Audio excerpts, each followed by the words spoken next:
Dia tidak akan segan untuk menghadapi siapapun yang berani melawan. Dia mewarisi perjuangan karena di tubuhnya mengalir darah seorang pahlawan. Pedangnya mengukir takdir kemenangan, menghadapi segala tantangan. Penuh keberanian untuk terus berjalan menuju masa depan. Raihlah masa depan, nabung mulai dari hobi. Koleksi terbaru UBS Gold X Mobile Legends Bang Bang, edisi spesial MPL ID Season 13.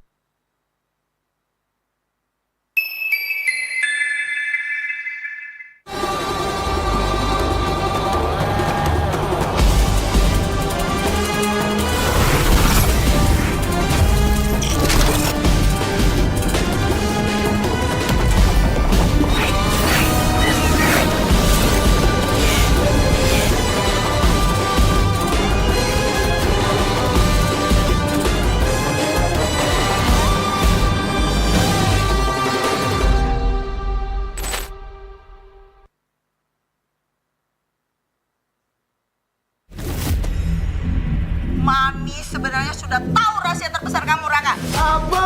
Tunggu, Dari Sari. Kamu adalah legend mom, kan? Yuhu Nina, gimana kalau sekarang kamu lawan geng Cincau? Kalau kalian nggak bisa hadir, berarti didiskualifikasi. Lagi ngapain kalian bertiga?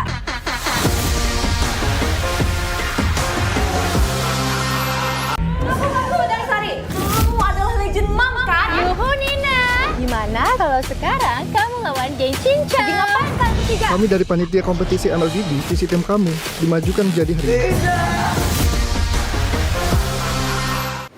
Main Mobile Legends memang seru. Mabar sama temen makin epic. Apalagi kalau double kill. Tropicana Double Crunch, es krim karamel dengan lapisan coklat yang tebal. Crunchy-nya double. Main bareng, makan bareng Tropicana Double Crunch. Double crunchy level dewa. Rasa ini Gatot kacau. Ih, tombe basah. Bro, move on ke Head and Shoulders. 100% pede, ketombe basah dan gatal. Wiped out. Dapetin edisi baru Gatot Kaca di minimarket terdekat. Head and Shoulders. Ini Gatot, ini kaca. Mas Gatot, benerin kaca.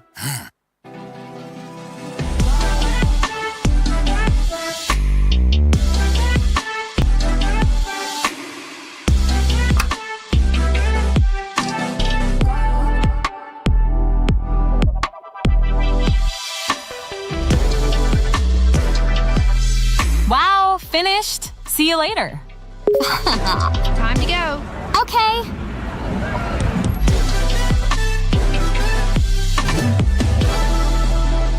Kita adalah pejuang yang melangkah dengan penuh keyakinan, menghadapi dunia tanpa keraguan, karena hidup adalah arena pertarungan. Kita adalah pejuang yang tak akan gentar oleh segala tantangan, menghadapi lawan tanpa ketakutan, karena kita terlahir untuk meraih kemenangan. Raihlah kemenangan dengan koleksi terbaru UBS Gold X Mobile Legends Bang Bang, edisi spesial MPL ID Season 13. Saatnya nabung dari hobi bersama UBS Gold.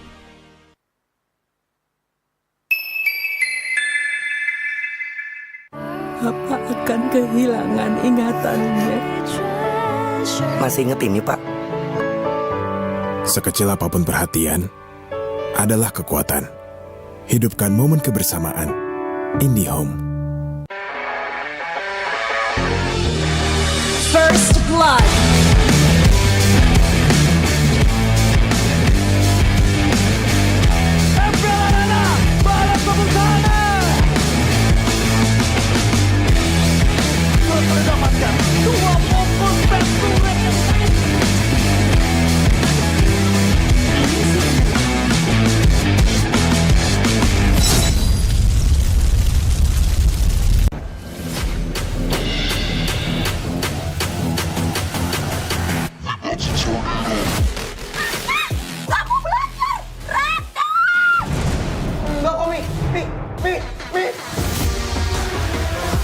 Yang pertama Raka, bocahnya pengen jadi gamers pro. Yang kedua nih Sari, kerjaannya gambar mulu. Kalau yang ini anak babe, Nina.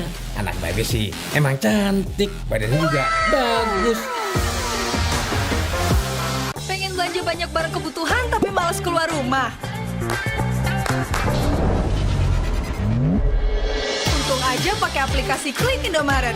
Cuma tinggal klik bisa belanja online seperti di toko. Beli ini, itu, jadi mudah banget. Produknya lengkap, banyak promonya. Gak perlu pusing, bisa pakai alat bayar apa aja. Wah, 1 jam udah sampai, gratis ongkir lagi. Untung aku pakai Klik Indomaret, belanja online seperti di toko. Klik Indomaret. Kini, Indomaret telah menghadirkan varian baru, soto dan rawon yang wajib kamu coba. Dibuat dengan daging sapi pilihan, dimasak dengan rempah-rempah khas Indonesia, sehingga menghasilkan rasa soto dan rawon yang otentik khas Jawa Timur.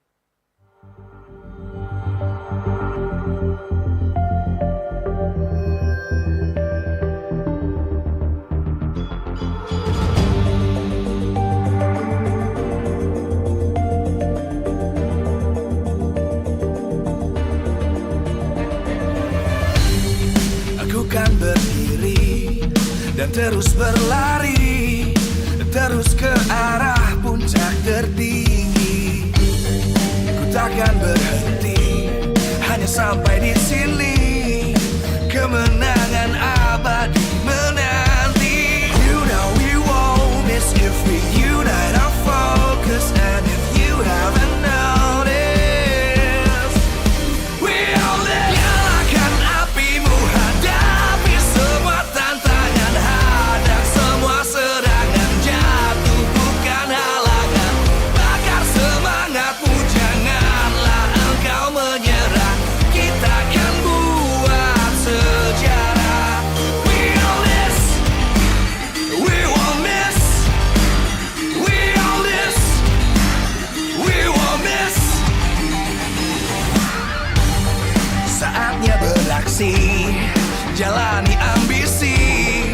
Aku kan menyawakan hari ini. You know we won't miss if we unite our focus. And if you haven't noticed, we'll nyalakan apimu, hadapi semua tantangan, hadang semua serangan, jatuh bukan halangan, bakar semangatmu, janganlah engkau menyerah, kita akan buat sejarah.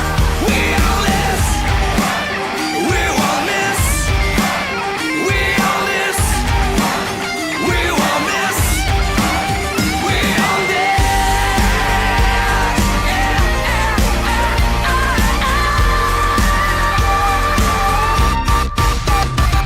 nyalakan apimu, hadapi semua tantangan, hadang semua serangan, jatuh bukan halangan, bakar semangatmu, janganlah engkau menyerah, kita akan buat sejarah.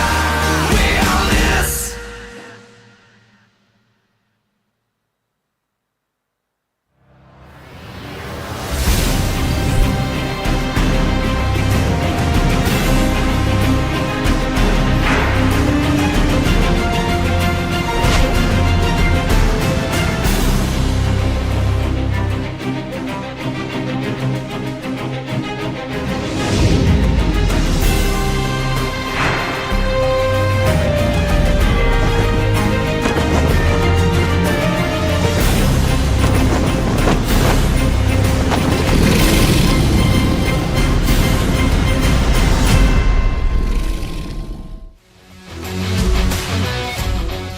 Live from Jakarta, MPL Arena. MPL Season 14 is powered by Munta. Presented by our official tournament smartphone, Samsung Galaxy. Official e-wallet, GoPay. Official destination for gaming and esports, Kadia. Official gold partner, UBS Gold. We own this.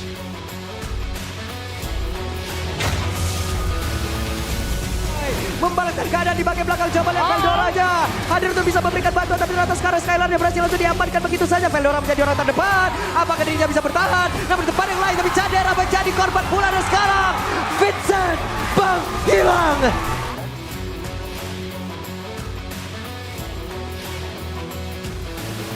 mendapatkan zone out sudah melakukan. Yap, itu pada berbeda. Hey, ada pergerakan dari Saiko tapi sedikit lagi. Coba lihat Aroshiki dalam keadaan yang tidak baik. Namun Anavelnya pun harus kabur dengan sedikit lagi SP di dalam tubuhnya. Summer Force dikeluarkan dan sekarang Aran satu terakhirnya Aran.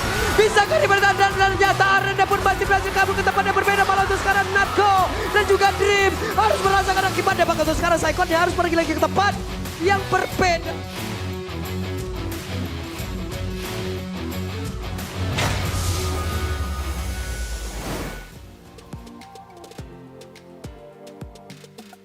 Memasuki minggu ke-8 bagi tim-tim dengan penuh pengharapan. Beberapa tim sedang kejar-kejaran kebut-kebutan untuk menuju puncak.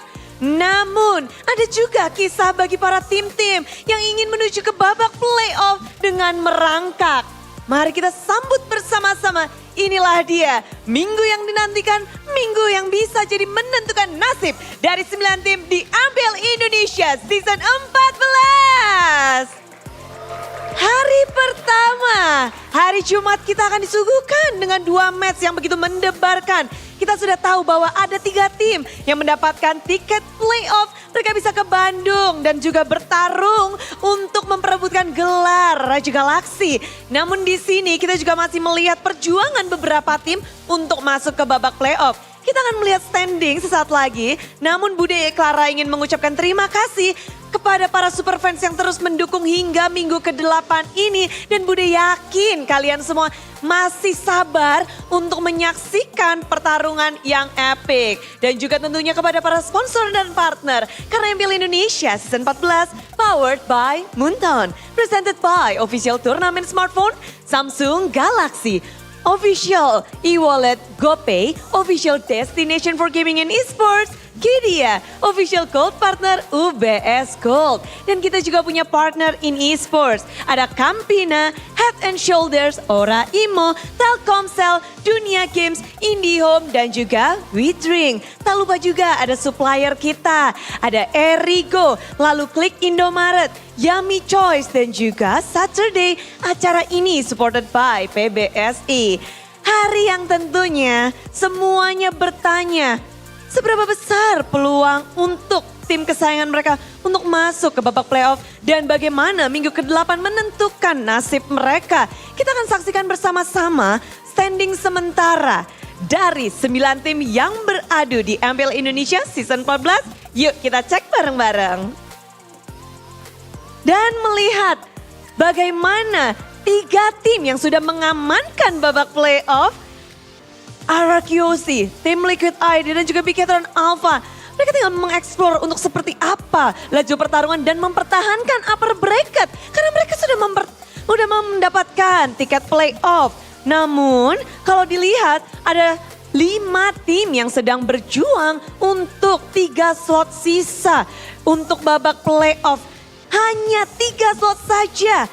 Dan sayangnya kita harus tahu bahwa EVOS Glory tak akan punya chance untuk ke babak playoff di season 14. Dikarenakan sisa match dan juga head to head semuanya sudah diperhitungkan dan 100% EVOS Glory tak bisa untuk melaju ke babak playoff. Namun kita harus menyaksikan kembali nih bagaimana 5 tim ini berjuang untuk 3 slot babak playoff. Untuk Geekfam, Fnatic, Onyx, Alter Ego, dan juga Dewa United Esports bersama dengan Rebellion. Mereka masih punya peluang. Walaupun ada beberapa tim yang punya peluangnya kecil, tapi itu tetap saja peluang. Kita nggak akan tahu apa yang terjadi di minggu ini dan juga minggu depan. Karena ini masih minggu yang ke-8. Tapi kalau melihat match pembukaan ini bisa jadi 1 tiket lagi sold out kepada Geekfam jika mereka mendapatkan kemenangan atas tim Liquid ID. Pembukaan di minggu ke-8 di mana Geekfam harus berjuang untuk mendapatkan tiket playoff di hari ini. Dan juga tim Liquid ID jika dia menang maka ia akan menutup kemungkinan untuk upper bracket bagi Geekfam dan juga Fnatic Onyx. Karena perhitungan jumlah sisa match yang mereka miliki nggak akan bisa untuk berjuang perebutan upper bracket. Jadi upper bracket hanya akan 3 tim saja. Jadi ini adalah pertarungan yang menentukan. Siapa yang akan terus berjuang untuk babak upper bracket? Dan juga, akankah Geek Fam bisa mengamankan slot playoff ditambah dengan chance masuk ke upper bracket? So, Super Fans, bersiaplah untuk membuka jalannya pertarungan di MPL Indonesia Season 14 week yang ke-8. So caster, let's go!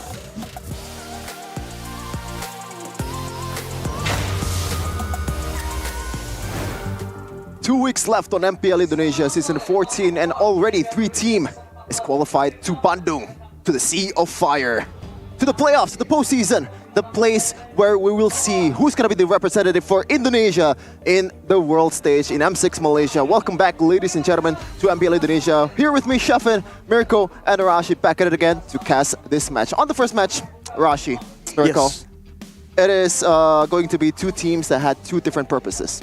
TLID, the Cavalry, they're looking to secure the upper bracket after this match. Right. But Geek Fam, they're still kind of looking to actually secure that ticket to playoffs. Yeah, a 1 win here for Geek Fam will give them the playoff spot. They will have qualified for playoffs. But remember, for Geek Fam, it's not just about that playoff. Playoff is like, all right, they're going to get it anyways, it feels, this season. Oh, okay. They're also going for the upper brackets. If TLID win, say goodbye to that upper bracket spot or chance to upper bracket for the Geeks, for the Kingslayers.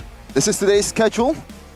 Brought to you by MPL, Geek versus TLID match of the day. And also RRQ versus Steaua is something that you're looking forward to, Rashi, because RRQ... Always. I think they're already almost in the upper bracket, or... I believe 1 or 2 more wins will put them a guaranteed slot in the upper brackets. But Dewa. Man. What about Dewa? They're fighting for playoffs. They need 1 win to try to get Alter Ego spot. It's not looking good for Alter Ego because they're up against some of the big teams in Indonesia, but we're going to shift back Not as bad as to, Alter Ego, though. to TLID and Geek Fam, though. The thing that I want to point out the most is the battle in the jungle. A battle. I still remember, Rashi, the first time I saw Geek versus TLID, I said to you, wow, this is dangerous for Geek Fam. But now, this is a whole different story right now. TLID is already one of the best teams, one of the better teams in Indonesia. Exactly, man. The improvement so far, they started off strong and we thought that it might slump off later on in the later parts of the season. But it just seems like with every single match, they get better and better. In leg 1, we saw that it was a bit of a close one. 1-2, Team Liquid and Geek Fam. But now, in leg number 2, it's a chance for Geek Fam to adapt, to try and pull out the crazy things that make them Geek Fam, right? To pull up the anime arc that we've always talked about when Geek Fam is in the picture. Right now, if they win, as you talked about earlier, they do secure the playoffs immediately. But if they don't, no upper bracket slot. And looking right here at a bit of the highlights of their performance of the last time both teams kind of clashed in the Land of Dawn, you saw that the damage coming in from the side of Team Liquid is just so solid.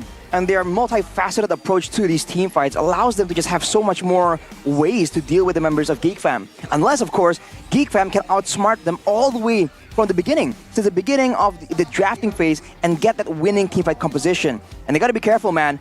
Both teams right here are just no stranger to this kind of scenario where it's down to the line, down to the wire, and they're just really going in for that last minute play and risking everything for the biscuit. That's the Beloyski special game, man. That Garut Kaca game, the first time in MPL Indonesia, we saw this hero, and it's not looking good at that time, but right now I think he's much more comfortable on the hero. Let's see, though, if that's going to be the case for this match. But also, Mirko, they used Masako instead of Chidera in that match. Yeah, Chidera has been the more reliable, I would say. More reliant on having the team play around the other side of the map. He is the weak side player of MPL Indonesia. I think it was CW just a few weeks ago. Yeah, still, I was about to say a few seasons, but no. Chidera, he's really taken that mantle of the best weak side gold laner since CW's lackluster performance, I would say, this season, unfortunately. And yeah, that's what you get when you play with Mr. Chidera. When you play with Masako, sometimes you do want to play him strong side, get him that strong lane with the Lunox as well up against the Herald. We saw that multiple times to get him ahead in the game. But unfortunately, it does feel like the meta is centralizing more around the assassin junglers to be the carry. And that is where we see why Geek Fam haven't been able to find a lot of success after the patch. Most of the assassins that Vincent play well on, or most of the junglers he plays well on even, because the Roger's not an assassin, but he does phenomenal stuff with it, has been nerfed. Roger, Julian, Nolan is an adjustment. And the way that Mr. Vincent plays Nolan, it's not an assassin per se, it's more of utilizing the mobility to get into these turtles. So with the nerfs, it has actually nerfed the playstyle of Geek Fam. But there's also a good thing to notice though from Vincent. Yeah, because so far in the season, he had the most kills, total kills, out of all the junglers, out of all the players, by the way, in MPL Indonesia. But Geek Fam do play a lot of matches compared to other teams, Raji. That's a very fair point, right? They just like making it close and exciting, by all means. That's probably why you're a fan, Shevin. Yeah. But look at Fabian's solo kill journey right here. Man, every single time he's going up against a jungler, you just have that feeling that he's on the hunt. He's not here just to win the game, to win the match as well. He wants to go all in. We have something that you want to see though, here. We prepared something. Aja. Udah banyak kok yang di solo kill. Yeah, this is like incredible, man. Have we ever seen a rookie that just came up to MPL Indonesia and we have this consensus of, yep, this is the best mechanical players that we have in Indonesia? As a rookie. Like Super Ken when he joined? I don't think... Season 11? I think... Kyrie? Kyrie wasn't a rookie. Okay, it wasn't exactly a rookie. Case, True, man. true. Probably Sans is up there as well, but if if you know football, this is Lamine Yamal. If you know basketball, this is Victor Wembanyama. This is Caitlin What's Clark. the other sport you said? Basketball. Basketball. What was that? We're throwing shade to basketball. It's a good sport, man. Not as good as Mobile Legends, though. Absolutely. That's what I was about. Oh, man. Fabian Achu, new nickname. Achu? Yeah, the meme is Kyrie Achu, which means like my Kyrie, and this is my Fabian. He's stolen that away from Mr. Kai. And yeah, I have to agree, man. This is definitely like a Lamine Yamal type of situation for football, because holy moly, a player like this making his debut in MPL and getting #1 total MVP, #1 Lord Terminator, and #1 total First Blood. Goodness. Guys, these are stats that usually you won't get as a rookie, even with a good performance, because he joined week 2? Yep. Right. So just having a week, every other jungler having one more week of a bonus to actually get these stats compared to the man who's new, who when he debuted too, didn't get a 2-0 win. Remember, it was up against Evos, and against Evos, that was a comeback on his Fanny. I mean, look at those cables, dude. We just saw it earlier, the Fanny with like 8, 10 cables even all across the screen. This is the surprising part about Fabian, okay? Because a lot of new junglers come up and they're great mechanically. But this guy has shown that it's not just mechanics, right? The decision-making, the mind games, the way he's able to find angles of approach, hide in the bushes, and go for those weird flanks. He's just showing to be more than just a mechanical player. And that is really rare to see someone pop off like that in both ways, right? Mentally and, technically, physically as well. Physically? Physically, yeah. On the Land of Dawn? Yeah, mechanics and mind game. Oh, okay. Yes. I mean, games, man. Against Pikachu and Alpha America, against your favorite team, against Super Ken, he played Nolan against a Link and won. Meanwhile, when Super Ken actually used it, what happened? Oof. Yeah, I would say honestly, TLID, they have probably the best jungler in MPLID right now. Oh! That's how good Fabian is. We've been saying it for a few weeks now. Mechanically, all the way from what, week 3, week 4, we've been saying mechanically he's the best. But now, against Sutsujin even, I'm gonna have to put my bets on Mr. Flavor Fave, the usurper. How about Vincent? Vincent? Oh, we have to see, man. It's going to be a tall order.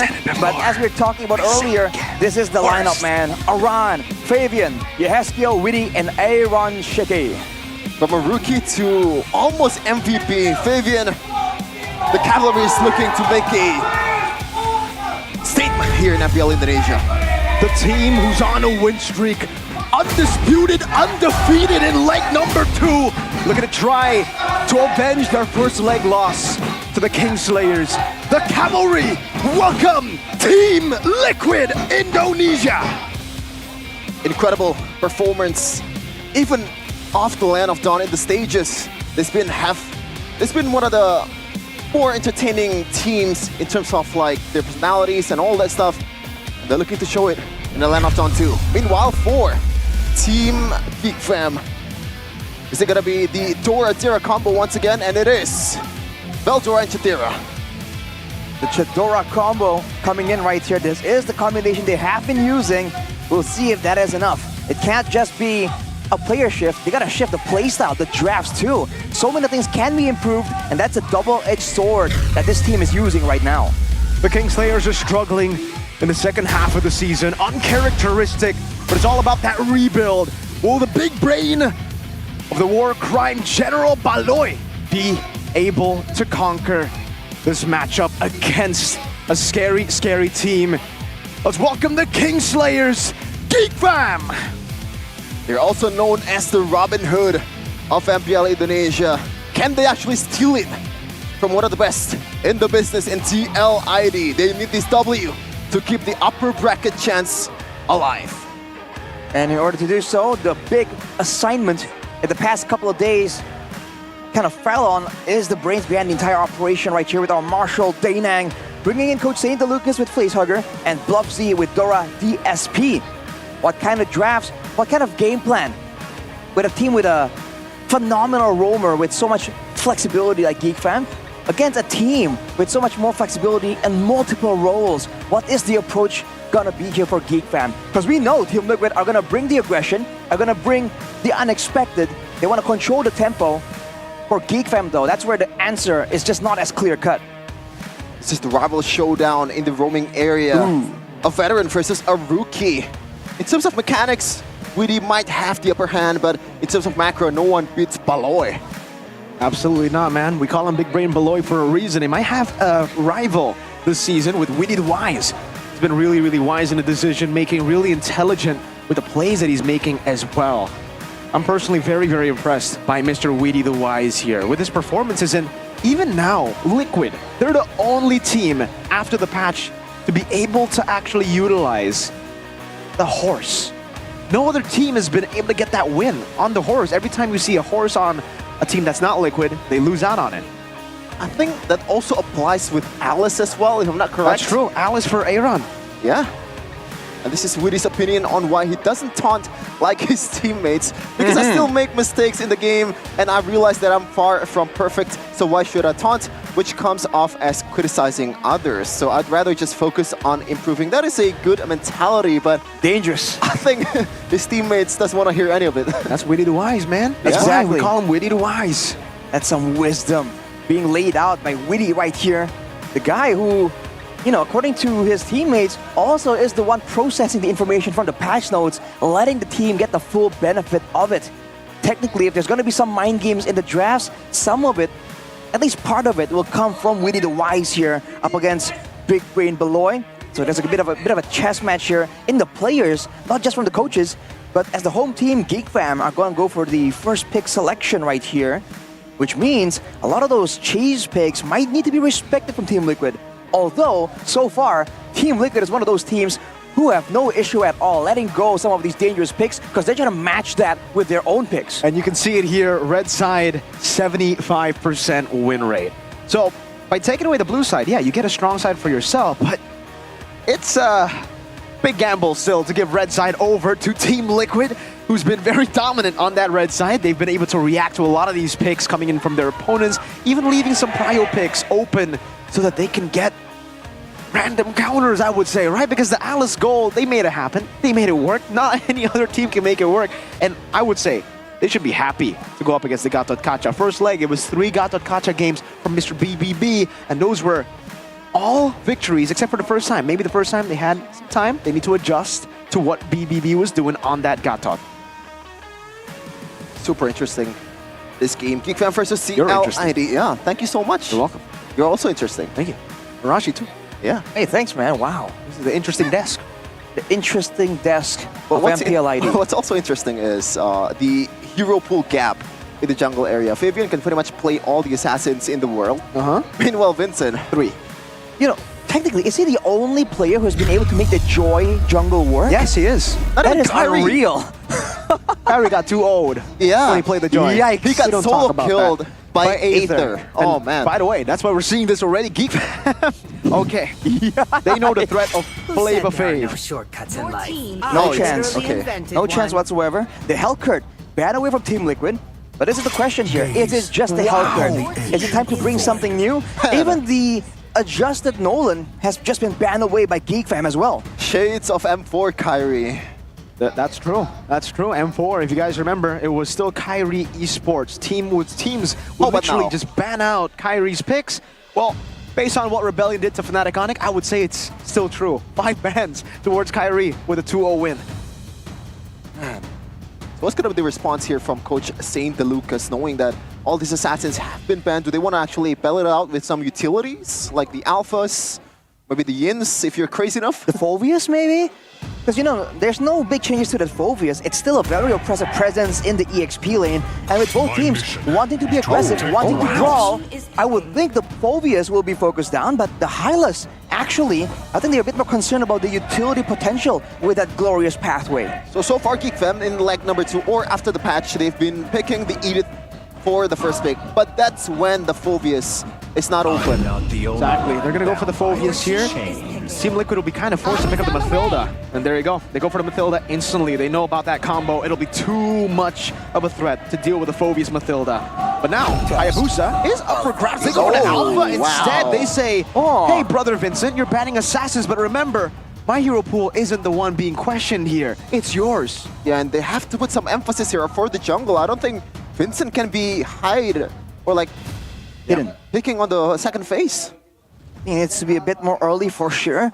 What's the idea though? We've talked about a lot of potential possibilities for GeekFam, but so far they haven't really done anything too crazy, which is quite unexpected. You would think that GeekFam will be the team to pull off the weird picks, the crazy picks, but so far this season, it's been relatively generic actually. Now with the Mathilda Alpha combo, good clear, good damage, good sustain as well from Team Liquid. The fighting game looks to favor Team Liquid, but with that Eve and Ruby coming in, that team fight potential, the crowd control, the slows as well, Team Liquid now, they can still make a big engage happen with the Circling Eagle, but if they want to do that, it's a one-way ticket. Oh, I mean, for any other team, I would say GeekFam have an amazing draft, but for GeekFam, it's still an amazing draft for the 3 players they got heroes on, but for Vincent, you brought this up already, Sheffin. I think it's not really that wise to put him in the second phase, especially considering there's still 2 more bans from Team Liquid and they've already picked up a jungle. They've already picked up the Alpha. At this point, they can go for anything and then just start banning out these junglers. The Julian maybe, and then the Roger, force him on a Hayabusa, and we know that that's not a comfort pick for Mr. Vincent. What are the chances that we're going to see like the old utility junglers, or maybe bringing that RQ special in Fredrin or Vincent? As you say that though, the Aurora comes in, that's also quote-unquote the RRQ special. I don't think those going to be flexed around for Team Liquid though, but that is a great mid lane to counter all of this AoE, all of this dive potential. I mean, imagine you're a Phobius and you're considering going in, and you know there's an Aurora with a potential massive frigid glacier. They can zone away the rest of your team, force them into abandoning one of the guys diving in. It's really a great adjustment, and when it comes to clearing, potentially Ruby Eve against Aurora Mathilda, not really that bad of a matchup actually. Now, do they want to actually ban the heroes for Vincent here? You mentioned about the Julian and the Roger. Probably not Roger ban. Come and join It's actually a Lunox ban towards Chitera, and mind you, Lunox so far for Chitera, 100% win rate. True. Remember, this Harith could still come up for Team Liquid. They could first pick it, so the Lunox ban already tells us something. I don't know if GeekFam want to try to leave it all the way to the end or just ignore it, because Aaron on the Harith was exactly what they utilized to beat GeekFam in the first leg. But we're having a fighter in the jungle. Do you think the Alice might show up again? You know, it's against GeekFam, it might be a bit risky. They know how to shut down these late game carries, but in theory, right, if you're concerned about the Phobius wreaking havoc, the Alice can kind of do worse than him in the late game, and they've banned away the Moskov as well. Never knows that chance of the Alice coming up, but I'd say it is very difficult to pull off the Alice here against a Ruby Eve and Phobius. Safe choice would definitely be the Harith, and if they want to go Alice, they can honestly just last pick it too. Exactly. That's a benefit they have right here with being a second pick. So for now, in theory, that should be it. We know Aaron Shiki is a player that leverages the early game laning advantage massively here. So getting a great matchup for him, at least ensuring that he has the right situations to really succeed, really has been one of the backbone strategies of Team Liquid to ensure that Aaron Shiki always gets popping, because we know Fabian, with his flexibility, it's almost a done deal, but the Harith gets shown first. No, Aaron Shiki actually used the Alice against a Harith. It's a counter, not really a counter pick. He actually struggled in the early game, especially against Eman. Chitera wants to replicate that at this point. I don't think so, man. There's a lot of utility on top of the Harith, right? There's some CC from the Alpha Aurora, even the Mathilda ways to get out too. But the Alice, it's kind of situational in a way. You want the composition to be able to support you in those endeavors. You want to try to hold people in the team fight, and I get it. Yeah, you have a Yves and Ruby to do that. But again, a lot of disengaged tools, even a lot of CC coming in from TLID. Safe choice would just still be to go for a gold lane. I think a carry would be okay in this position. And in the jungle, it's still going to be the Roger in the jungle. Roger and Clint? Oh, that's a great pick against the Harith. Clint, one of those winning matchups against the Harith. But yeah, once you get dove on, this could be an angle for TLID to finally get Aran a comfort pick. Something that can carry. Give us that Benedetta. Oh, wow. The Benedetta, we've seen, I think, Rebellion pull it off in the jungle, though. But if Aran wants to go back to his roots and go aggressive against a Clint, against a Yves, there is potential here for him to really succeed, because the team so far, the 4 other members, can kind of do their own thing and allow him to really have all that space to split push, to dive in the backline, to flank. Really anything. Aw, man. I mean, it's an answer for the Clint and also the Yves, who is not really that mobile of a hero with the Avatar of Guardian. And Kars actually used it as well against Onyx. It worked wonders. Hey, leg 1, Geek Fam played the Gatot 3 games in a row. This time it's Team Liquid. Snatch it away from them. We don't get Aran on a signature pick, but it's more of a, well, technically this season it is Aran on a signature pick. He's been an enabler. So, how is it about the draft, Arashi? Like, I think, I gotta be honest with you, I prefer Team Liquid ID a bit.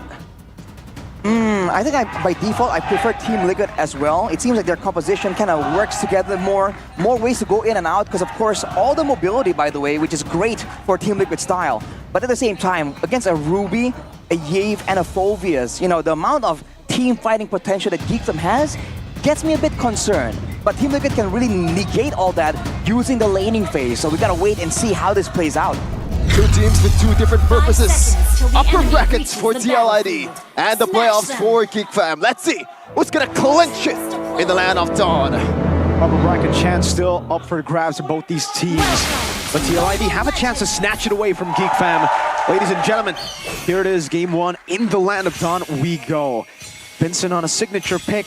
I'm gonna have to say the opposite from you guys this time around, actually. I like Geek Fam's draft a bit more. Interesting. Right, and they have their win conditions as discussed before. A boy on a high ground hero that can help out in this composition, kiting back and forth. They got Veldora on the Phoveus that he's known to do really well on, and Vincent on a Roger. It's a weaker Roger, but by all means, in the jungle, it's not really as impacted. He's not really as impacted by that ultimate cooldown increased like in the gold lane. Emblems here by IndieHome though. Pull yourself together for Beloyski, as always. Weapon mastery for Chadera in true weak side fashion. That's going to be great. But Aaron with the Festival of Blood and Inspire, he's certainly looking to make all those outplays happen in the early game. Witty on the Rupture, Rashi. Yeah, Witty on the Rupture here for the Mathilda, trying to make sure that in a 1v1 contest for control in the jungles, in the bushes, against Beloyski, that Rupture's going to bring in an extra amount of damage. And by all means, Mathilda does a very respectable amount if you don't really respect the potential there and allow her to stack up those wisps. Okay, Miracle, shed me some light on this matchup in the gold lane, because right now it's just some pokes in the mid lane. But yeah, Harith versus a Clint. You probably normally think that Clint is gonna win, but what do you think? Yeah, Clint should be able to actually get the dub here in the lane. But remember, Chadera is not really known to be able to actually win on the strong side. He's more of a weak side player. That's the only concern, but matchup-wise, it should be Clint. And look at the stats right there, a bunch of positive winning rates for Geek Fam. Like we mentioned, signature heroes all across the board. And now with the first hero spawning, you can see Vincent already trying to make moves, but Team Liquid ID is so much more dangerous. Fabian walking up, Vincent already zoned away, Beloyski, no ultimate just yet, Veldora. Don't forget the Demonic Force proc, doesn't want to go in just yet, good Avatar, zoning them away as Fabian secures the neutral objective. Geek Fam can just walk in the river and then walk back. Clean take by TLID, they knew that Geek Fam, they want to actually push the tempo after the turtle, securing some kills, but they didn't allow that at all, just backing away when they already got the turtle. Now the stats for Team Liquid ID, 8 wins on the Harith, but also 4 losses, actually. We'll have to see how well this lane goes so far. You can see Chadera is really outclassed in the laning phase, as expected. What can Geek Fam do about the situation, though? Do they want to focus their efforts somewhere else? Witty might be caught here. No.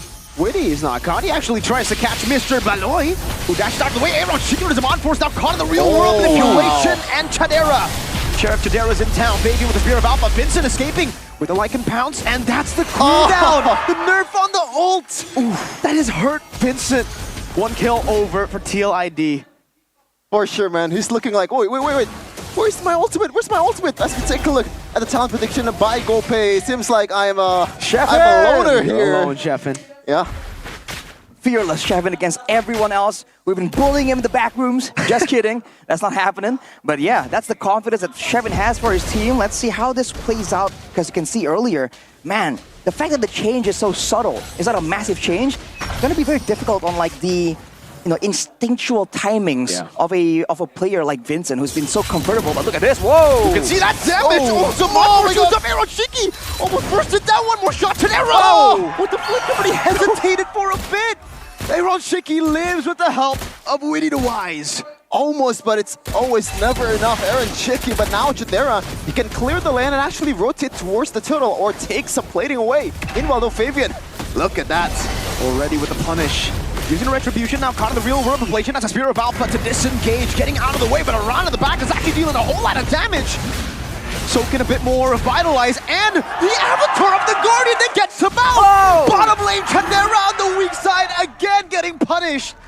Geek fam, they need this turtle to find something at least. A red bought a century there, man. Everyone is just pummeling on him, knowing that he has still the Avatar of Guardian. W all across the board. Look at the orange buff. Fabian is not letting this slide. He took it away. God! The quick move was coming in from Fabian as expected. Man. And the gold plating for Aaron Shiki. Wins across the board for Team Liquid. They're going for Beloy now. Yeah, now he's just going to be disintegrated. Witty picks up the kill. That rupture is working for him. It's just so much damage, so much speed coming in from Team Liquid. That play, man. This is why it's so annoying to deal with a Gatot. If he's right in front of a squishy damage dealer, in this case a boy on the heave, you can see that if everyone's focusing him down, he still sustains and does so much damage. Look at the, hang on a minute. That's all good. Fabian can take these shots, no problem. You want to walk in? I am an alpha. I'll go in. Spear of Alpha, Veldora. Remember, you don't have a Mathilda. What is that? Oh. Aaron trapped in real world manipulation, but has the Purify, gets out. I think he kind of expected a follow-up there from the rest of the teammates, They're but down 3,000 gold. they're not coming. There's so much damage coming through, and while that is all happening, Aran is just doing his thing. He's been cutting the wave, by the way, all the way from early on at about 3 minutes. So he's just been obnoxious, but look at Vincent. Oh no, the Avatar coming down, the Spear of Alpha! They are playing volleyball with Vincent. Oh my goodness, getting flown around like an IG model. Wow.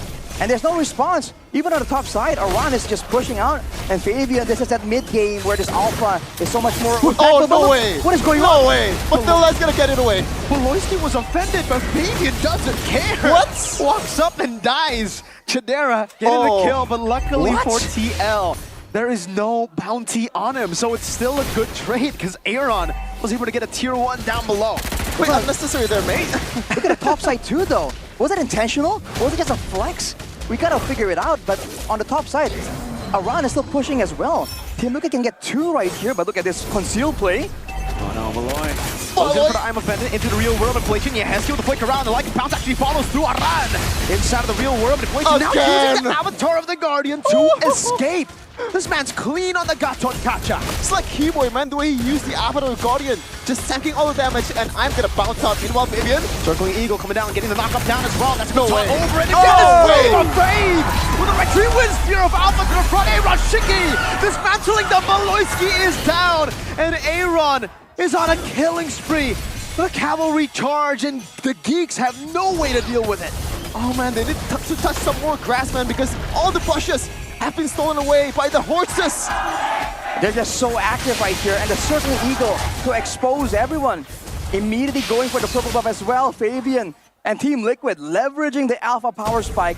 He's been going in 1v5, so when the team is actually there to follow up, what can they do? Setting up to possibly go for another pickoff near the bottom side, near the orange buff. But they will back away and give Geek Fam finally some breathing room. And look at how they're playing, man. They recognize the threat. They're just grouping up together because they can't afford to split up. I mean, hey man, it's Beloyski. You have 07 buff. You also have down 7k gold lead buff for Big Brain Beloy. But against this composition though, the kiting coming in from Witty on the Mathilda, and also the survivability overall from the whole team. This is a whole different challenge for Geek Fam. No orange buff for you, Vincent. 13-9. 4 levels down. Fabian is going to continue this. It just doesn't stop, and with how fast they can clear, all they have to do is zone Geek Fam for a little bit, and they immediately have control. Now with Aran going to the top side, he's still going to be able to cash in on that massive wave that bounced off the turrets of Geek Fam. Going to take a bit of some damage on the top side turret, but for Team Liquid, it's just waiting. They've been able to use this early game to really get wins all across the board. Fabian though, Spear of Alpha out the way. No. Forward. He's not gonna die. Real world inflation as well. Fabian trying to survive, and the Avatar actually knocks him up. Now Vincent walking in, but they're gonna be caught in the bridge of Glaive. Chadera frozen, and now he's gonna be slashed down by the Usurper.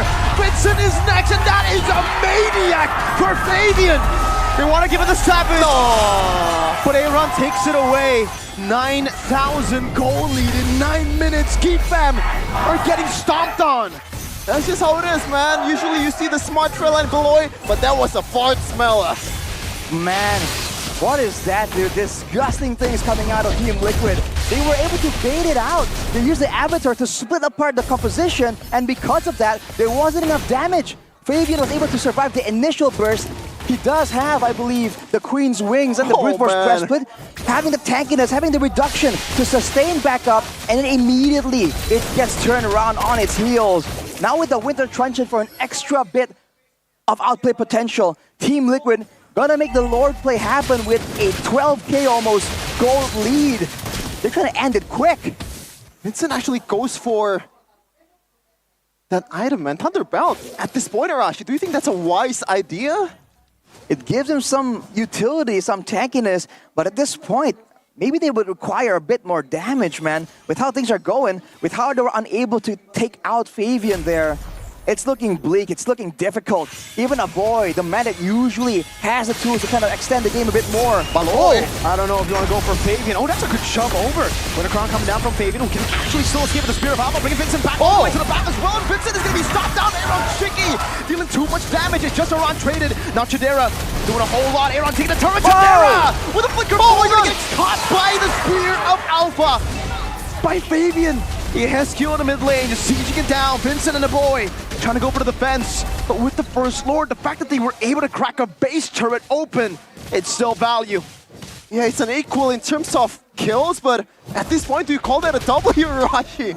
There were a couple of shutdowns given over to Geek Fam, though. Silver lining in the midst of all the chaos. Oh, Vincent though. He has skill with all the misses. Vincent now trying to go in. Like in Pounce, he has skill with a flicker. Veldora trying to catch Fabian, but he does still have that Spear of Alpha that he will use defensively. That's a great move from Fabian there to kind of cancel the conceal and then pop the Spear of Alpha. Looking at the quick item check, look at the gold difference. Fabian, 4,000. Already one more item to go for a full inventory slot. And if they focus on Fabian, that's all great and dandy, but Aaron Shiki is scaling up more and more, already with the Holy Crystal as well. Oh, he's gonna retreat it. Oh, Fabian actually missed out on that retreat. He retreat early, unfortunately. Got the retreat on some of the heroes instead of the orange, but hey, it's all right. Yeah, it's still a whole lot of mountain to climb for the Geeks, man, and they're not known for touching grass. They don't like to go out, man. That's true, they are geeks. They want to have a good game, like an easy game, but what is this? 9k gold lead with the flexes, with the Sue as well. Cristiano Ronaldo. I love these recalls, man. TLID and TLPH, actually. Shoutouts to the artists who made it, because, man, it's fun to spam that out. It's very fun. But Geek Fam are not having a fun time at all. Forced to deal with the waves. A boy, by the way, has a double wand combo. But at this point, you can see that, especially for the frontline members of Team Liquid, it's negligible damage. They just walk through it, and they can kind of ignore the slow due to the mobility that they have with the Spear of Alpha, with the Guiding Wind as well. With the Oracle for Fabian, even more regeneration, even more magical defense, especially when he's dueling against Veldora. This is the high point, though. Team Liquid reaching the full item power spikes. This is where, in theory, they are at their strongest. Witty picking up an Ice Queen's wand, actually. We don't see that very often. Just wanting to have a bit more utility, a bit more damage, maybe an extra bit of sustain coming in from that item too. But with the Lord coming through, what's the plan here? Is it a 3-wave push? Is it going to be a surprise engage? This is why it's so dangerous going up against Team Liquid. Sometimes you don't know. They switch it up. And look at the way they're managing the waves. Really well played, having 2 waves coming down. Fabian Walking up Spirit of Alpha to the front as well. Oh, he caught by Am offended. Now punching him in the crowd as Aran jumps in with the Avatar and the Revitalize. Fabian gonna survive with the help of the guy they win. Veldora gets isolated. Vincent jumping in, but now is forced back. And again, it's Baloy who walks up forward just to die to the hero he made popular. But the hero that Aran is using now, Vincent walking up, now gets taunted by Aran and the Spirit of Alpha too. Vincent baited, outsmarted, and TLID will take game 1 in a dominant fashion. Yes, you just saw that right, 12k gold lead for TLID against Geekfam. What is this? This is an absolute domination from the Cavalry. A whole new team brought out by Liquid. This is just insanity. Non-stop action, never leaving, having their foot on the pedal the whole time, the whole duration. Even when there's a lull in the action, you just know that Team Liquid are just setting up. They're merely enjoying the calm before the storm. Geekfam, at every turn, in almost every lane, is outmatched in the rotations, in the aggression, in the damage output, and Team Liquid as confident as ever. How did they stop him? Just pray. At this point, yeah, I agree with Sheffin here. Just pray, because, man, they were completely outclassed, outmatched. Chidera on a strong side, strong lane, never got any resources. The team was playing for neutral objectives. Then why Clint? And then Vincent on the Roger. It's a comfort pick, but the nerfs has really, battered him down. For sure, and even here, that was a cold moment from Aaron Shiki, standing there with a sliver HP, knowing that there's a chance for someone to get baited. Look at this. Oh, man. What do you want? Oh my god. Just stands there, and he still has the shields to bait it out. Moments like that seems like arrogance, but it's actually quite calculated. You just can't take them lightly, man. Team Liquid ID. I have a question, right, folks? Because earlier on, we saw how Fabian is on a quest to solo kill every jungler in ID. As a jungler in ID, would you rather be solo killed by Fabian or be down 4 levels to Fabian? I don't think there is a good choice there. I would just rather be solo killed. I agree as well. 4 levels? 4 levels. Wow. Oh my god. It's in the jungle matchup. I can't even do that in my ranked games. But you gotta say, man, it's a whole team effort. Yeah. Did you see how it was to be Vincent in that game? Every single bush was just danger, right? With the Aurora potential. And even if you feel like you have mobility, just never know when the Mathilda, right? When Willie the Wise will make that call, man. We are going in right here, right now. And then the airlines just takes off. Ice Queen won, by the way. And he's also on a penetration boots, by the way. Rupture, on by the way. Mathilda. And also, this is why I think in the gold lane, you said that it's a winning matchup for the Clint, but that pseudo pressure from the Mathilda in the bushes, from the Aura in the bushes, they're not really in the bushes, but Chidera knows the threat. Yep. That is why you can't really call it like an easily winning lane. In 1v1, yes, but if we look at the whole bigger picture, it becomes much harder for Chidera. Definitely, but also I just think it's just not comfort, right? For Chidera on a strong matchup like that. He's played the Moskov carry. Those are his Lunox. 2 main picks. I mean, Lunox he does well on, but yeah, not the Clint here. You give credit to the whole team strategy as well. Bait out most of their aggression and then make them pay right afterwards. It's a great game plan, and Geekfam, with a more straightforward approach, just can't do anything, especially in the face of the MVP. Who is it? It's Flavor Fave. It's Fabian. It's the Usurper. Fabian on the Alpha. Presented by the official tournament smartphone, the Samsung Galaxy S24 series. Dude, he went in. The only time he got taken out was when he went 1v5. Yeah. And there was no reason to. He just wanted to make a statement. It's Fabian being Fabian. How much do you want to bet he's going to talk about that moment later on in the interview, if they do come out on top? You probably already would forget it, right? If that happened in game 2, maybe you'd be like, oh yeah, let's talk about that. But it happened in game 1, he probably doesn't care anymore now. But yeah, what a statement from Flavor Fave. Already leading the league in MVP of games 1 with MVP, and now he's adding more on his, collection, man. Yeah. It just feels like such a solid tag team coming in. They know exactly who is the main damage dealer and who needs to step up when the main damage dealer gets pressured. We saw that Fabian several times was kind of in a difficult position, but then immediately switches up. I want to say too, by the way, that he's number 1 in MVPs, right? Regular season MVP, he's number 3. Yeah. And he started playing in week 2. So he's only 3 points behind Skylar. Yikes. He's 10 points behind Sutsujin. One good week and he could just be number 1. Unless, of course, Aaron Shiki. No, Aaron is nowhere close. No. Like, No, Aaron but he is can take points away from Fabian. Oh, You know? Unless, right? Unless.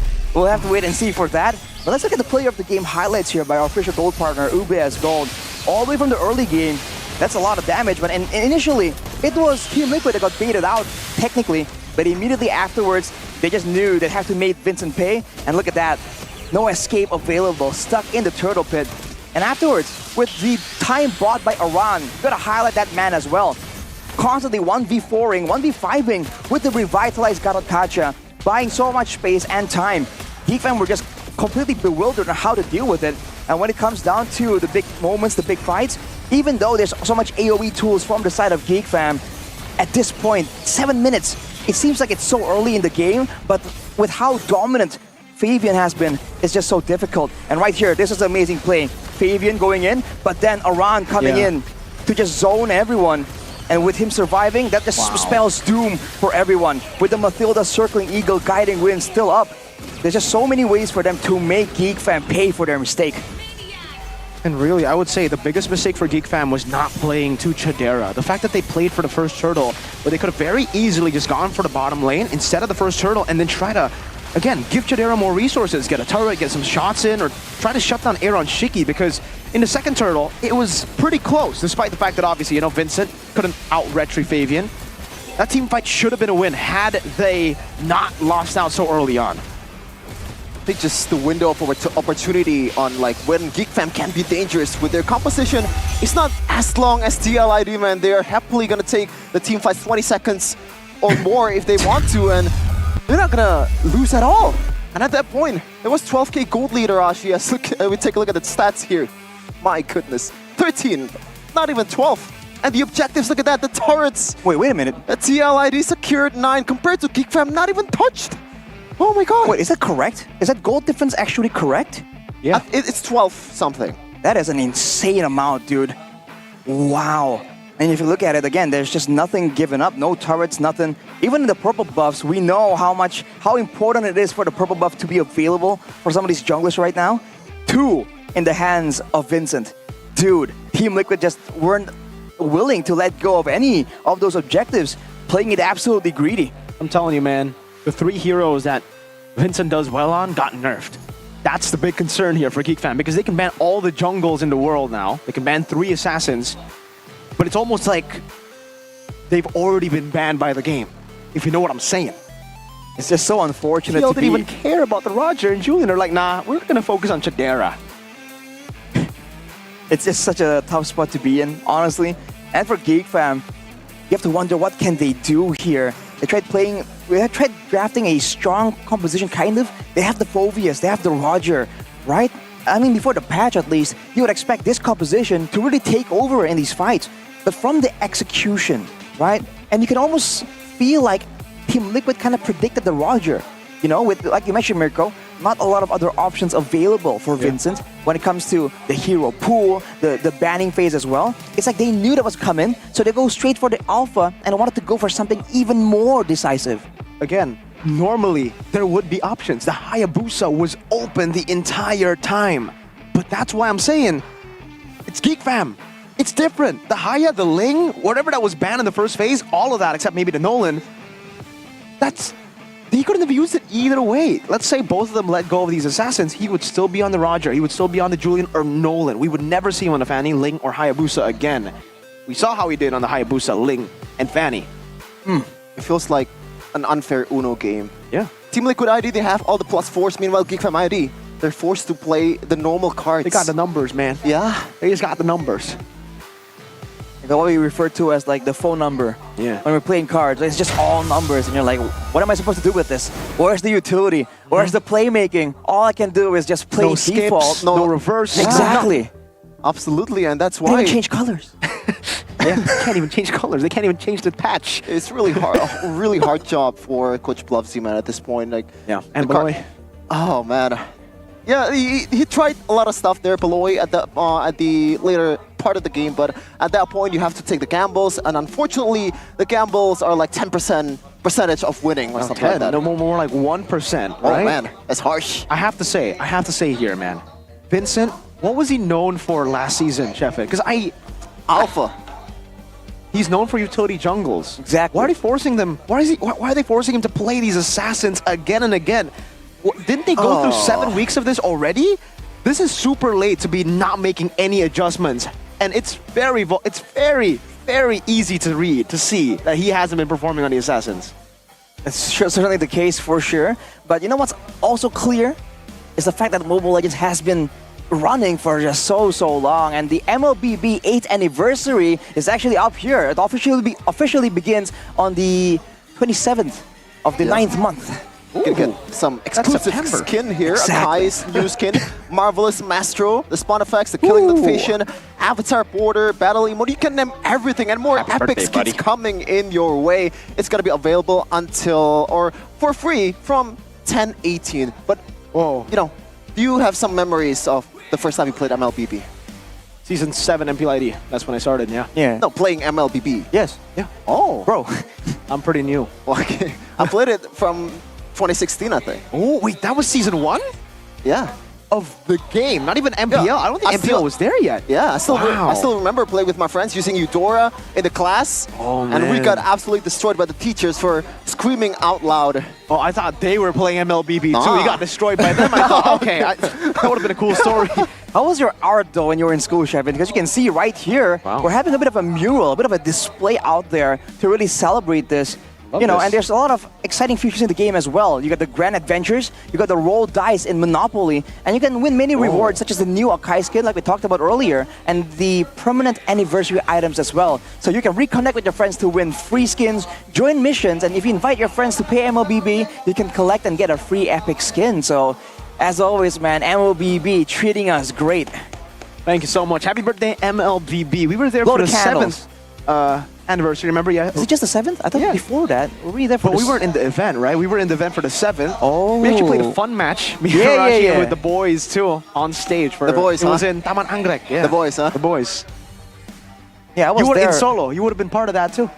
Exactly. But you were in solo, unfortunately. It was a weird time, and I wasn't dressed for the occasion at all. Yeah. It was. I came as an audience member, and they're like, "Hey, come up on stage." Fun match. Fun What match. did you wear? What did you wear? Like a T-shirt. T-shirt and Just shorts? a T-shirt and sweatpants. Oh, sweatpants, okay. At least not shorts, but, you know, here it is. Mas Bimo in the It's Bimo, yeah. Shout out on to the Mr. Team Bimo. Galaxy cam by Samsung Galaxy. Oh, people are hiding. What's going on there? I have no idea They're why just cowering in shame because they're not in the Team Galaxy zone cam, dude. If they're one row forwards, they'll be proudly displaying their gadgets, but they're not, right? Unfortunately, they are not. They're also displaying their hair, Rashi, with head and shoulders cam here. Calm down, Instead of Sheffield. you- Yeah, you know, Shevin, it's because you're in the building. Wow, Sheffield.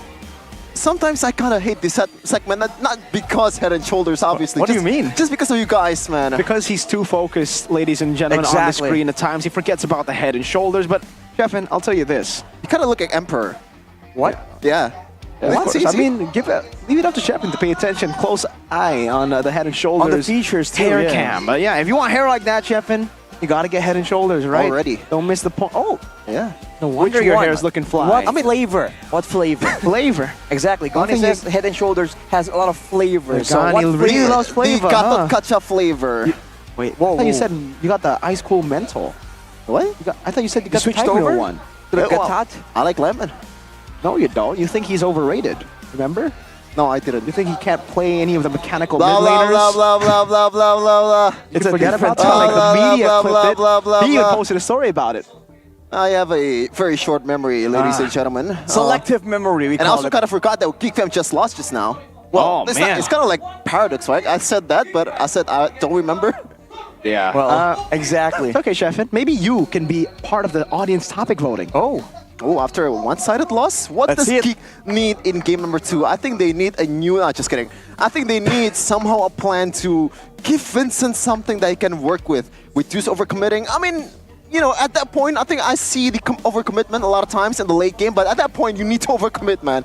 But in the early game, though, I think I saw that one moment where they got Fabian? No, it's not Fabian.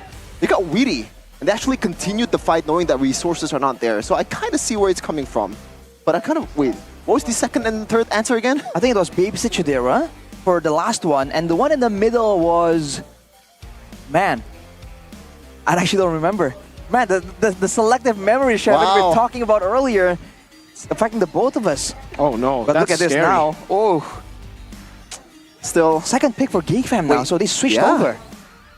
Are they trying to go and finally just bring in the war crimes, man? At this point, they have nothing to lose.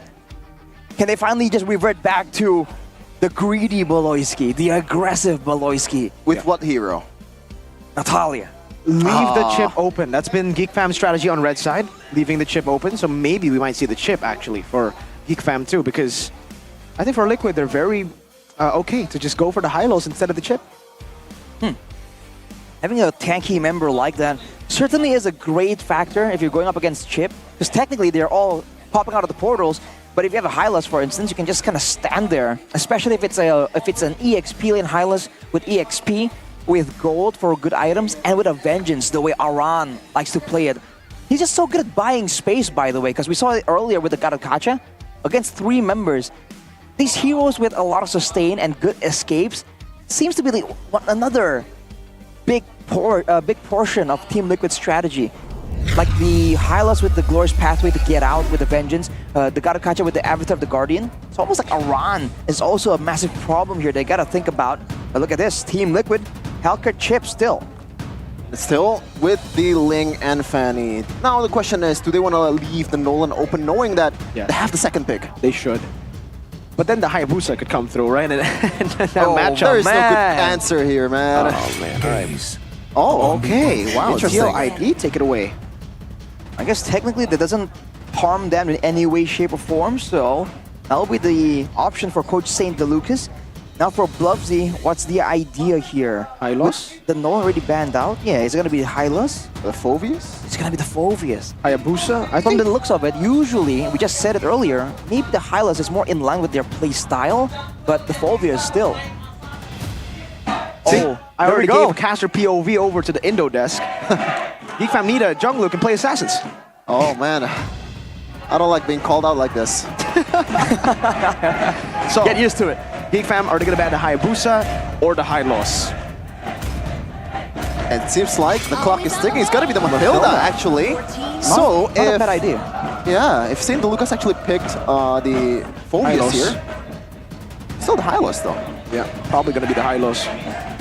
Okay. I guess it kind of also in lines on what they want to do. As Rashi said earlier, the XPs for Aran that can work, that can buy a lot of times, create a lot of spaces, and get away. More specifically, this is Aran's identity right from the get-go ever since he debuted. Do they want to go for the Hayabusa early on though? Because there's no real need for it, right? And technically there's no real hard counter to it just yet. Hylas becomes the first pick. I think they're willing to let go of the Phoveus. We've seen the matchup play out earlier. Seems to be working just fine for Team Liquid. But along with the Phoveus potentially, what else will they pick? Because for GeekFam, they went for the signature Ruby with the flex potential, with the Baloyski playmaking. But we just talked about it earlier. The playmaking alone just isn't enough to really leverage the whole team into a good spot here. How about a signature Moskov?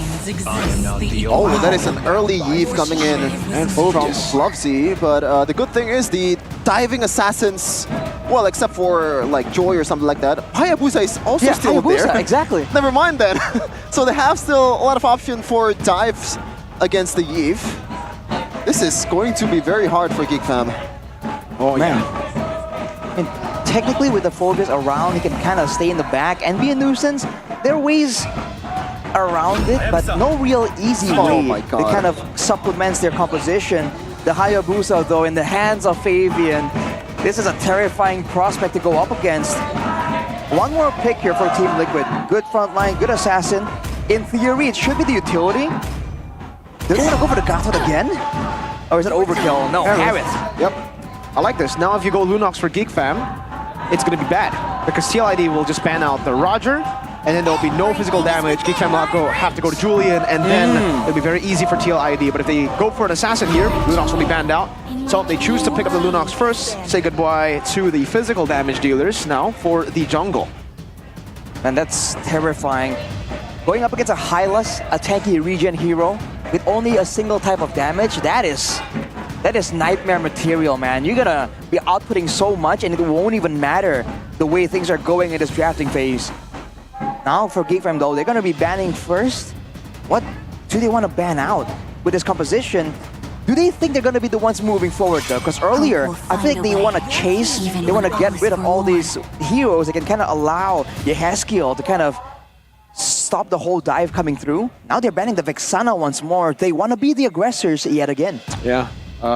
Should be Vexana Aurora. They can't really ban a Roamer here as well. It'll be tough. And like I said, physical damage dealers now for TLID. Maybe they might go Alpha Bane. Maybe they think, yeah, we want you on the Roger or the Julian, right? The Roger, not really a threat, especially with this kind of comp.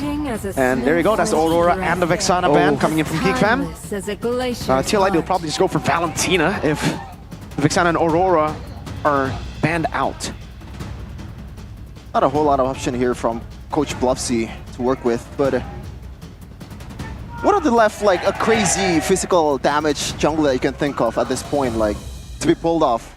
It's Geek Fam, bro. Desperate physical damage jungler? Bane is the only damage dealer right now that they can actually utilize. Because if they go Roger, it'll be more or less the same, right? How about the bomb when they got buffed? Wait, I mean, you could try. I don't like it. I don't personally think it's MPL ready. Oh man, it's a tough one. It's a Roger or Bane should be, right? Oh, Ruby. They think they don't care, actually. Maybe Geek Fam can't even utilize the Bane. They haven't. What will Beloyski go for right here, though, if the Ruby is banned out? Usually it's the Terizla. We've seen if they really require that massive engage potential. They can go Kaja. Kaja? Do they want to? Can they go for an Edith, maybe? The Edith would be cool, too. If they want to play with the Lunox and that one-shot potential, they can go for Kaja, lock down the Haya and Herod, too. All right. I think right here, Coach Bluffsy will take a long and patient time to really figure something out, because like you highlighted, Mirko, all the escape paths, all the options are kind of severed here for Geek Fam, and finally they go back onto Gatot Kacha. So they have some kind of a pretty good combination in the front line, and now there's going to be the Avatar of the Guardian playmaking potential. For Team Liquid though, seeing this massive AoE combo coming in from the Avatar, the real world manipulation, like you mentioned, the Valentina can be an option, but do they want to go for, you know, something that's a bit less straightforward? Because if they want to go for flanks and stuff, some more mobility will be nice, considering that the Mathilda is no longer in the picture. I'm really concerned about the last pick here for Geek Fam, man. It really does. We've mentioned it over and over again. There is just no good option, but right now TLID, they have a whole lot of repertoire they can bring out here. It is going to be a Lilia and a Kai. What? I like it. Wow. On Weedy? Interesting. Or is it around like a fluffy special? No, I think it should be Witty. Yeah. The Lilia pick is great here too. You just get that mid-prio. Geek Fam wanted to look for that mid-prio to play around. This is great. If they combo the Akai together with the Valentina, it'll be hard to actually clear out the waves to get that mid-prio. So Akai can just continue to roam as Lilia stays in the mid alone. This is pretty smart, yeah. That's all I see. It's an easy catch towards like the physical damage jungler that the Geek Fam is gonna bring up, right? But it's gonna be the Bane. Yep. It's hard, super hard. Now, if the whole team of TLID decides to just dive in, there's really nothing Vincent can do. Well, he has the deadly catch, but that's about it. With the looks of it, with the glorious pathway, they might just run straight through the deadly catch. And on the flip side, if Geek Fam are the ones trying to find a pickoff, trying to find a kill against all the quote-unquote safety tools, you know, the revitalized glorious pathway, the shadow kill, the dashes with the Zaman Forest from Harith, the heavy spin, and the black shoes. There's so many ways for Team Liquid to get out of the situation. And I think Geek Fam are susceptible to just getting baited out. Oh, man. It is going to be the Aaron special. I was joking earlier. I think it's better. Be careful what you wish for, bro. It's a fluffy Akai XP. Well, the difference is he's using Flicker, which I kind of get behind with. Not a rival. No.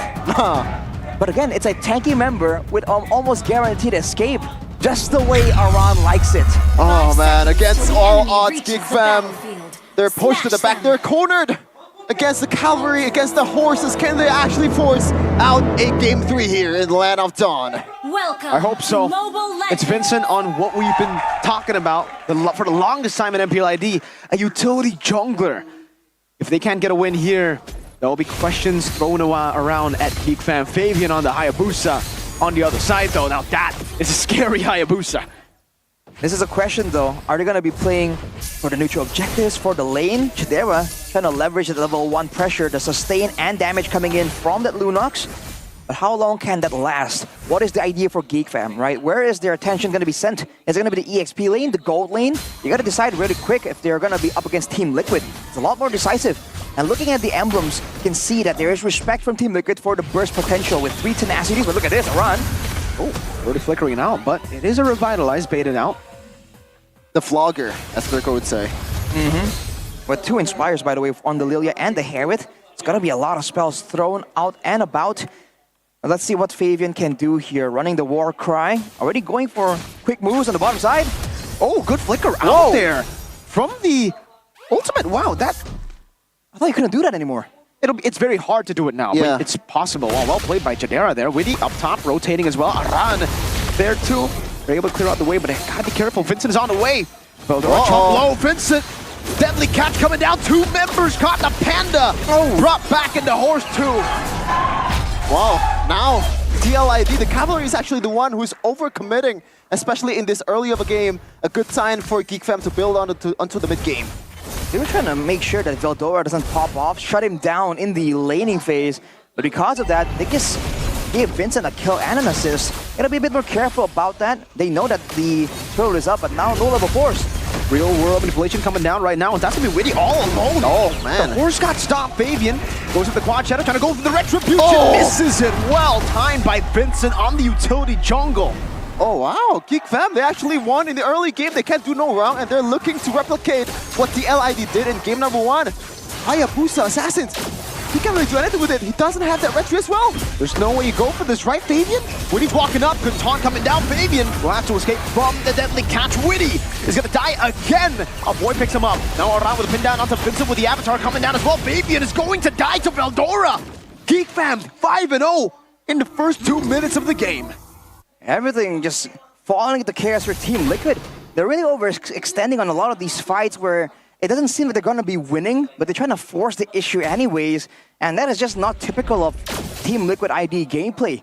Look at Vincent now, though, already realizing that his team has pressure. Gonna go for the farm advantage and maybe put Fabian at a level disadvantage. As Witty on the Hylos can't really do much.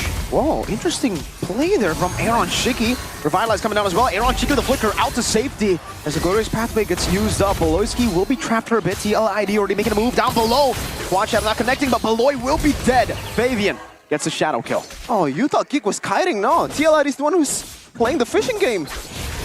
That was interesting. The fact that Team Liquid took so long, and yet there were still no real responses from the other lanes. That's the wave clear from the composition doing work. They gotta leverage that a bit more, in theory. Towards the mid game though, the Hayabusa is gonna be a bit more dangerous. Maybe that is where Geek Fam needs to be a bit more careful. For now though, having all this pressure, having Veldora on the Phobias, with no real clear way of dealing with this hero just yet from Team Liquid, he can kind of be really active, and that's really putting a lot of pressure on this purple buff for Fabian. Really good. Look at Veldora already zoning Fabian away. This should be free for Vincent. Not even without the... he actually goes for the retribution. We'll put him in a spot where it could be stolen the turtle, but he's already 2 levels ahead anyway. And the whole team is ahead, so they can kind of force TLID out of the turtle pit. Even Vincent actually starts the turtle as well. They're gonna be happily taking the team fight towards the cavalry. Interesting decision right here. It's gonna be a 5v5 as Witty once again. Oh, watch pathway. Putting it down, trying to bait some abilities from Geek Fam. A boy gonna be stunned up for a bit. Yeheskiel walking up as well. Now it's gonna be around with the pin down onto Vincent. It's gonna be the catch from Aaron Shaky. Chidera coming in with the chaos as well, but it's gonna be Fabian who secures it with the help of Aran with the heavy spin, and now they're all gonna be compromised. Beloy's gonna dash forward. Shadowkill not dealing enough damage just yet. Good black shoes to escape. Aran! The assassin Kung Fu Panda! Aaron running away. Veldora's gonna be traded. That's a 1-for-1 and a shutdown at that. Aaron Shiki got the shutdown! TLID just made the goal lead disappear. Only 500 right now for Geek Fam. What a catch though from Aran. The flicker plays, man. This is what Arrival doesn't offer you. Geek Fam, they had the goal advantage, but they did not control that fight the way they're supposed to. They can't afford to really allow anyone from Team Liquid to flank around and ruin the formation. It's a very consistent front-to-back composition, but they were dove on, and they were just caught completely off guard with the play made by Aran once more. Just like that, you thought that Team Liquid were throwing caution to the wind, but they have a vision that we do not see. They're treating the Hayabusa like a fanny. They are. So far, it has been working. Aside from the turtle fight earlier, Heskio put some damage back on this purple buff. It does seem like, it's still going to be Vincent who secures it with a Retribution. Fabian walking up, but that's a turret down below. This isn't a fanny, this isn't a Ling. Remember, Haya can still function without the purple buff, so is it even worth? The signs of an elite team, man. They find something when they're getting dove on, when they're getting invaded in the whole part of the map. TLID, they're looking like a strong contender here in the playoffs. They just took 2 turrets while they were behind and immediately negate all the advantage from Geek Fam. Looking at the items real quick, that's a crystal for Widdy, so he's going to be having a lot more sustain. A run on the Panda, going for the Thunderbelt. You don't see it too often, but that is what allows him to actually do some damage. Veloisky though, walking up, Widdy still has a glorious pathway. Will be changed CC, but has a revitalized Avatar of the Guardian. Not connecting. Yeah, Heskio walking up again, trying to zone them away, Veldora. Get in the position to zone them from this turtle. Geek Fam still with the advantage. With the turtle, Aaron Shiki dashing forward, Veldora with the demonic force, Brock Veloisky walking up, unable to get the taunt down. Now might be the time to go in, around with the flicker forward, now with the heavy spin as well, Vincent will be zoned away, Aaron Shiki gets the turtle, trying to run away, Aaron will be bursted down, has to flicker to get out. They're only gonna lose Widdy for the turtle. Mid lane though, they actually want to try to go for the mid lane. No, a boy covering that one really easily, and Geek Fam, I know they're bouncing back, even though the gold lead still favors the LID. I mean, look at Fabian immediately, knowing that the jungle is dangerous, it's compromised, immediately invading, going to the far side, just pressure again and again, and look at Aran still. Half HP, it doesn't matter. He knows he has the security, he has the safety, he's tanky enough, so he just keeps pushing.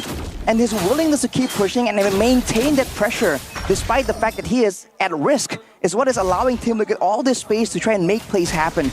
Now it's back to the waiting game, but look at that damage ramping up from a boy. It's definitely been relevant even in the previous fight, so that is something that Team Liquid gotta be careful about. But so far, the creative approach right here to lock down Vincent and allow Aaron Shiki to actually go in and make the play. Team Liquid just showing levels, different approaches that's just not textbook at all. Meanwhile, Vincent is also creative as well on the counter. Arashi actually using the Winter Crown as a second item. Ooh, Winter Crown on the second item will be... Oh, Veldora though. Okay. Oof. A lot of damage. Definitely a lot of damage, but yes, Vincent, like you mentioned, Shevin, with the Winter Crown rushed after the War Axe, he wants that extra bit of output potential. He's experienced that in the first turtle fight. It's all about that dive, right? It's all about Team Liquid surprising them and getting one member out of position and then gaining advantage that way instead. Now with the Winter Crown, there's a bit more outplay potential, but when it comes to the macro game, look at this.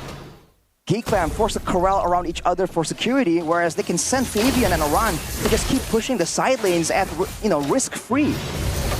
They're owning the brushes, Geek Fam, but so far it has been a slow game over the past few minutes, considering that they need to be very precise, especially Aran, man. If he misses on his ultimate, it is pretty much almost game over for the Cavalry. As Geek Fam actually goes for the Lord, do they want to actually go for this one? Yeah, Heskio is actually at half HP already, so not really ideal. He has the regen, but both teams just want to wait it out, want to try and make some moves happen. They don't really want to go and risk a 50-50, especially in a situation like this. Boy showing off that recall, don't forget to use it or buy it if you haven't bought it already. The TLID and TLPH1. It's not only, it's also a really good recall to buy. Yeah, the Geek Fam one.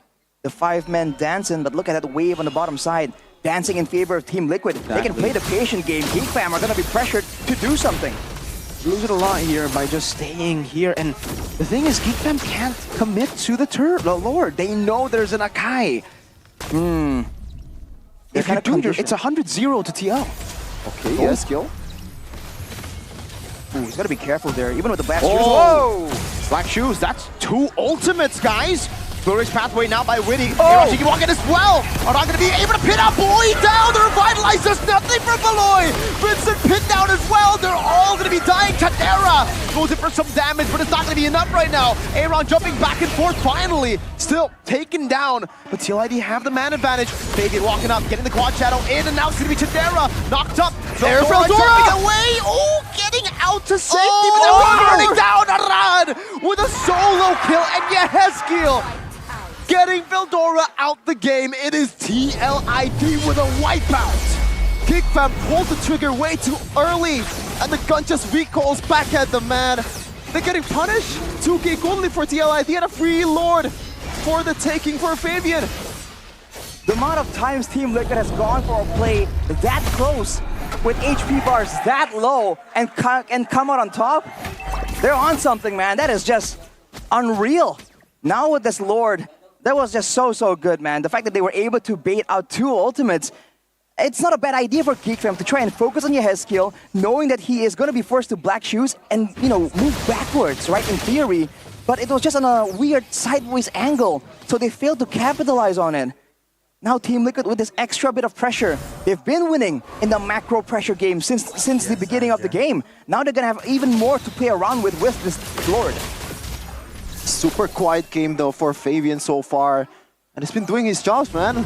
Geekfam has always been invading the jungles for Fabian, and the whole team stepped up for him.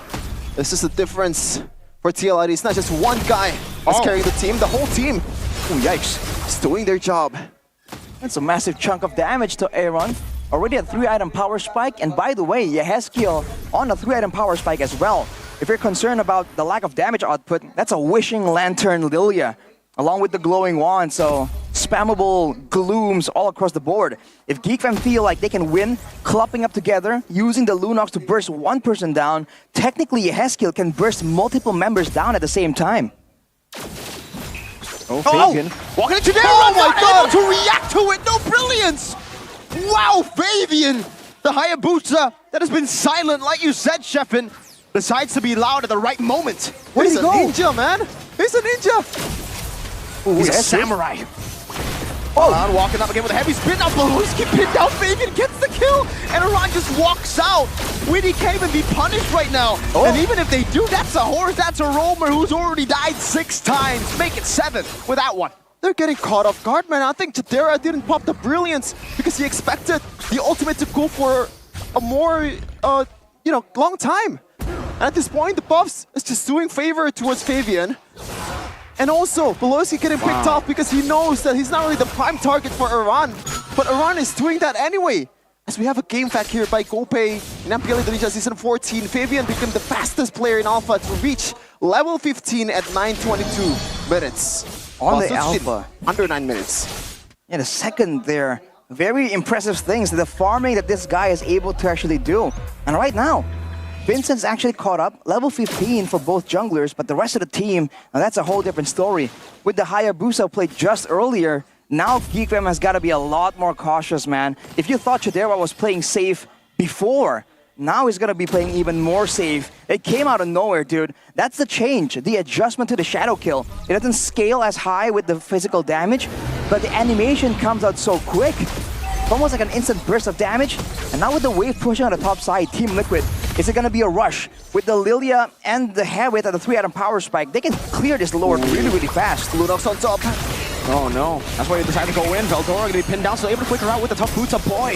Thrown away by Witty. Whoa. In a real world manipulation as the deadly catch comes in as well. Witty will be traded down with a Revitalize already used up, and now Iron Shinky jumps in with a re-engage. Get the kill on the Veldora. And now it's going to be the shadow kill into the back of Boy. Taken out. That's a double for Fabian. As he jumps back away with the quad shadow clean by the cavalry. Just when you thought Geekfam turned the tables, the cavalry's turning the stables. He's turning it around every single time. It seemed like Geekfam had some momentum there, had a moment to really make things happen, but Team Liquid, the great spacing, the way they were just so willing to sacrifice Witty. Witty the Wise here is just taking up everything, taking the L's in order for his teams to get all the W's. And the damage done by Kidia explains why his team was able to really overpower Geek Fam. Look at that damage come out of Yehezkiel. You saw how the Geek Fam were approaching that fight, Shevin. They were kind of clumped up in that small corridor in the jungle. That's ideal circumstances for a hero like this Lilia. The flex coming from Fabian. And the cry emote. Oh man. Yikes. I'll be crying too if I were Geek Fam at this point. I think you're crying right now, Shevin. Oh man. Don't snitch. I'm supposed to be professional. Oh man, look at this though, the siege. Oh my Vincent! Got baited, no deadly catch! No way. Oh no, Aran goes in, now Beloyski will be fed to the rest of the horses as Winnie gets in. Fabian! Again jumping in, jumping out, the shadow kill, enough to take a boy very low. Fabian with the quad shadow! Just styling on Geek Fam. Oh my goodness, almost. Oh, that was actually a pretty good defense coming in from Geek Fam. But now it's not over just yet. They still want to go for more cavalry charges. Yeah. Now the deadly catch baited again. Iron Shiki already on the turret. Witty taken low. He will be able to breathe in. Fabian. Oh, that's his Bond Force coming down. Vincent taken low. Get over! Fabian baits up the crowd. One last hit. Vincent was practically dead in that moment. TLID. Even without waves, they are scary. Way too close for comfort right there. Last second Winter Crown for Vincent. By all means, man, he is still farming. He has a BOD, by the way, Vincent, so you can see earlier, he has damage. But it's not enough damage fast enough. He's trying to compete in damage output with a Lilia, with a Hayabusa, with a Herith. Vincent can do burst damage, but once his skills are on cooldown, it's a long and painful waiting game. Oh man, it just dawned on me that Iran is also celebrating MLBB's 8th anniversary with the new skin for Akai, man. Is he actually just trying heroes just like RQ right now? I don't know. They're still in the race to playoffs, or upper brackets rather, so I don't think they're experimenting. I think we're seeing really good stuff from Liquid. For sure. Yep. And looking at that item, by the way, there's a great Dragon Spear in the inventory of Fabian. So, a lot more ways to just be elusive. He's standing right there! Dude, bro, you're a ninja. You're supposed to be unseen, silent. Why are you showing up on the maps? He doesn't like being called silent. Because he can. Oh, and because No he way! can indeed! Fabian is godlike in and out of the game! What was that? Arana with a pin down, Veldora is dead! But not without Beloyski, who will sacrifice his life to Liquid ID, who are just going to smash them in their own base! Tadera is next! Team Liquid ID, the cavalry! Charge forward and there is nothing you can do! Not against that buff horse! 2-0. Clean sweep. Geek Fam got dumpstered. You just pray against this team, bro. You just pray. The Dragon Warrior and the Ninja deals the last blow to the Gigs. What was that, bro? I thought it was gonna be a silent game. It was 2-1-1 at one point in the late game. Fabian just absolutely jinxed me with this performance out of nowhere. Woo! In theory, the Assassins have a strong mid game and they fall off. But in the hands of a player like Fabian, dude, you better sleep with your eyes open. When you least expect it, he comes through. He got an assassination. Usually we see him wait for a moment of vulnerability. Right there with the Hayabusa, it doesn't even matter if you're surrounded by company. You get taken out. Okay, is he the best player in the league? I'm telling you. What I tell you. Oh my god, I'm more convinced than ever right now. Not just by Vivian only, by the whole team also. Team Liquid ID. The rookies, man. Like, this is a tier S team we're seeing right now. Absolute domination against Geek Fam. A really well-seasoned team with the veterans, with Big Brain Beloy. They out-macroed. They outplayed, they outclassed Geek Fam. Fabian basically showed the gap here. He solo killed Vincent. Remember, the only jungler that he has yet to solo kill is Vincent, and he did it in the midst of 4 other members. That's a 1v5. Not a solo kill. Kinda counts though. And even when you thought that, oh, the ulti is down, at least we can have a bit of a moment of a break. When Fabian is just scary, the rest of the team just goes wild. And now the best part, ladies and gentlemen, let's see what they have to say after winning out against Geek Fam. Fabian is on the stage.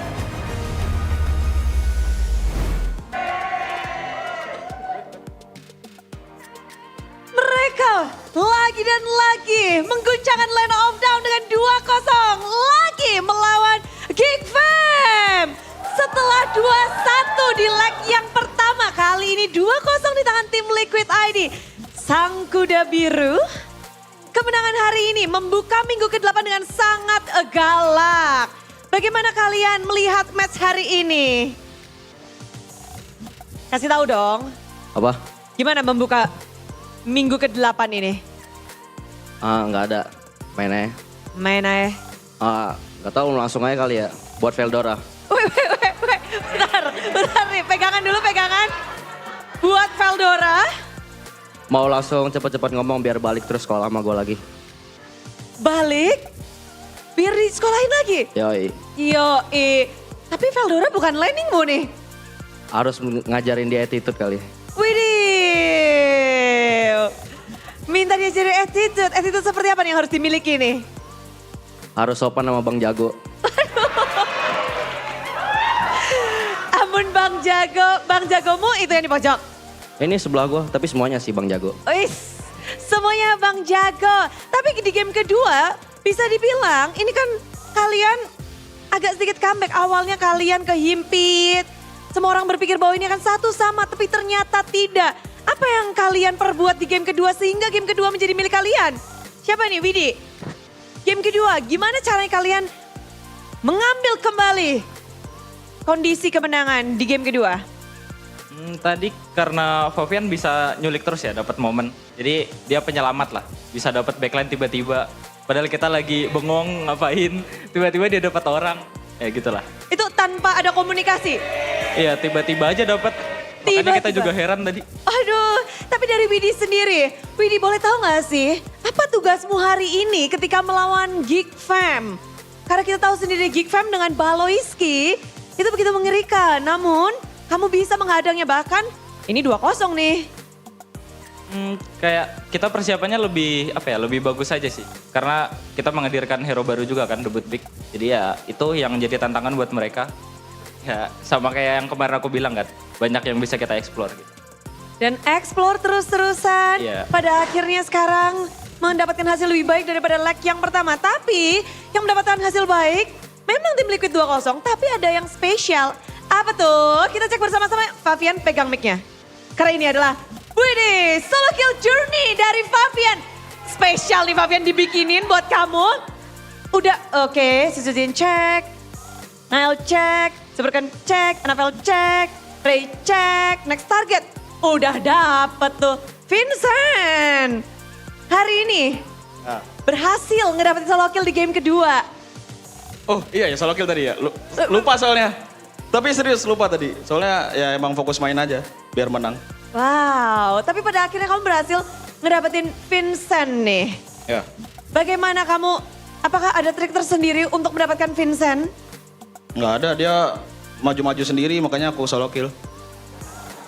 Ngasih badan? Iya. Jadi kamu tangkap aja? Ya langsung tangkap aja. Tapi kan kita lihat game pertama, kamu melawan Vincent dengan Rogernya. Gimana tuh rasa melawan Vincent dengan Rogernya? Kalian ngelepasin loh, kamu gak takut sama Rogernya Vincent? Gara-gara udah patch jadi nggak takut sama Roger lagi sih.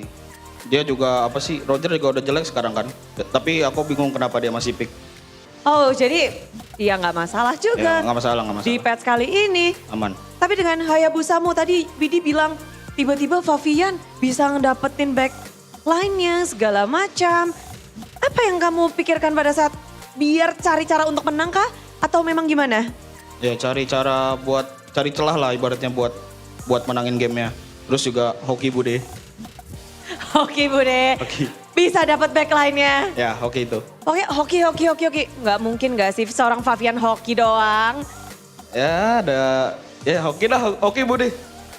Oke. Gak mau terlalu mencolok. Bisa. Kenapa? Ini kamu hari ini 2-0. Hasilnya lebih baik daripada leg yang pertama loh. Apa yang kamu pelajari nih dari Geek Fam leg pertama? Nggak tahu sih, itu paling si Widi yang sering nontonin Geek Fam. Jadi ya aku tinggal minta tolong buat dia jelasin aja. Ini Fabian dan Iron udah ketawa-ketawa berdua nih. Kamu juga begitu, Iron? Sorry. Apa? Kamu juga begitu kayak Fabian?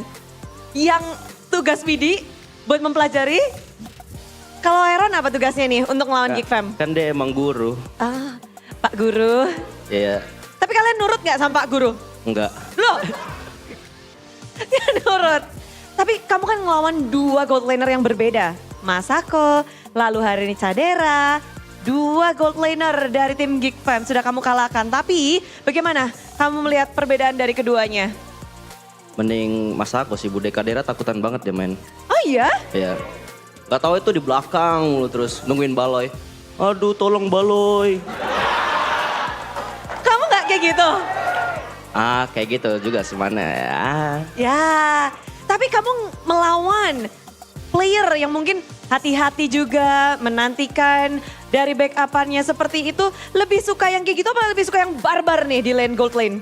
Mendingan kayak lawan Masako sih, maju-maju gak jelas terus. Dah. Daripada itu ya turret doang diem. Ya. Ya gitu ya. Cocoknya tuh dia lawan. Apa tuh? Jempol aja. Gak Bude, jempol aja. Jempol aja. Oke, tapi tadi kan Fabian bilang gak ingat. Kita akan cek bersama-sama nih. Momenmu solo kill Vincent. Yuk, Fabian sudah yuk. Biar nge-recall nih. Melihat momen yang dinantikan di mid lane. Oh ini udah ngedapetin. Dari objektif sudah dapat, tiba-tiba Hey, Fabian, kamu nungguin tuh. Ngetem di situ berapa lama, Bang? Ya ngopi-ngopi dikit dah. Kamu menyangka nggak yang kamu dapetin tuh malah Vincentnya loh? Sebenarnya nyangka lah, soalnya dia kan yang aku bilang tadi maju-maju sendiri kan, jadi ya tangkap. Jadi kamu nungguin di situ bukan tanpa alasan, tapi memang sudah memprediksi bahwa Vincent akan mendekat padamu. Iya. Aduh Fabian acu, memang ini magnet kamu ya. Ya udah. Ngedapetin hasil ini. Aran menarik banget. Kamu di leg pertama, kamu sempat kalah di game pertama melawan Ya Gatot udah. Kaca. Kamu pengen nunjukin Gatot Kacamu nih. Ini sebenarnya buat Baloy dia biar ngerti aja sih POV dari lawan dia gimana sih. Ya, jadi kayak ya makan dah tuh lawan Heron deh. Biar mereka merasa ya. Ya, Karena biar kalian dia rasain pusing juga. banget ya. Ya, jadi biar leg 2 balikin aja sih. Dan pada akhirnya kamu yang mendapatkan kemenangan. Ya, Bude. Apa nih? Apa nih yang kamu mungkin switch sedikit, bedain sedikit dari permainan Gatot Kacamu dengan Baloy? Aku pas leg 1 pas kalau lawan Gatot tuh bener-bener nonton sampai end game sih. Belajar cara dia main Gatot itu aja. Kamu permak nggak untuk hari ini? Ya dikit lah, tambah dikit. Kamu rebutan nggak sama Widi? Rebutan Gatot Kaca nggak? Enggak, Bude, dia gak mau main katanya. Nggak mau? Gak mau dia katanya. Apa alasannya Widi? Bohong. Nanti juga main. Wih, kita tungguin ya. Dan ada sesuatu juga yang spesial hari ini. Apa tuh? Untuk siapa tuh? Karena waduh, Fabian lagi. Wajahmu di mana-mana, Fabian. Karena kamu ngedapetin level 15 di menit 9. Masih di bawah Susujin sih, Fabian. Susujin tuh 8 menit 57 detik. Kamu 9 menit 22 detik. Kecepatan farmingmu ini dengan alpha. Gimana kamu bikin pattern yang sangat cantik dan sangat ciamik? Farming aja sih, tapi ya cari celah-celah tipis lah ke jungle lawan. Ya, gitu doang. Berarti penjagaan jungle lawan nggak ketat nih untuk Nggak match ketat, ini? nggak ketat. Waduh, tidak ketat? Nggak, Membuat kamu bahagia? ya of course. Tapi bisa lebih cepat lagi nggak sih? Kepengen jadi nomor 1 nggak? Bisa nggak sih? Susah sih Bude. Wah. Soalnya Sujin, dia jago banget.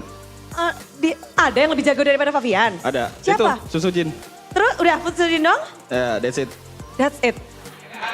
Jadi kalau jungler di MPL sekarang, siapa aja Fabian? 1, Sujin. 2, Fabian Acu. 3. Kairi Acu. Oh, Sujin ini gak dikasih acu? Boleh dah, susu cinacu. Seru banget hari ini. Tapi Yeskiel, anteng-anteng aja Yeskiel. Kamu menutup chance upper bracket untuk 2 tim sekaligus. Di match kali ini, kamu sadar gak sih kamu menutup chance untuk Geek Fam dan juga Fnatic Onyx? Udah sadar dari kemarin sih. Soalnya kan kita yang bakal dapat upper bracketnya, mereka nggak akan dapat. Mereka gak akan dapat 7 season beruntun-runtun. Fnatic Onyx di upper bracket. Tapi kalian pede gak sih? Ini bakal menjadi slot kalian. Sekarang Fnatic Onyx udah gak ada, Geek Fam udah gak ada. Tinggal perebutannya 3 tim. Bigetron, RRQ dan juga tim Liquid ID. Seberapa berat nih persaingan untuk upper bracket buat Yes? Nggak terlalu berat sih, Bro. Kita udah pasti upper bracket. Kita udah bilang dari minggu-minggu kemarin. Keren banget. Berarti kalau udah pasti, satu shot udah punya tim Liquid ID nih. Satunya buat siapa? Dan kenapa? Buat RRQ sih, ya. Karena mereka tim yang kompak dan solid juga. Kuat dan solid. Bentar, kalian setuju nggak? Upper bracket dan yang nemenin ada RRQ. Ada yang punya pendapat berbeda? Kalau dari... Setuju. Oke. Tadi ada yang gue obrolin gak bisa gue omongin di sini, jadi sorry. Oke, siap. Yeah. Nanti di belakang ya. Kasih tahu kita. Kalau Fabian, Anda punya pendapat berbeda kan? Mungkin Bigetron sama RRQ yang upper bracket? Tetap RRQ sih Budi. Dan juga? Dan juga Liquid of course. Kalau dari Fabian, kenapa nih RRQ bisa menjadi teman kalian di upper bracket? Apa? Kenapa RRQ bukan Bigetron? Oh, karena dia yang tadi Yeskiel bilang kompak. Tapi dia bilang kan kompaknya kita, sedangkan kita nggak kompak. Duh deh, kalau kayak gini nggak kompak, gimana kalau kalian kompak ya? Kalau kita nggak pernah kompak, udah kita makan selalu sendiri-sendiri. Waduh, kok gitu? Musuhan kita. Musuhan di luar tapi dan offline bersahabat? Ya, soalnya ini ada satu yang so jago. Oh, siapa tuh? Ya, lihat ntar aja deh. Ntar aja deh. Ini lucu banget, ini seru banget dimana. Kalau dari Aran gimana dan Widi? Upper bracket, Bigetron atau RRQ yang akan menemani kalian? Kayaknya RRQ sih, karena ada Case Cute kan. Karena ada Case Cute sama NMM terlalu dewa. Terlalu dewa, jadi dari hero pick-nya ini. Iya. Kalau Aran sama atau enggak? Kalau upper bracket cuma 1 sih, pengennya cuma 1 sih Bude. Enggak bisa, 2. Sama aja sih, salah satu dari mereka. Sama aja? Ya. Chance Bigetron untuk upper bracket menurutmu besar nggak? Lebih besar RRQ sih, lebih besar RRQ. Kenapa tuh? Karena masih di puncak sih sekarang dia. Di pucuk, Yeah. jadi klasemen membaca ini. Dan kemenangan hari ini sudah berakhir untuk kalian dengan 2-0. Ada yang ingin kalian sampaikan? Mau makasih buat fans boleh Budi? Boleh dong. Makasih buat Calvary Pontianak sama Blitar yang udah nonton bareng buat match kita hari ini. Kemenangan ini buat kalian. Kemenangan ini untuk kalian semua. The Cavalry yang sudah menonton. Mari kita beri tepuk tangan dan beri dukungan terus-menerus untuk tim Liquid ID. Caster, break the game.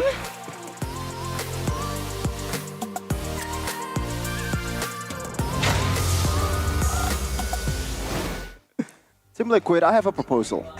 Make a podcast with your players. With bro. your players, yeah. With Eterna as a host, I guess. Oh, hey, That whoever. works. Yeah. At this point, they entertain us themselves, right? I mean, you take Bude out of the equation there, they'll just be talking. The new format, no Bude. It's just like, hey guys, what's up?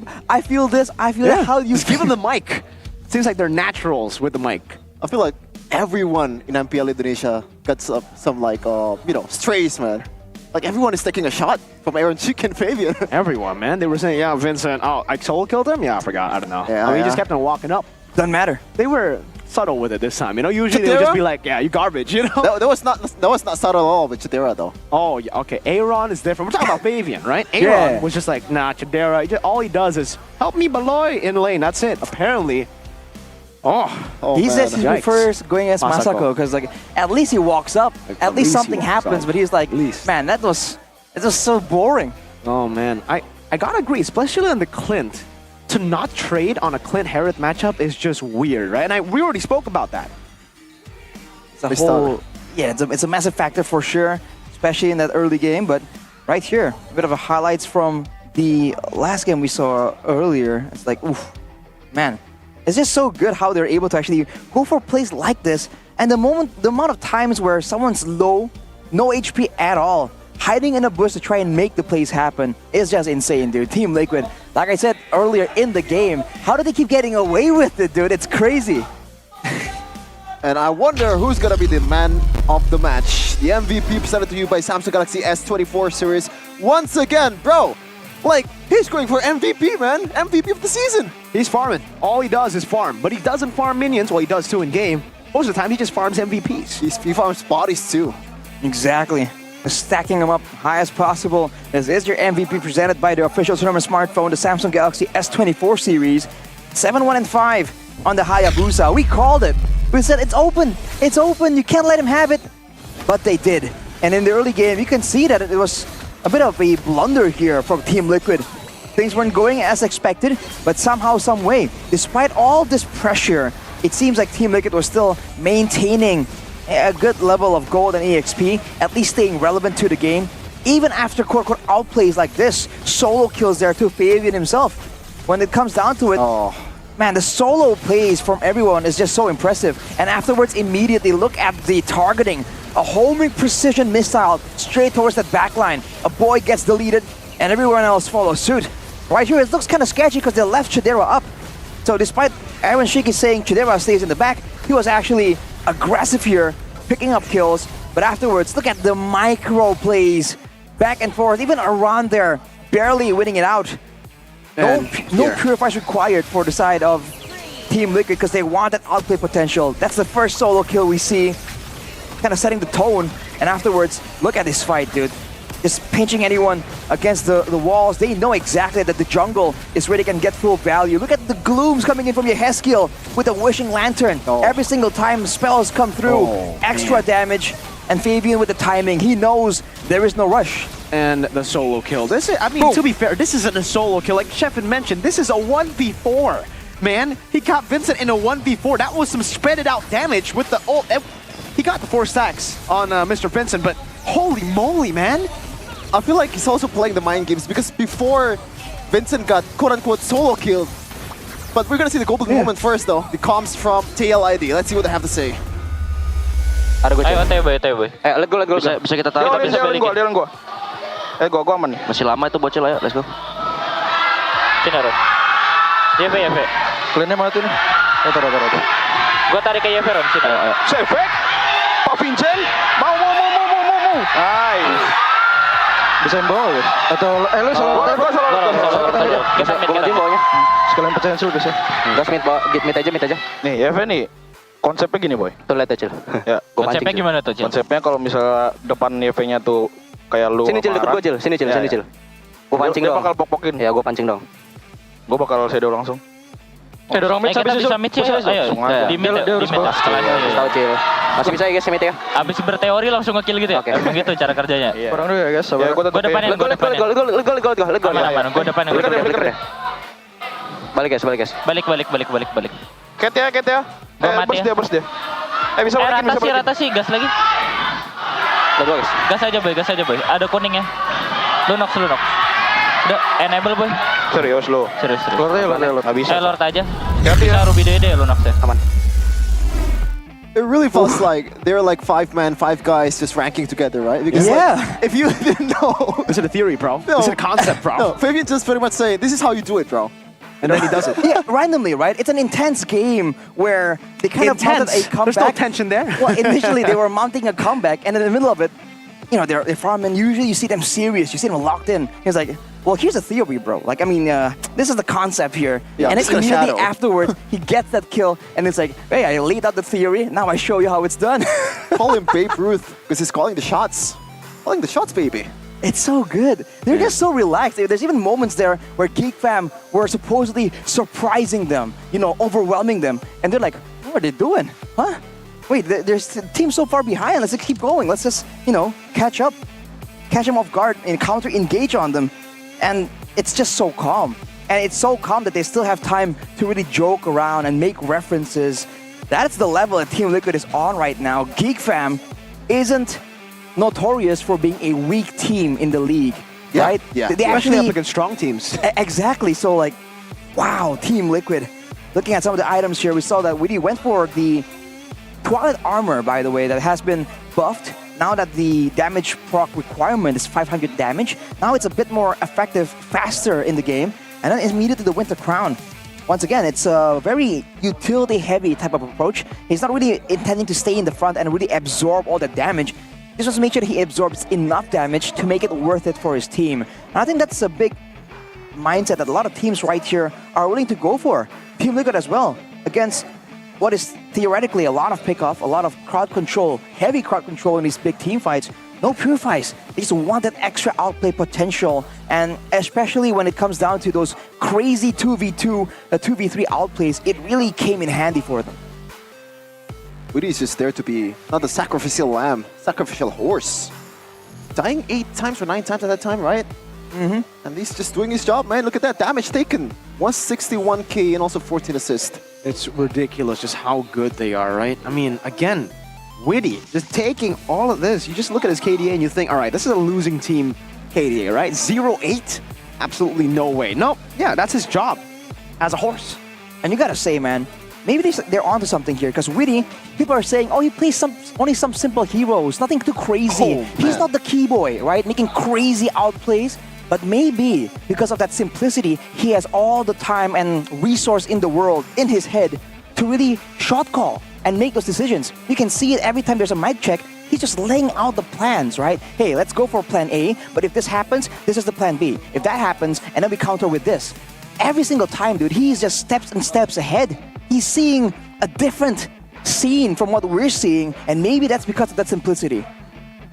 And according to the team, he's the guy who studies the other teams. Yeah, Fabian was saying that the patches too. I don't actually know much about GeekFam. Witty was the guy that just studies all those replays. Well, I wonder if if he's actually saying the right thing, or is he just joking around, you know, trying to. Who knows? I mean, Witty's like the quiet guy, right? You wanna tease the quiet guy. You know how he feels, Sarashi? Kind of, kind of. We got a audience highlight here after losing in both legs against TLID. How can Geek bounce back in the next match? This is Mr. Rafael Sihotang. Perhaps GeekFam shouldn't rely too much on Beloyski for initiating team fights. Veldora should also be utilized to start the war, and they shouldn't keep overextending. Fair point, I would say. No, I don't think so. No? I mean, he was placed on a Phobius. What do you want a Phobius to do with Vengeance? Have Vengeance? But the overextending part? The overextending part is true, for sure, right there. I think, again, it just comes down to composition. If you have a Phobius, you need someone else to initiate. I mean, that wasn't really a team issue. That was like, okay, we got a Phobius. He can't Flicker and Vengeance.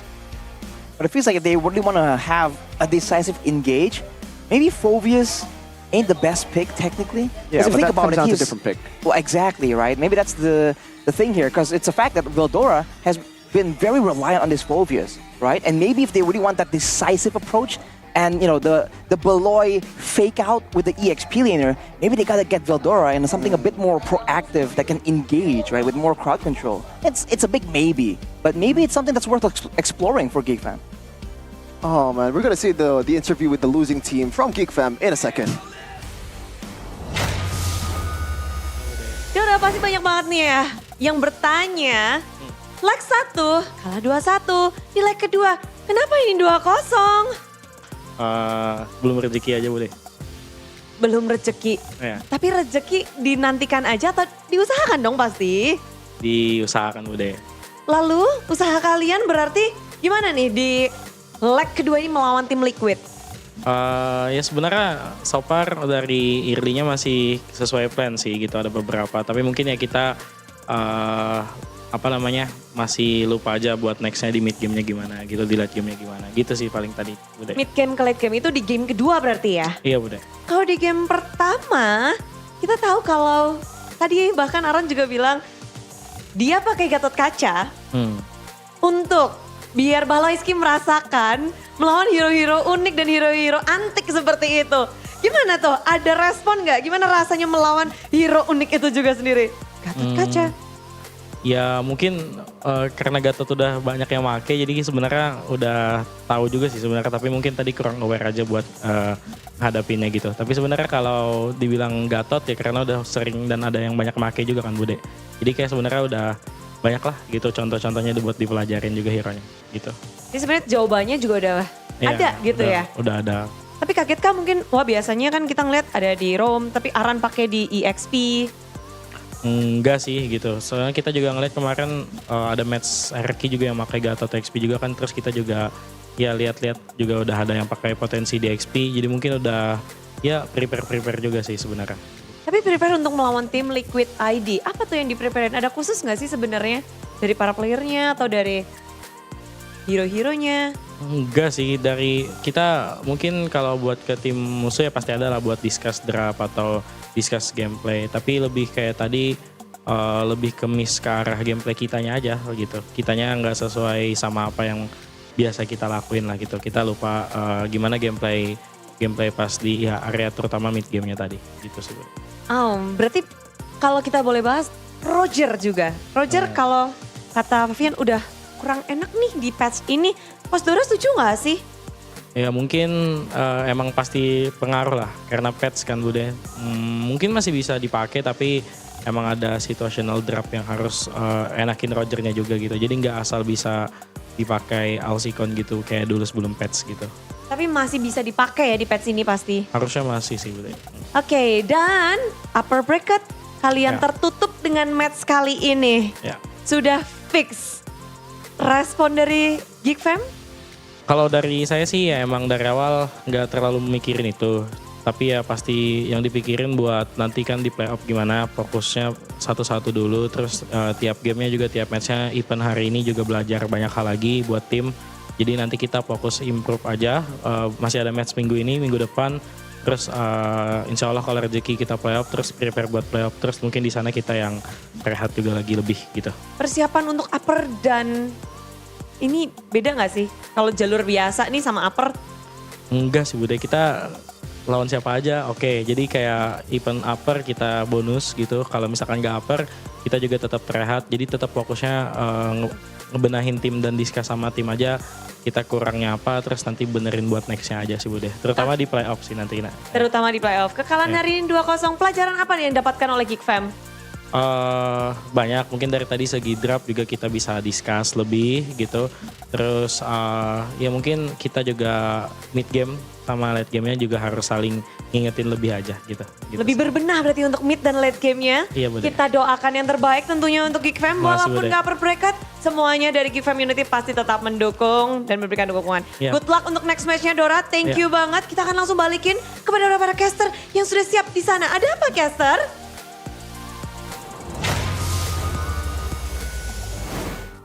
Oh man, let's talk about the elephant in the room. Okay, what's the elephant in the room? What Dora The said? biggest problem that Geek Fam has, especially Overextending, in the playoffs. not initiating. Because in the playoffs, the traffic really matters. All picks, you know, even a single ban matters. Oh, exactly, yeah. True. What does Vincent have to do to improve, or maybe like, do they actually want to just explore the lane right now, Fanny? Here. Are they late right He's had now? 7 weeks to do that, and we haven't seen it. At this point, oh my god. play to the strong suits. I mean, the Bane wasn't horrible. In the late game it was, but it wasn't horrible all throughout. They were able to get turtles, they were able to invade. And I think for me personally, especially, I saw this from week 1. Utility jungle should be the focus for Geek Fam. Don't try to force out these assassins. Clearly, if he hasn't improved in 7 weeks on these assassins, if he's not up to MPL standards on the assassins, play towards his strengths. They're forcing him to play. Even the Rogers in this meta. So Sujin was able to do it, but it's a completely different player, completely different team. Play to your strengths, man. Don't try to force out. Don't try to be something you're not. Just do it. It's okay. Exactly. I mean, if you're a gamer, don't try and be what you're not and try and use more generic options. Just use the new GoPay app, dude, if you're a gamer, because why not? That is the gamer's wallet that packs a punch. And with GoPay, you can vote for the winner of each MPL Season 14 match, and you're guaranteed to get GoPay coins on your first vote, and 1 token with every vote. And if you collect these tokens to exchange for free, you can get skins, you can get GoPay coins, gaming smartphones, and even electric motorcycles. Now granted, voting for the teams right now might be difficult with how many shakeups are happening, but hey, even when you vote, you already get the tokens. Oh, it's crazy, right? Even before you can confirm the matches, bro. I mean, to make it even better, if you can buy the latest skin to look cooler while playing, you can top up the diamonds. Yeah. Top up diamonds, you can get a cashback up to 20k. Wait, you can get the Gakai skin and cashbacks? Yeah, easy. 20k? You can use the cashback to buy something else. Like what? Not just skins, you pretty much everything. Oh. It's an all-in-one app, bro. It's quick value immediately. Wow. That's so good, man. You can even buy phone credit? Of course. so. With the cashback? Yes. What I've been missing They out. have the best discounts for the phone credit too, by the way. You get lower prices compared to if you buy it like, Not elsewhere. lower, lowest. Lowest? Yeah. All right, sure. You have that, but still, when I have to transfer from my bank to his bank, I get charged. So that can't fix it, right? You're late to the party, man. What? 100 times free transfers per month. All right? Not forever, not 100 times forever. Yeah, you can use it per month. You It can use resets. it 3 times a day, and How you do you make ran out of 100 it. transfers per month in normal cases? It's as easy as that. Imagine you having, goodness. you have to transfer 100 times a month, and the admin fee is like 2.5k. Oh, that's Now you're saving up 750k, almost 1 mil moolah, Indonesian rupiah. Oh my goodness. I should be getting on this. Yeah, and if you also go out with friends a lot because you No, don't I stay don't have friends. indoors. Yeah, you do. I have best friends. Best friends. Well, if you have best friends, you will have the best way to split the bill amongst you if you're out for food. And GoPay can do exactly just that. With taxes and everything, immediately calculated. Get on it, bro. It just saves so I'm a much hater. time. I don't care. Because It's not just the utilities, you have all bro. these good things, but can you play with pro players? No, right? You can have fun with pro That's players. everything. He doesn't Go know. to MPL He doesn't Arena know. every week. What do you not have? What does GoPay not have? I can't really think of a thing. It's too just good. that easy, man. Just download and register on GoPay app on your phone, then head straight to the GoPay booth on the MPL Arena. It's right Participate in the lucky draw for a chance to win a golden ticket to my play Brawl God. Match with a pro player, man. Oh yeah. GoPay has. I'm downloading it. I don't care at this point. You just told me everything I needed to know. Well, I mean, what else do I need? There's nothing. Everything is there on the app. I can play with Kyrie Achu, Fabian Achu. You can pretty much live off GoPay for your whole life. That's the point. It's an all-in-one type of solution. The same way that if you're a gamer, you want to just get on Qiddiya, man. You can feel What's the Qiddiya? sensation of entering the world of gaming in real life. With the most complete facilities, you can only experience all of that in Qiddiya City. It's not just about esports, it's for all games, communities, and fans too. It's a new era of play awaits. And you have to follow them at Qiddiya Gaming. Looks hella cool. Amazing, dude. We And need to you can go just there. join the Discord if you want to get, a bit of a taste of that community. Hopefully Qiddiya invites us there, soon. Please. Thank you so much. It looks so cool. And you guys, join the Discord. Like Arashi mentioned earlier, you want to take the hard way, scan the QR code. If you want to take the easy way, type everything out. fandx.io/Qiddiya. It's easy as that. You can play with a lot of people there too on the Discord, man. It's all in one. Yeah, you're on the Discord a lot. You're a mod, right?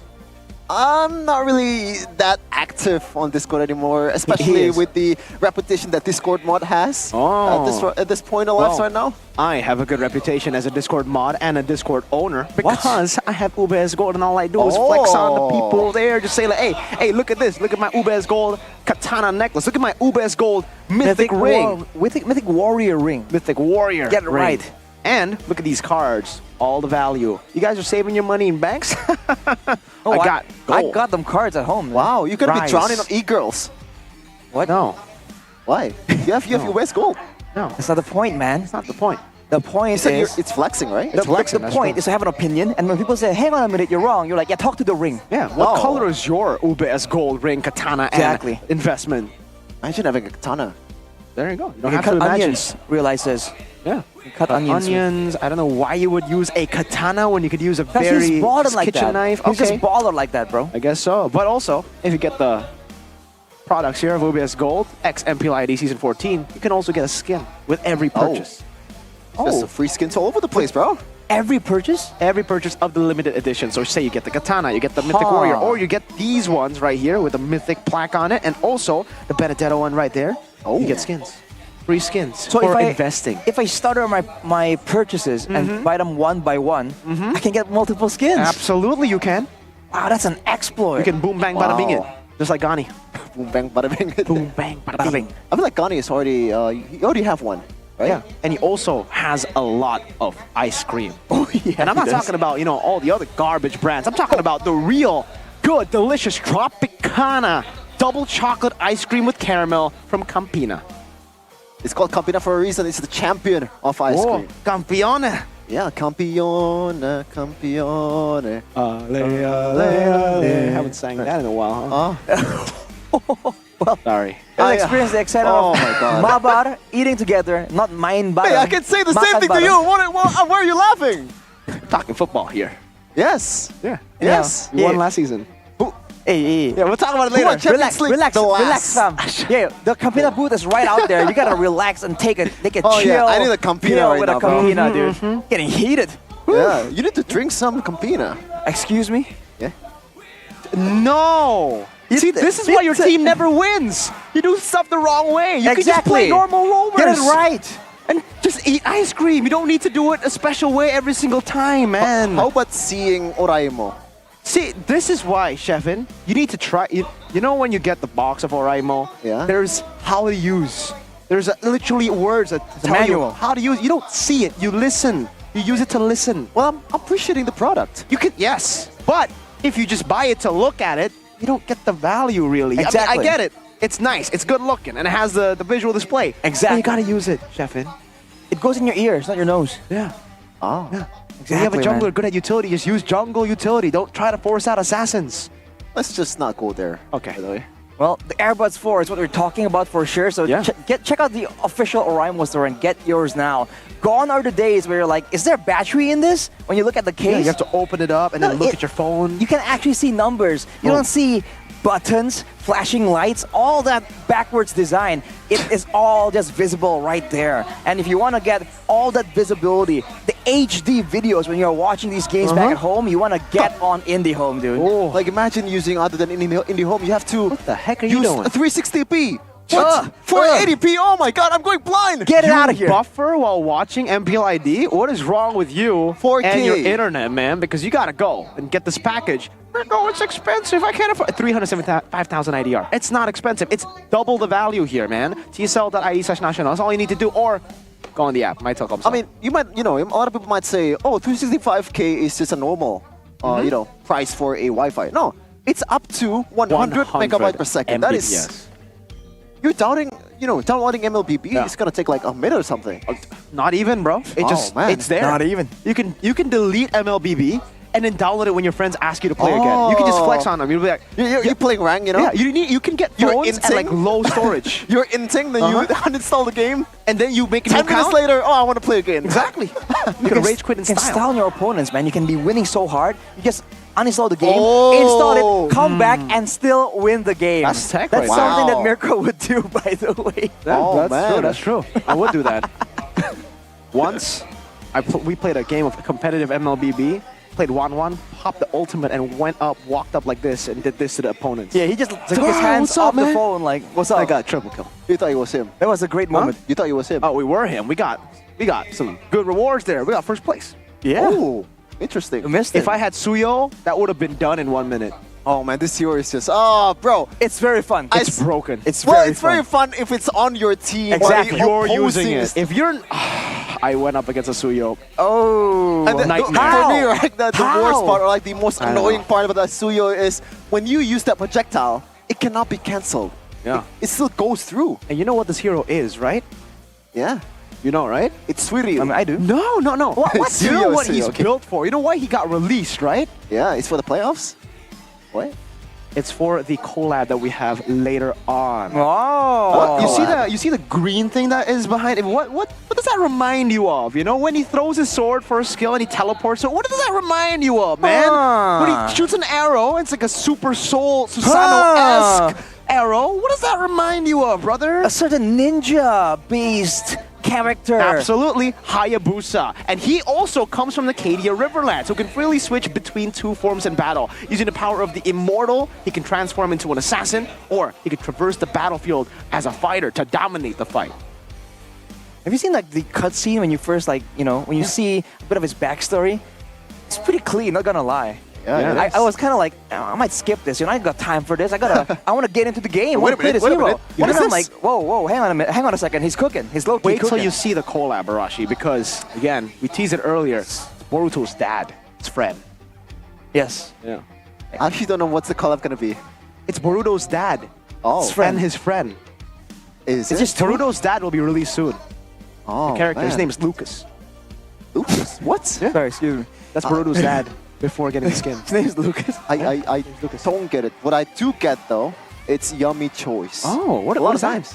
You know, while I'm watching MPL, you know, there's gotta be some. I need some delicious, quick serve, quick to serve snacks, or maybe just some lunch for me to Right. watch MPL. So I Yeah. use Yummy Choice. Oh, a lot of why? options, you got ayam geprek, you can get spaghetti. Wait, you can get ayam geprek spaghetti? Yeah, spaghetti, Oh, onigiri. wow. You can get sandwiches. I always get the even onigiri. vegan choice. Breakfast. It's also there as well. Love it. Breakfast. Breakfast. Definitely an important part of your day. So that's cool, man, because I've found myself short on time because I want to go through the traffic jam of Jakarta to get here on time. Jakarta. Maybe with Yummy Choice, I might as well buy Yummy Choice, right? Exactly, you can Just eat keep on it in the my go. fridge, like, you know, a day before. Come over here with Yummy Choice, microwave it, and I'm set. It's freshly made every day, Arash. You don't even need to put it in your fridge. You can just go to Indomart, buy it, and then come over. Wow. That's convenient for you guys. Yeah. What are you doing? My favorite is the Rangdang? spicy. No, Rangdang? The Rangdang? Spicy tamago sandwich. Ooh, that So you sounds say, good, man. That's spicy. No, fancy. spicy beef tamago sandwich. Wow. So there's a beef there Beef with some kind of spicy beef. seasoning, and also some cheese and some eggs as well because it's called tamago. Oh. For BBB, he's better. He better suit up here for the next few matches that he's got. Get some because protein. These are some pretty fire banger matches, and he needs one win to secure Ooh. playoffs. Just one. Is there a universe where he doesn't? Nah. I don't think Exactly. so. The last two matches is scary, though, I'll be honest with you. But Rebellion, they should be able to beat Last Rebellion. two? Yeah. Hey, Have you not seen Evos? Well, it's a buff against RRQ. Maybe it's just a one-time thing. Maybe. Evos almost beat TLID. Did you forget that match? Anovel solo killed Famion. Oh. The Rebellion actually won against Fnatic. Meanwhile, though, we have schedule here for TLID. Arashi, my goodness. Oh. First of all, Alter Ego. So they'll win that one. It's a winnable. RRQ, right? Okay. Now That's this the is the banger. real one. That's the banger match that everyone's kind of expecting. The next week? It's already sold out too. Of course it is. Both are sold out. TLID fans Did you are know in the building. how quickly Eterna purchased that ticket? Once it was on sale, she was like, Wow. Does she Immediately. need that? I think she could just come here and just walk into the front maybe door. she wants a companion to support. Interesting. Maybe a certain player. Oh. Oh. Oh yeah, the one that's playing, right? Is it? Are we talking about...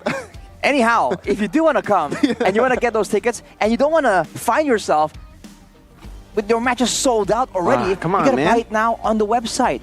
It's ongoing all the way from August the 9th to October 6th, 2024. So you get a 10% discount and 10K GoPay coins as well. Cashback for a limited quota. So pay with GoPay because the tickets start from 85K. And if you get a 10K GoPay coin discount and a 10% discount, that's just value, man. That's just GG. Value, dude.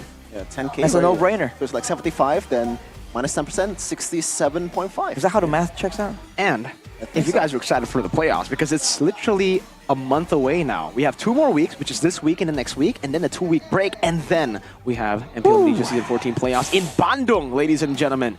So go ahead, buy your tickets. This is the early bird tickets, 23rd to the 27th of October, El Dorado Dome, Bandung.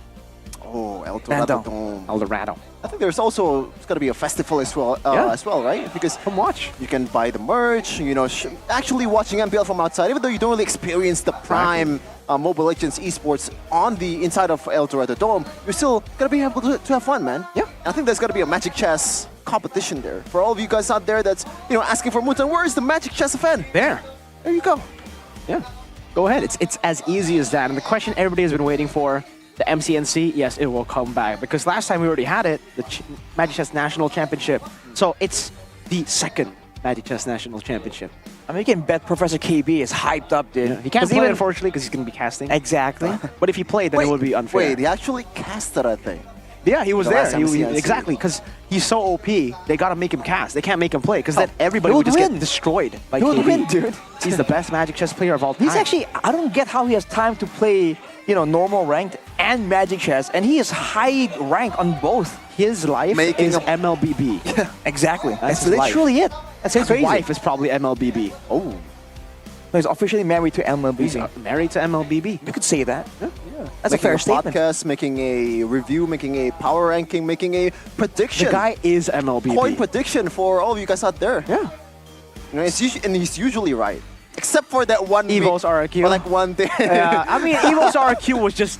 I That mean, was a the whole complete day outlier. there, everybody got it. Only Pak Pulong got his predictions right. And that has never happened before. That's a one-time thing. Yeah, I guess a broken clock is right twice a day. Exactly. See, yeah, exactly. You can't predict all the matches, guys. Then you would just be it won't be fun. If you Just can like predict me everything. earlier. Hey, Sheffin, that one was pretty easy to predict, though. I mean, I think you thought you were onto something, but Yeah. unfortunately you Yeah. ain't. Fortunate, Sheffin. You just ain't. It's unlucky. It's unlucky. But hey, I believe Geek Fam can bounce back. They've done it a billion times before. You better help them out. BBB. With the thoughts and prayers, man. You gotta. Oh, okay. You gotta help them out. I was gonna ask, like, how do I help them out actually? You Do walk I- out to Beloyski and say, "Hey, Beloy, I believe in you." Just a little bit of support there would give him a lot. give him a man. hug. Yeah, give him a hug. Can I He's- give him? Can I give him a hug? Why Well, I not? mean, I Why can give him a not? hug unless he hates No, like, you for some reason. Can I actually? No, never mind. No. We're gonna. Wow. No, I'm gonna escape from here, ladies and gentlemen. We are. Yeah, we are, because we need a break for the second match. It's RQ versus Dewa United. They need to look for that playoffs ticket. So don't go anywhere. Stay tuned for the next match. Di week 8 nanti ada week 9 dan baru playoff. Tapi memang semuanya harus bersiap-siap nih ke Bandung. 3 tim udah ngamanin tiket playoff, masih ada 3 lagi yang lagi dikejar-kejar oleh 5 tim. Tapi Bude Clara ngeliat banyak banget keseruan lagi pada nobar-nobar perjalanan dari tim-tim yang masih beradu, masih berjuang pula di minggu yang ke-8. Dan di hari ini ada nih, nongkrong di kampus bersama dengan Geek Fam. Lagi di mana sih? Halo, boleh dong disapa-sapa yang di sana? Geek Fam nongkrong di UI. Yuk kita lihat. Kurang lebih sekarang acaranya lagi kayak gini. Seru banget. Tadi tuh kita udah ada talk show sama Kak Ape, sama aku sendiri, sama ada Kak Babon. Ngelakuin acara-acara ini bakal langsung ke main eventnya, yaitu kita nonton orang-orang mabar. Makanya disebutnya watch party ya. Ini pokoknya seru banget. Thanks buat anak-anak Via yang udah nonton ya, yang udah datang ke sini. Kurang lebih kayak gini deh acaranya. Lama lah season 1. Kalau buat MPL jujur mungkin full player.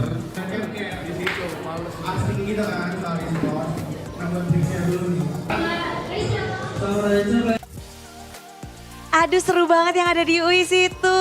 Tapi di sini di MPL Arena juga nggak kalah rame. Apalagi tadi adalah match yang cukup mendebarkan dan bersama Bude sudah ada 2 ladies. Hello. Bude. Halo, perkenalkan dulu dong. Ini Cima sama siapa nih?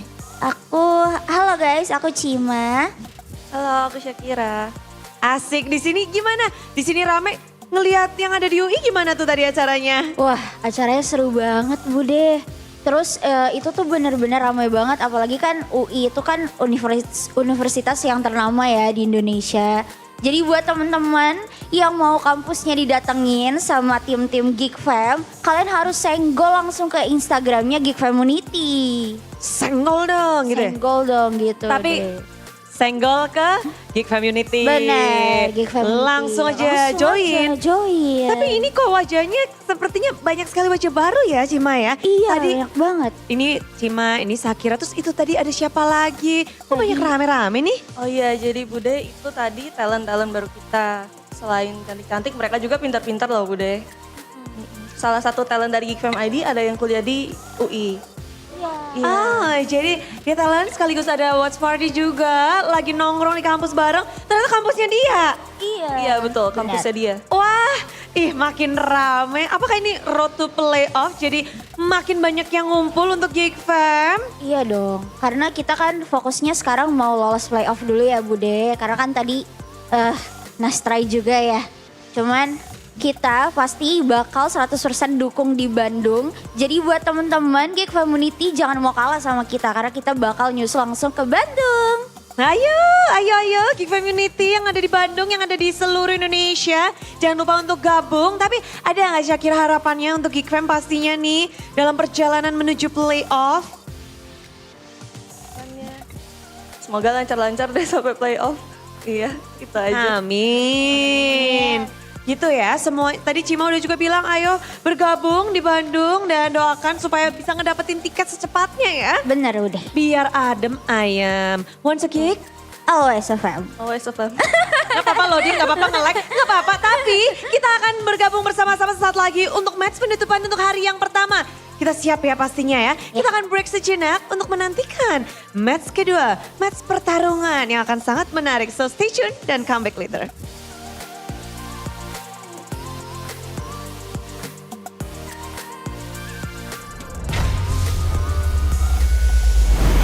Man of the Meats, MVP of the Meats. Mari kita sambut, ini dia, Fabian!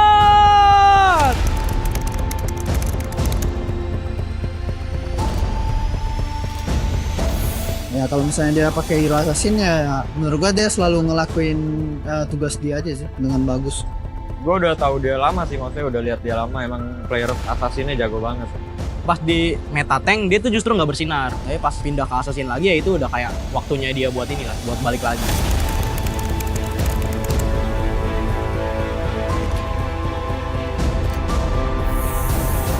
Masa ya gue nggak bisa sih kayak gue gitu. Gue dulu tuh denial banget kan orangnya. Soalnya emang bener-bener dulu gue kayak nge-stuck gitu kan. Ternyata emang dari diri gue sendiri.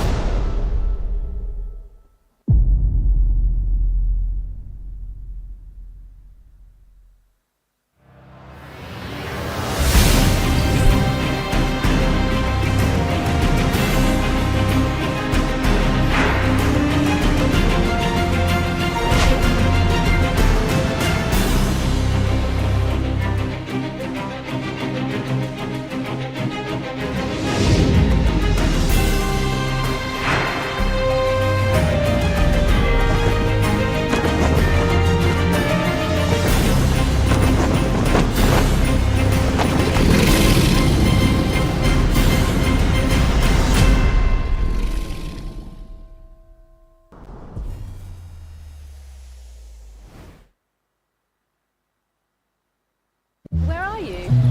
I'm no idea. Circle it. Circle, you let me circle it.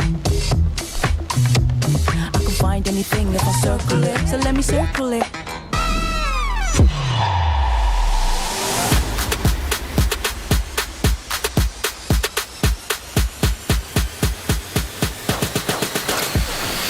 Teman murah, di aplikasi GoPay, samurai, di aplikasi GoPay. Walau yang lain terus berubah, GoPay konsisten, kasihnya pasti murah. Bayar tagihan murah, di aplikasi GoPay, gratis transfer, 100 kali per bulan. Ikut selebrasi MPL pasti dapat hadiah. Download aplikasi GoPay baru, nggak pakai lama. Dompet andalan gamers banyak damage-nya.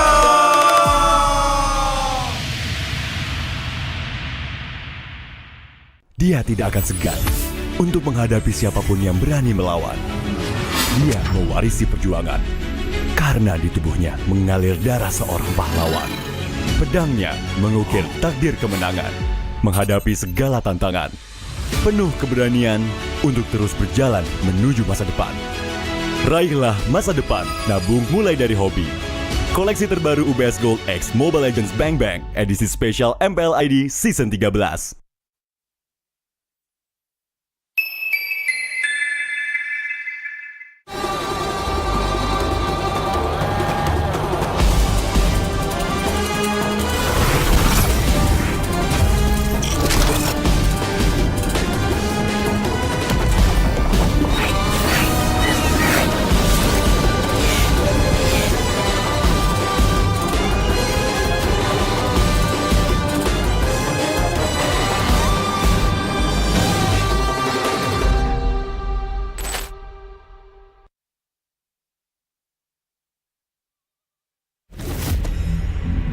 Mami sebenarnya sudah tahu rahasia terbesar kamu, Raka. Abah! Tunggu dari Sari. Kamu adalah legend mom kan?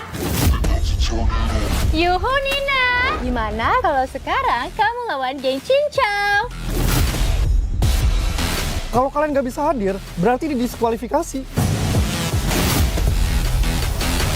Lagi ngapain kalian bertiga?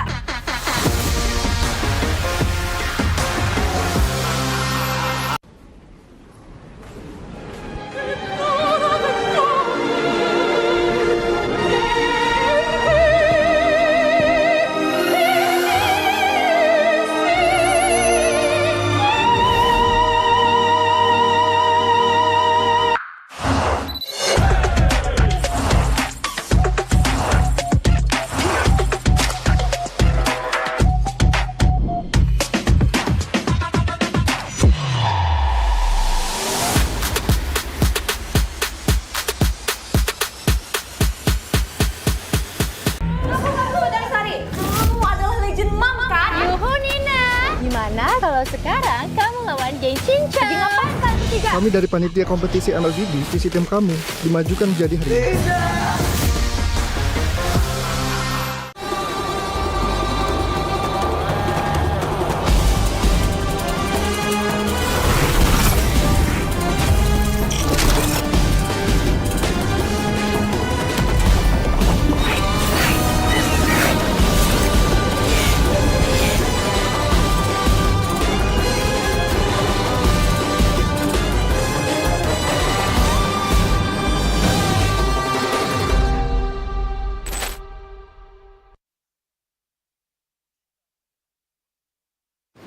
Main Mobile Legend memang seru.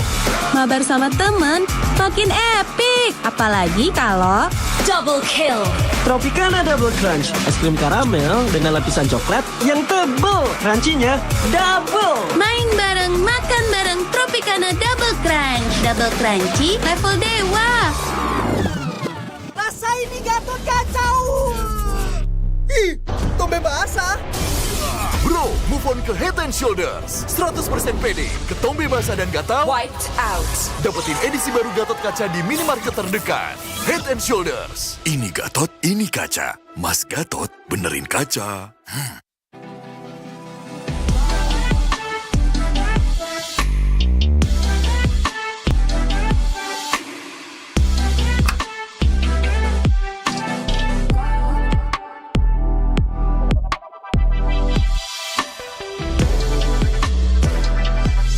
Wow, finished. See you later. Time to go. Okay.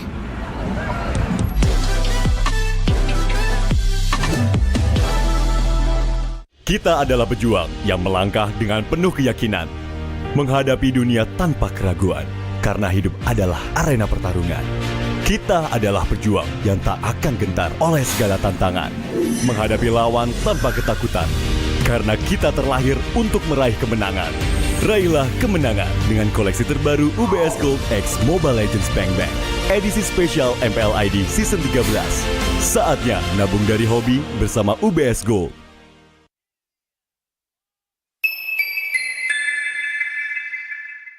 Apa akan kehilangan ingatannya? Masih inget ini, Pak? Sekecil apapun perhatian adalah kekuatan. Hidupkan momen kebersamaan. IndiHome. First blood.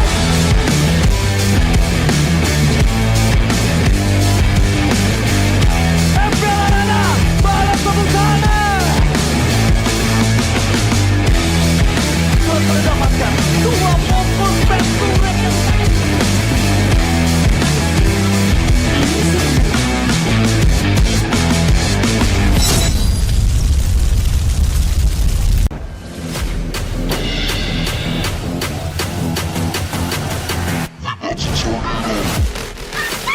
Kamu belajar, Raka!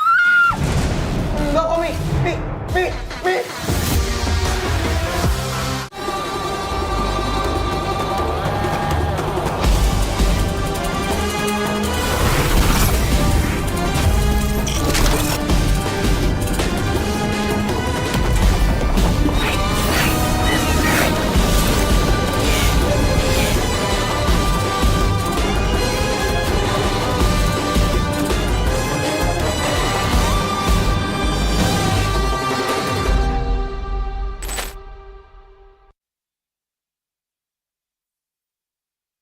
Yang pertama Raka, bocahnya pengen jadi gamers pro. Yang kedua nih Sari, kerjaannya gambar mulu. Kalau yang ini anak babe, Nina. Anak babe sih emang cantik, badannya juga bagus. Pengen belanja banyak barang kebutuhan tapi malas keluar rumah. Untung aja pakai aplikasi Klik Indomaret. Cuma tinggal klik bisa belanja online seperti di toko. Beli ini, itu, jadi mudah banget. Produknya lengkap, banyak promonya. Gak perlu pusing, bisa pakai alat bayar apa aja. Wah, 1 jam udah sampai, gratis ongkir lagi. Untung aku pakai Klik Indomaret, belanja online seperti di toko. Kini, Indomaret telah menghadirkan varian baru, soto dan rawon yang wajib kamu coba. Dibuat dengan daging sapi pilihan, dimasak dengan rempah-rempah khas Indonesia sehingga menghasilkan rasa soto dan rawon yang otentik khas Jawa Timur. Diolah selama berjam-jam sehingga menghasilkan kaldu yang gurih dan daging yang empuk. Bisa dihangatkan di toko atau bisa untuk stok di rumah. Soto dan rawon daging sapi Indomaret, enak tenan rasane.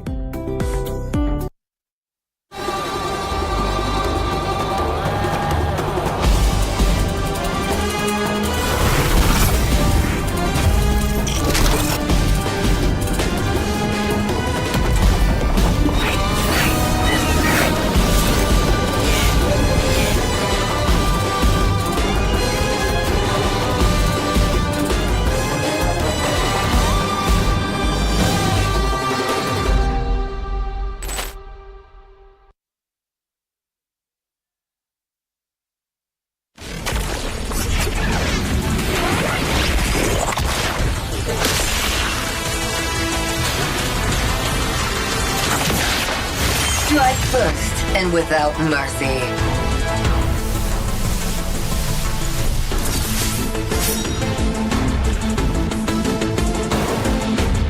Where I tread, death follows. Enjoy your last breath. Deploying smoke. Going dark.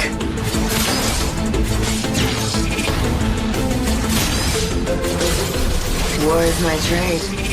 Death is my craft. Backup plan? I am the backup plan. My destiny is what I make of it.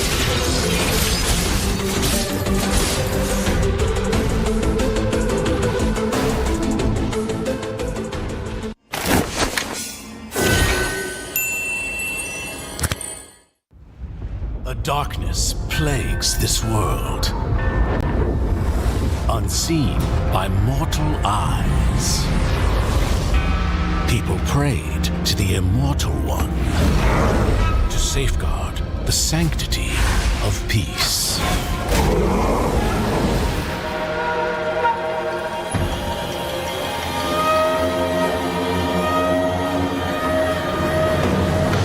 The ceremony's starting! It's Suyo! It's Suyo!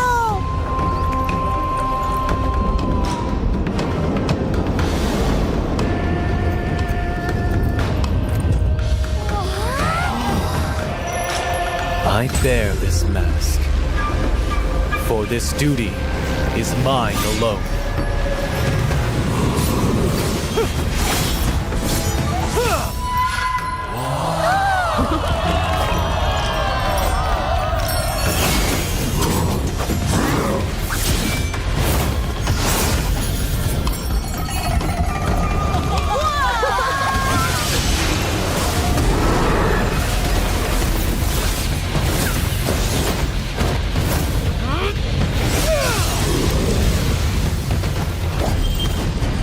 What is that?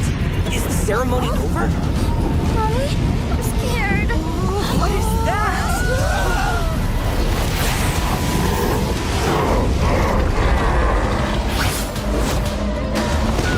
Let's get out of here! Let's get out of here! Let's get out of here!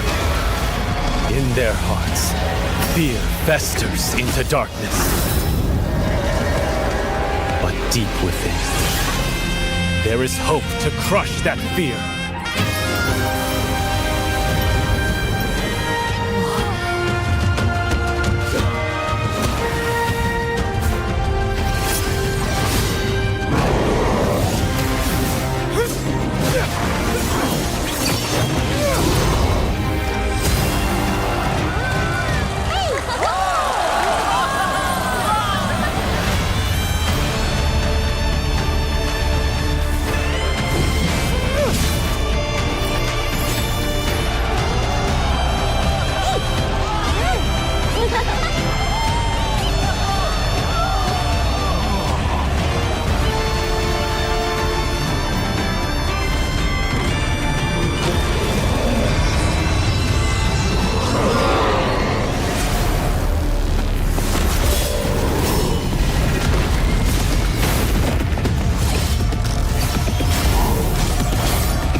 Through this mask, I see no fear.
Welcome to the land of God.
Man of the Meats, MVP of the Meats. Mari kita sambut, ini dia, Fabian!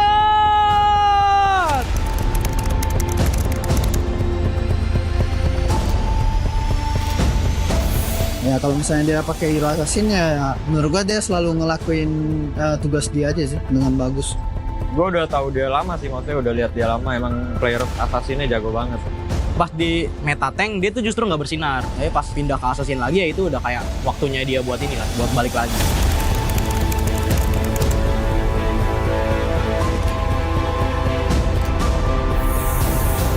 Masa ya gue nggak bisa sih kayak gue dulu tuh denial banget kan orangnya.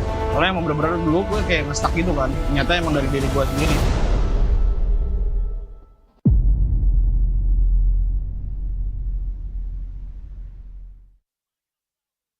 Where are you? I have no idea. Circle it. Circle, you let me circle it. I can find anything if I circle it, so let me circle it.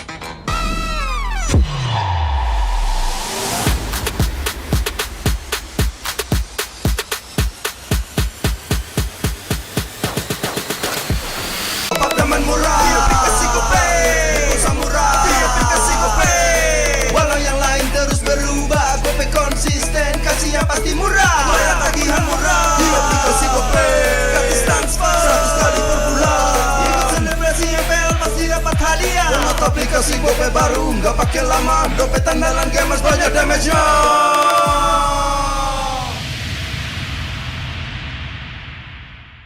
Dia tidak akan segan untuk menghadapi siapapun yang berani melawan.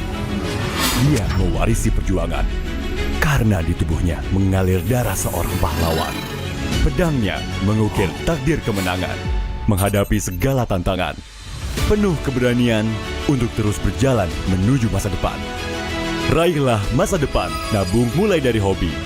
Koleksi terbaru UBS Gold X Mobile Legends Bang Bang, edisi spesial MPL ID Season 13.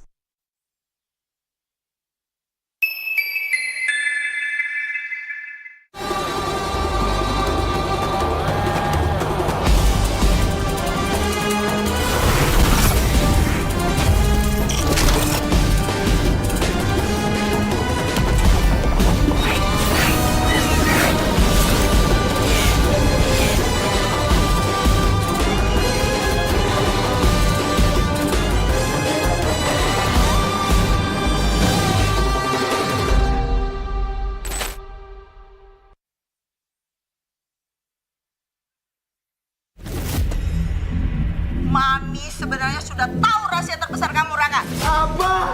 Aku dari Sari. Kamu adalah legend mom, kan?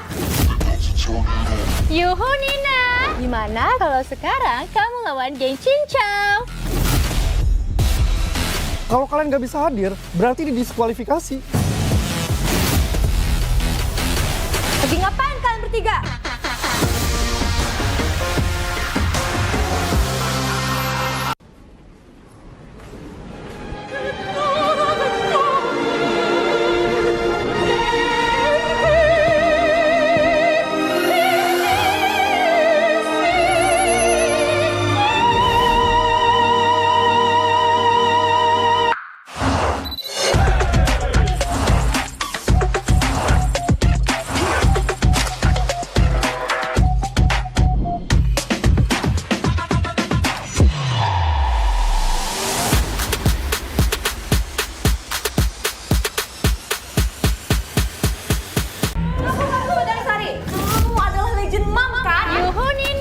Gimana kalau sekarang kamu lawan geng Cincau? Lagi ngapain kalian bertiga? Kami dari panitia kompetisi MLGD, visi tim kami dimajukan menjadi hari ini.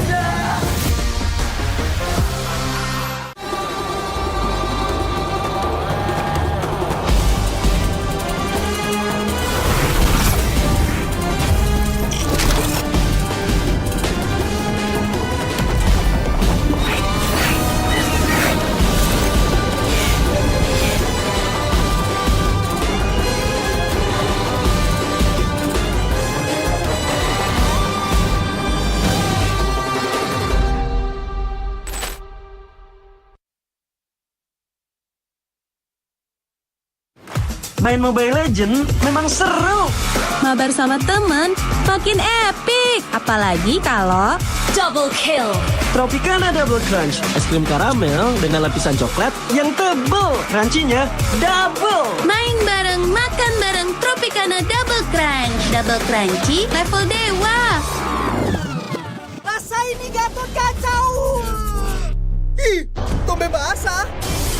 Bro, move on ke Head and Shoulders. 100% pede, ketombe basah dan gatal. Wiped out. Dapetin edisi baru Gatot Kaca di minimarket terdekat. Head and Shoulders. Ini Gatot, ini kaca. Mas Gatot, benerin kaca.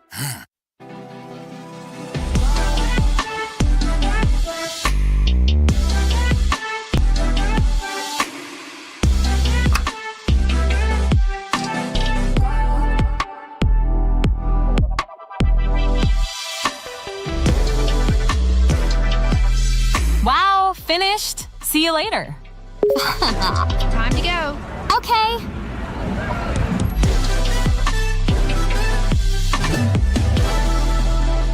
Kita adalah pejuang yang melangkah dengan penuh keyakinan, menghadapi dunia tanpa keraguan, karena hidup adalah arena pertarungan. Kita adalah pejuang yang tak akan gentar oleh segala tantangan, menghadapi lawan tanpa ketakutan, karena kita terlahir untuk meraih kemenangan. Raihlah kemenangan dengan koleksi terbaru UBS Gold X Mobile Legends Bang Bang, edisi spesial MPL ID Season 13. Saatnya nabung dari hobi bersama UBS Gold.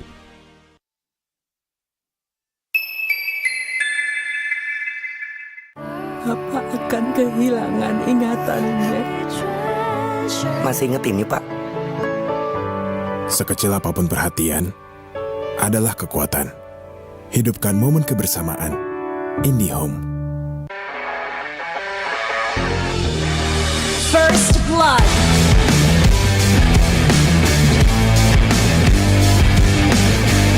MPL Arena, balap pembukaannya. Telah mendapatkan 2 momen penturet.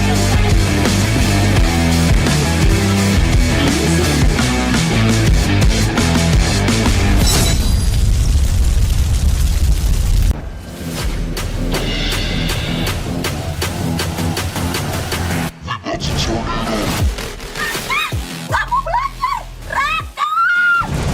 Enggak kok, Mi.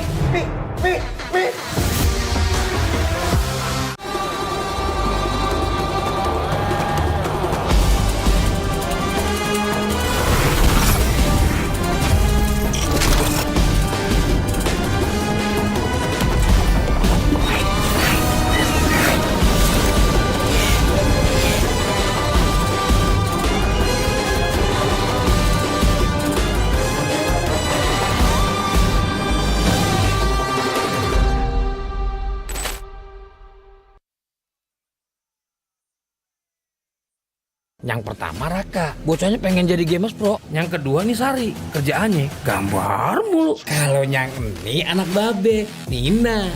Anak babe sih emang cantik, badannya juga bagus. Pengen belanja banyak barang kebutuhan tapi malas keluar rumah. Untung aja pakai aplikasi Klik Indomaret. Cuma tinggal klik bisa belanja online seperti di toko. Beli ini, itu, jadi mudah banget. Produknya lengkap, banyak promonya. Gak perlu pusing, bisa pakai alat bayar apa aja. Wah, 1 jam udah sampai, gratis ongkir lagi. Untung aku pakai Klik Indomaret, belanja online seperti di toko. Kini, Indomaret telah menghadirkan varian baru, soto dan rawon yang wajib kamu coba. Dibuat dengan daging sapi pilihan, dimasak dengan rempah-rempah khas Indonesia, sehingga menghasilkan rasa soto dan rawon yang otentik khas Jawa Timur. Diolah selama berjam-jam sehingga menghasilkan kaldu yang gurih dan daging yang empuk. Bisa dihangatkan di toko atau bisa untuk stok di rumah. Soto dan rawon daging sapi Indomaret, enak tenan rasane.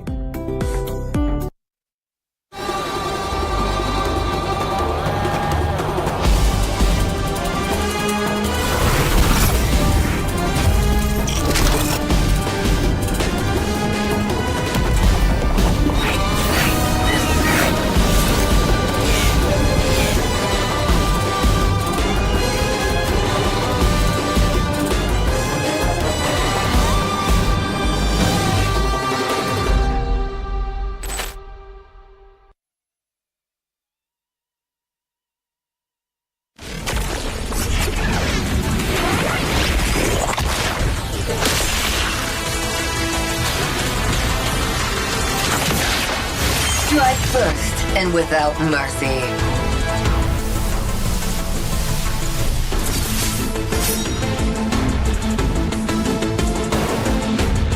Where I tread, death follows. Enjoy your last breath. Deploying smoke. Going dark.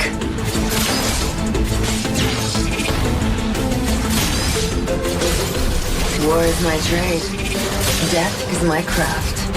Backup plan? I am the backup plan. My destiny is what I make of it.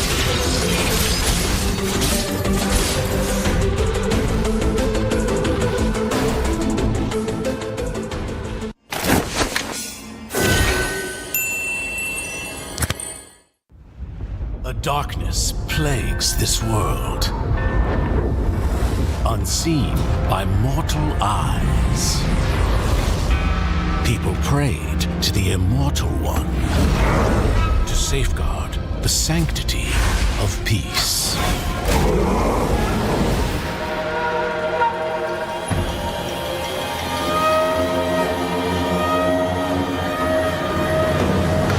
The ceremony's starting! It's Suyo!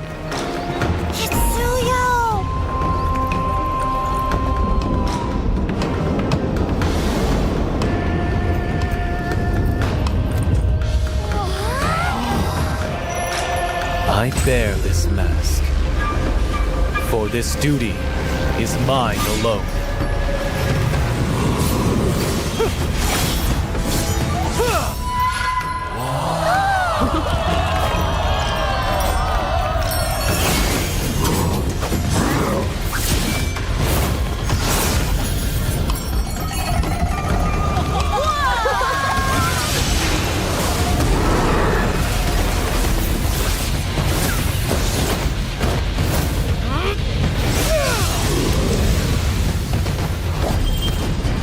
What is this? Is the ceremony over? Mommy, I'm scared. What is that?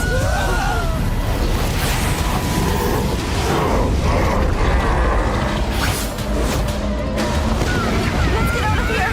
Let's get out of here. Let's get out of here. In their hearts, fear festers into darkness. But deep within, there is hope to crush that fear.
Through this mask, I see no fear.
It's MVP of the Beach. Mari kita sambut, ini dia, Fabian!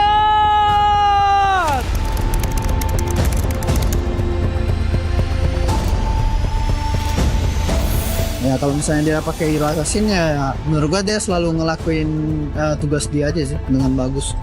Gue udah tahu dia lama sih, maksudnya udah lihat dia lama, emang player assassinnya jago banget. Pas di meta tank dia tuh justru nggak bersinar. Tapi pas pindah ke assassin lagi ya itu udah kayak waktunya dia buat ini lah, buat balik lagi.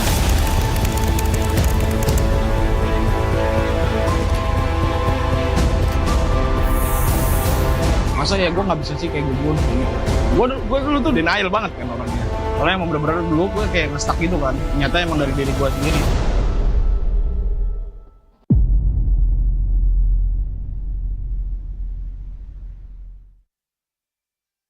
Where are you? I have no idea. Circle it. Circle, well, let me circle it. I can find anything if I circle it, so let me circle it.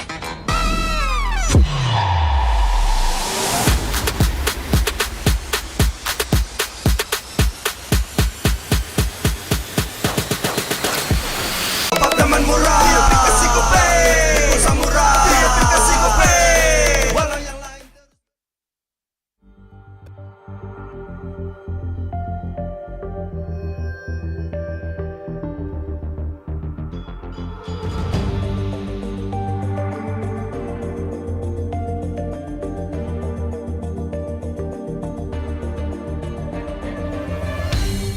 aku kan berdiri dan terus berlari, terus ke arah puncak tertinggi. Ku takkan berhenti, hanya sampai di sini. Kemenangan abadi menanti. You know we won't miss if we unite our focus. And if you haven't noticed, we all live. Nyalakan apimu, hadapi semua tantangan, hadang semua serangan, jatuh bukan halangan. Bakar semangatmu, janganlah engkau menyerah. Kita akan buat sejarah. We all this, we won't miss. We all this, we won't miss. Saatnya beraksi, jalani ambisi. Aku kan menyawakan hari ini. You know we won't miss if we unite.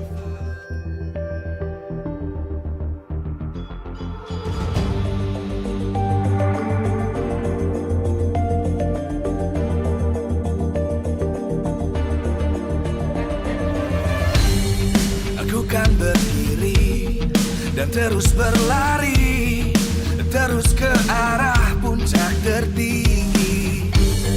Ku takkan berhenti, hanya sampai di sini.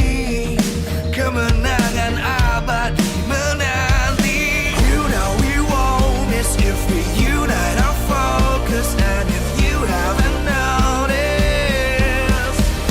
we all live. Nyalakan apimu, hadapi semua tantangan, hadang semua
dan terus berlari, terus ke arah puncak tertinggi.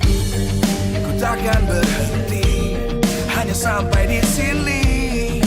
Kemenangan abadi menanti. You know we won't miss if we unite our focus. And if you haven't noticed, we only nyalakan apimu, hadapi semua tantangan, hadap semua serangan, jatuh bukan halang.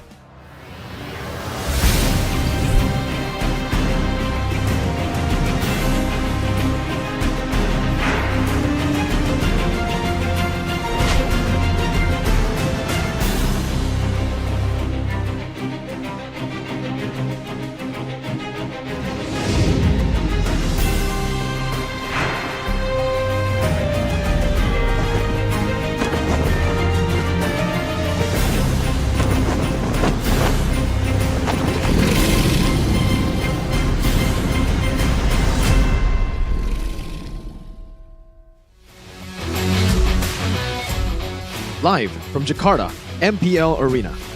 MPL Season 14 is powered by Munta. Presented by our official tournament smartphone, Samsung Galaxy. Official e-wallet, GoPay. Official destination for gaming and esports, Kadia. Official gold partner, UBS Gold. We own this.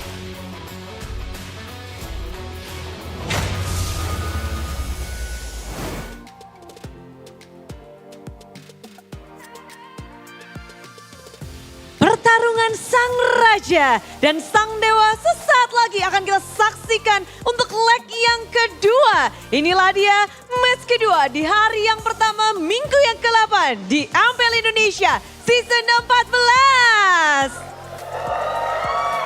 Semua super fans sudah bersatu untuk menyaksikan bagaimana jalannya pertarungan di leg yang kedua. Mengingat di leg yang pertama, pertarungan dari tim RRQ dan juga Dewa United berlangsung begitu sengit.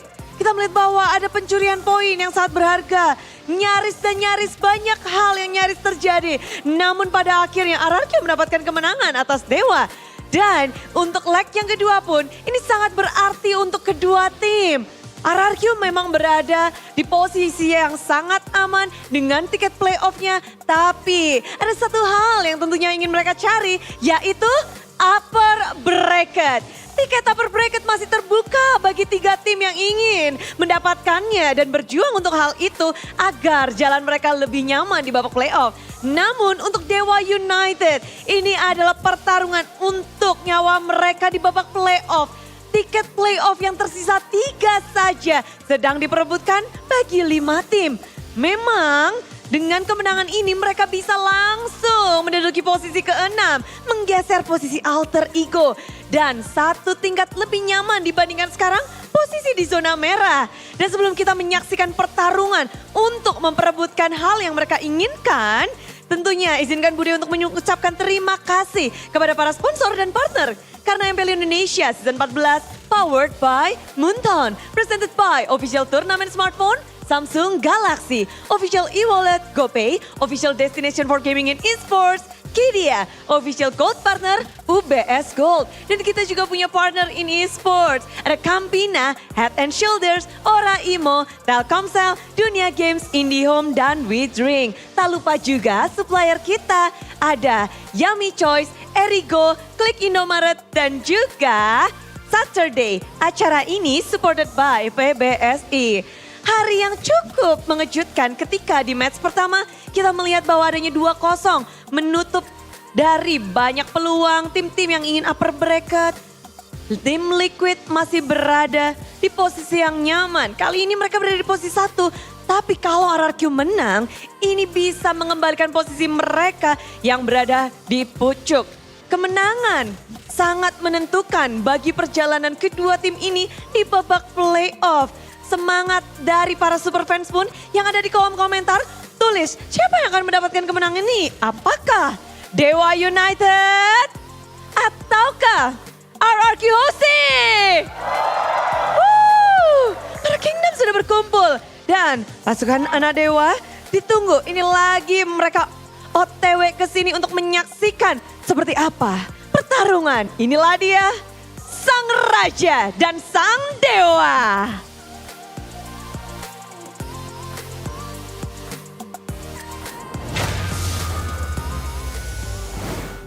Dewa United are in a tough situation. The Devas look up to the above from the sky, and it's RRQ there. Welcome back, ladies and gentlemen, to MPL Indonesia Season 14. Right now, we're going to see Rex Regum K on the top of the standings right now against Dewa United that is still looking for the their playoff berth in Season 14. And, oh man, it is going to be a hard journey. Even though they have a hard journey, I think some other teams have it harder. Dewa United will be going up against RRQ, yes, but they will have Rebellion and Evos as well to maybe get to the playoffs. Alter Ego, on the other hand, their bitter rivals for the battle to the playoffs, will be going up against RRQ, Liquid, Onyx, and Bigatron Alpha. So, yeah, I personally would say Dewa should be the one to make it to playoffs, but even then, technically, it just comes down to their performance, really. Right, should being the key word here. Because, you know, we keep saying that in theory, logically speaking, it should go this way until Evos beat RRQ. Yeah. So, I mean, at this point, you never know.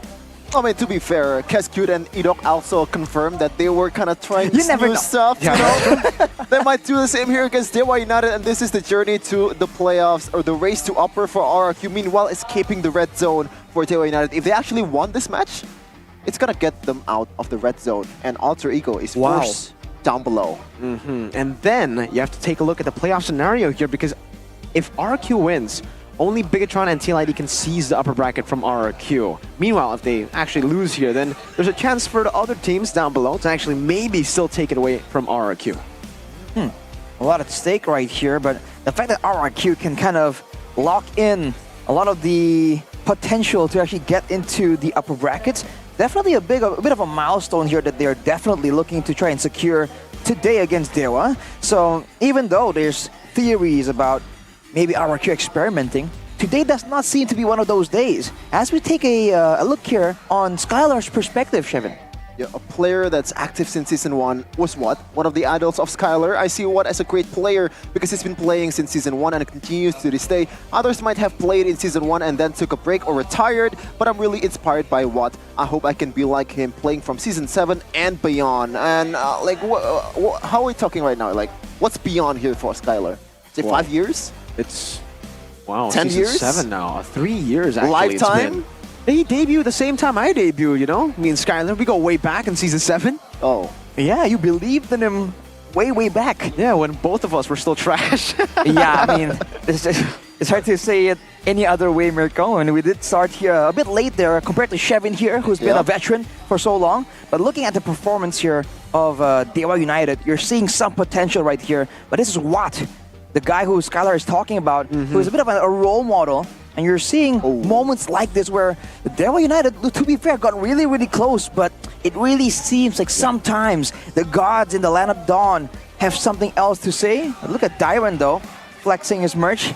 Surely seems like RRQ are absolutely confident right here going up against Dewa, but as they are mentioning themselves, they do have a degree of respect, but whenever Keskute is involved, you never really know. But what you can really rely on is for Skylar to just have a massive performance, even on heroes who, in theory, it isn't really comfort for him. Look at this, Sir Lair. I would have expected him maybe the Crown Prince, maybe even now the King, as he's taken the mantle. But no, we're going back to Sir. I think it's a downgrade from Prince, right? So now you're a Lord or something, I think. No, you're just a Sir, you're a Knight. What's the translation to Indonesian? Bangler? Bangler. Pakler? What even is Lair? Lair is his name. Skylar. I think there's double meaning there. Oh, really? Interesting. Because Dyron is Lek. We call him Lek for some reason in Indo. It's a dialect thing, Oh right? yeah, he's from Riau, I believe. Which Which is from Medan. No, Medan. Oh, Medan. Yeah. Sorry. Same island, though. Is it not? I'm not really good at I believe it's the same island, which is why Papulong and Dyron actually have a bit of a connection, good banter going on. So they call each it's other a bit of a fun fact. I think Dyron owes Papulong money, I believe. I believe they have a bet on something. I forgot the details, though. I'll be real with you. Anyways, right? Moving on. Skylar, do you think he's the king now? Because I've been calling him the king ever since, he's been able to go through the tough situations in RRQ, just last season, making it barely to the playoffs, and now, #1. I do And the king is gone. The old king. Who is it? Lemon. He's not in the roster anymore for the first time. So I thought you were talking about Gold Lane King. It's not RQ King. Think about Brands. He's also gone for now. Oh man, let's talk about Speaking of Gold Lane though, veteran prodigy in Azura, 4th in gold per minute in Gold Lane. Also 9th damage per minute in Gold Lane. Not really looking good there. And also 10th in total kill in Gold Lane. Granted, he's only played in certain matches that What didn't play. So less matches. Exactly. He doesn't really have the same kind of play time, so overall stats are going to make him look a lot worse than he actually is.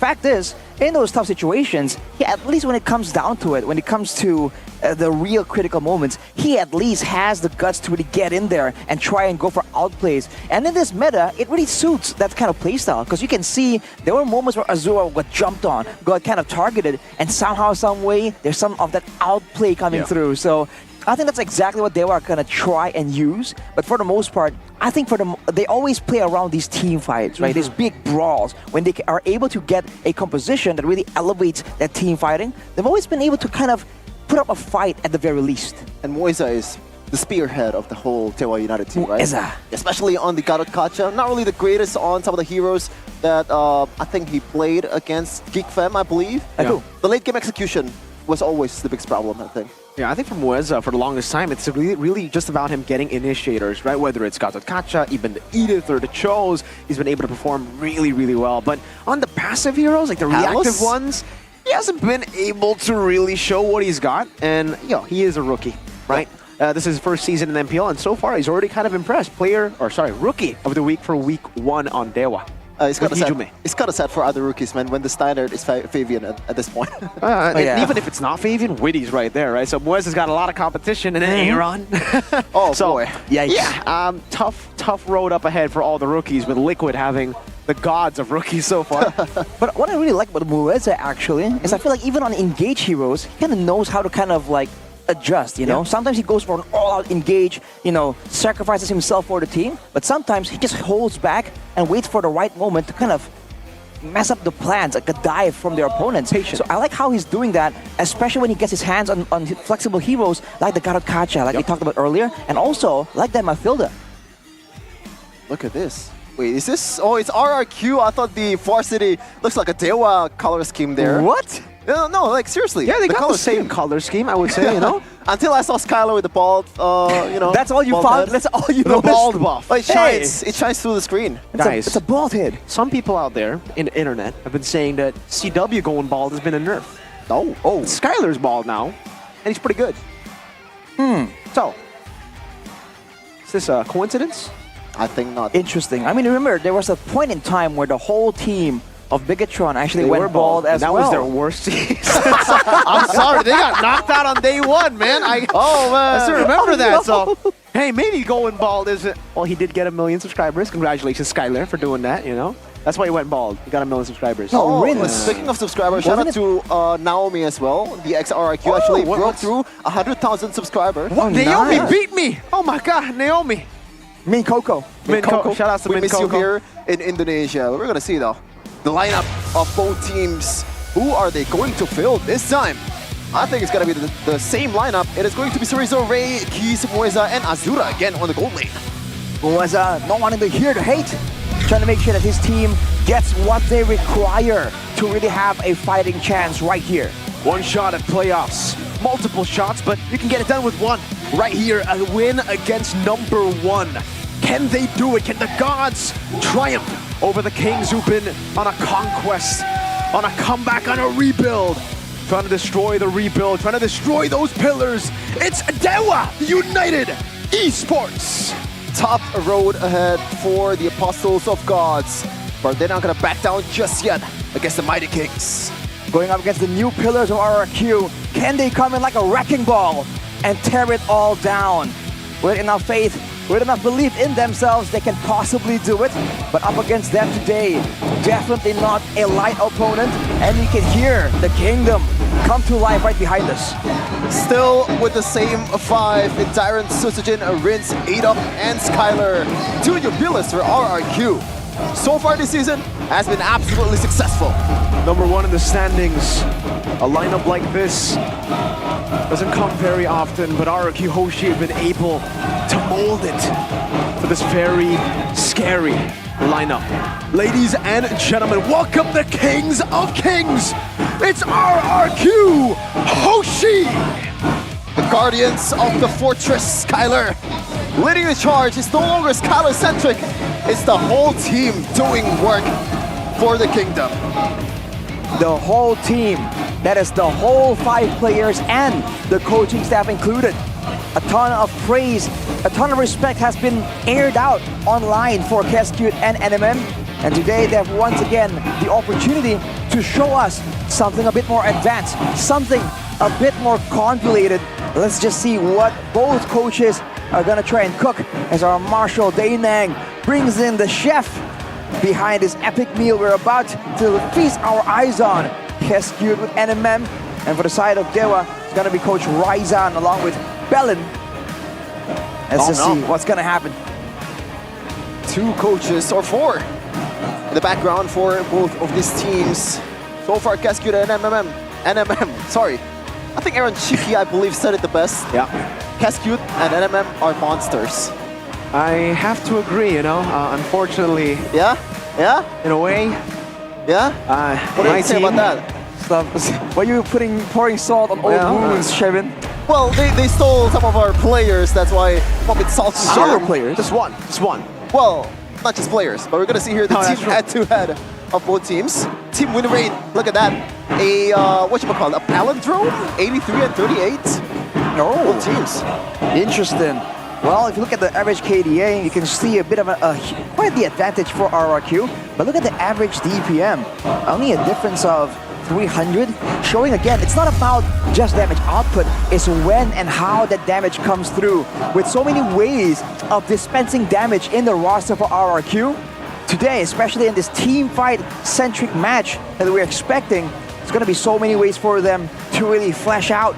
But here are the keys to victory by the Samsung Galaxy S24 series for RRQ. Upper brackets at stake. Avoid too much experimentation. We've seen what teams can come up with, especially with their backs against the wall. And of course, punish Dewa's one-dimensional draft. If that is a team fight composition, RRQ in theory, with all the flexibility, can find ways to just play the game differently and completely shut down Dewa United without going for a direct approach.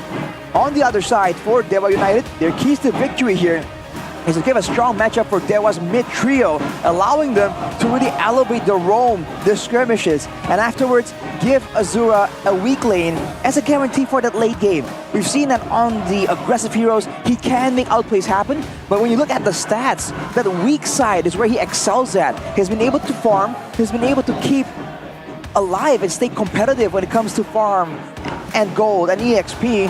Maybe that late game where the team fights become even more common, even more important for deciding the game. That's where Dewa needs to kind of set their sights on.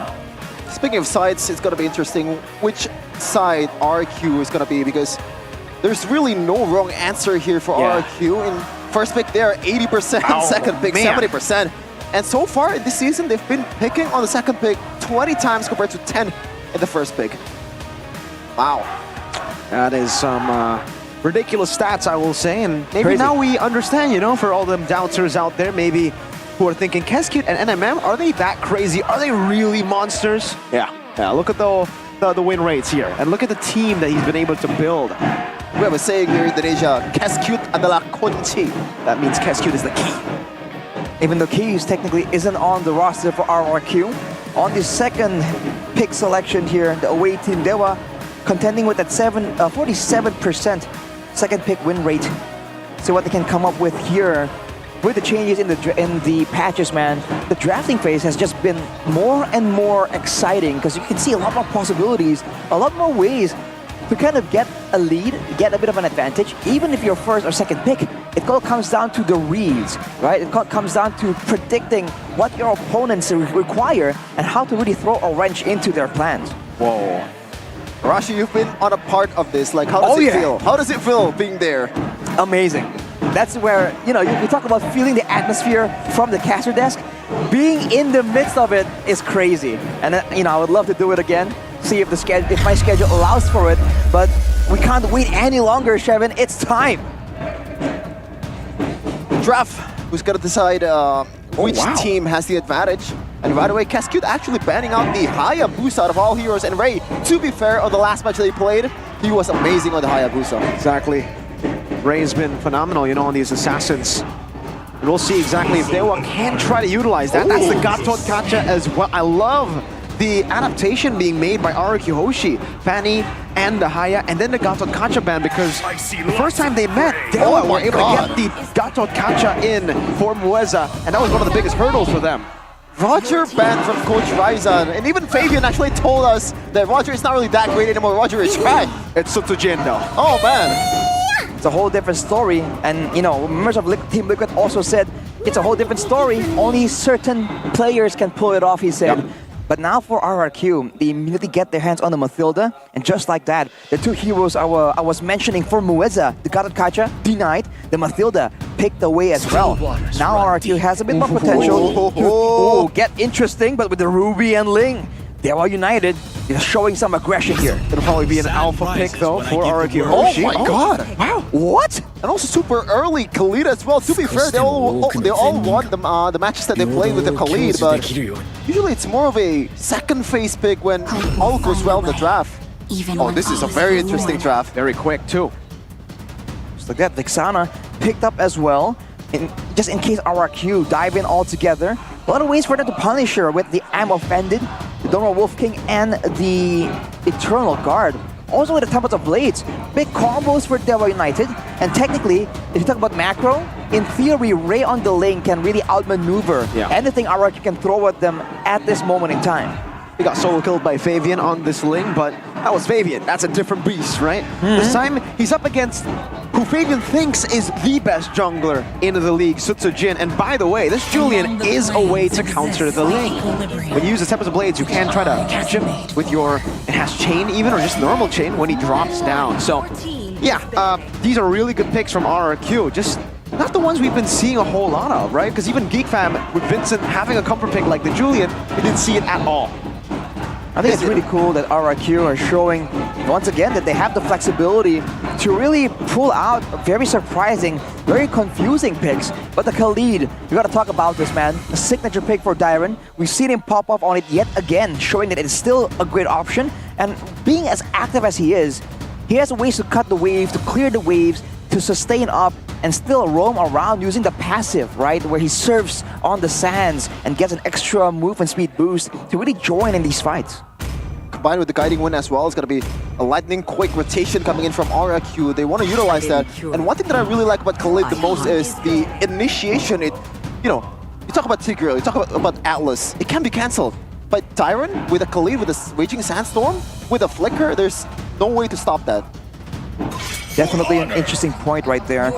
And on top of that, you have to wonder, by the way, what's the idea for Cascute? Because we've seen again and again, sometimes the idea for Cascute is to ensure that Dyron gets a winning matchup. But now, considering maybe some highlights on Azura, how the teamfight will maybe rely on the output of damage from the gold lane, is the idea to give Skylar the winning lane instead right here, maybe saving his pick for the final two. What is going to be his pick now? Moskov is still up for grabs technically. I mean, we've been hearing a whole lot of Beatrix as well backstage, Obama has been preaching about the Beatrix, and if we know anything about the Beatrix, we know it's Skylar, who has been one of the players who've been able to utilize Beatrix the most in MPL ID. Was he the first one? No, he wasn't in the first. Season? Oh, this season. This season? I think it might have been that's a steal. Okay, they know. They were like, okay, I know what you're trying to do, Skylar. Azura can play a mean Beatrix as well, so let's pick it up. So does this guarantee like a Kaja pick or a Franco pick coming in from Dewa United? Or do they already have a Ruby for the roamer, for the combo? Well, technically there is flex potential there if they really want to try and throw a curveball. But RRQ, I feel like they're okay with it either way, it almost seems. Well, see though, the final 2 picks here for RRQ. Claude! I like it. I love it. I love it. Let's throw it back. Hey, I am not a big fan of the Claw, but against the Beatrix and against this composition, I like it. You're able to dodge away from so many things, and you have a Faramis to help you out. Mathilda? Enablers. Mathilda. There's a guiding wind too. I was about to call it Claude Faramis, but man, that's cute. I like it. What battle spell though, Mirko? We've seen a lot of adaptations. Now with the Claude just being so much more vulnerable, do you think he's going to be forced to go with something defensive? Vulnerable? I don't think he's more vulnerable now. I think. No, I think Flicker. I think still Flicker. No, usually Sprint, right? Sprint or Purify. I think this game he can go for Flicker. Vengeance? Oh, against the Beatrix, it kind of works, but it's never been done at all. Yeah. It has, I think, but not in this season. It's a while back, a long time ago. But we're seeing a lot of throwback picks, and the final one, it's going to be the Hylos. Okay. So I'm guessing the Hylos will go Vengeance here, knowing that you are up against a Claude and Julian, right? You get a lot of value out of that. But you know, I honestly feel like Flicker or Purify, that should be it. But even if he goes for Sprint, I can see the tech. It'll just be tough against the Hylos. All right.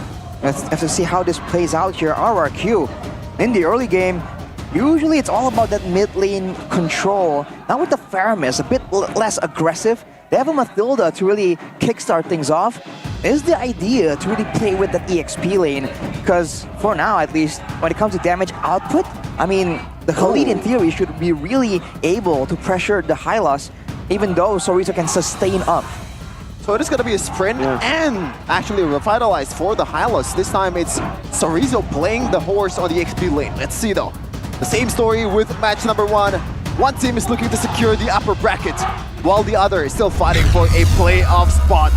Let's see, Lookouts versus the Kings in the Land of Dawn. Here we go. An aggressive Claude, one of the signature picks up against a Beatrix too. A pick that he is very comfortable on. Skylar on a signature up against a signature. Oh, look at the rotation here, Ashi. Mid laner on the XP lane. Oh, look at that too. I mean, Taiwan is in the mid lane as of right now. Trying to do some mind games here, trying to do something unexpected. Looking at the clear speed, it's looking kind of equal, but that's only for now. Look at Dyron though. That was a bit of an interesting play, a bit of a swap. Look at this, Sorizo. Being pulled back, Dyron, dishing out some damage, and that is a whole lot of damage. Wow. I wonder what this rotation is going to get them. Well, it kind of baited Sorizo right there. He didn't pop the Revitalize, fortunately for him. Looking at the emblems by IndyHome as Dewa gets the Litho, you're seeing that that's Inspire and the Wilderness Blessing for Edok, so it's all about movement, it's all about going around. With the tenacities for both teams, I mean, both teams are readying up for a big brawl for sure, but with the Rupture in the hands of Keys there, he's definitely looking at a more aggressive angle. But just remember, against a team like this, you can get punished very easily, so you have to be careful. Look at that though! Bring Case back in again. Good. Wolfking, Case taken low. Raven still able to escape. Ray unable to get the assassination. 2 Flickers burnt out for 1. Let's address about the attempt though from Riz. That was like a Sans Prime-like player, Ashi. It's a flicker forwards with the Stampede. And just like that, you can see the pressure all across different lanes. Azura definitely feeling it. With that lethal ignition as well, I think Wiz is playing this in a really aggressive fashion. If they keep maintaining the lane pressure like this, they're going to have the level 4 advantage, and they might be able to secure the first turtle. Oh man, look at the win rate still coming in. We always thought, or maybe see Ray as a really good link player, but so far no W's at all since season out of all 3 games. Meanwhile, the RRQ will take this one. Ooh, Edok just kind of zoning, getting vision, just like that. What? Yeah, I'm telling you, this is a winning matchup for the Claude up against the Beatrix. That's also not just any other Claude. That is Skylar on the Claude. Oh, remember, man, MSC 2022, this is the Claude that is feared in the world stage, man, in the grand final. Banned 4 times in a row. That and the Franco Vin. Yeah. What a throwback. Oh, Sheffin again. Hang on a second there, Sheffin. Well, see, Limco Chul, I kind of feel bad for him at this point. He did it for you. Yeah. So it's a pity vote. Wow, Shevin, that's kind of cold. Right now, Moeza ain't level 4 just yet, though. You're seeing that they're losing out in initiative, but that's fine, right? They can still kind of play chill. So far, it's only a 500 gold lead for RRQ, so they're not losing in a very big margin. Man, look at the XP lane, man.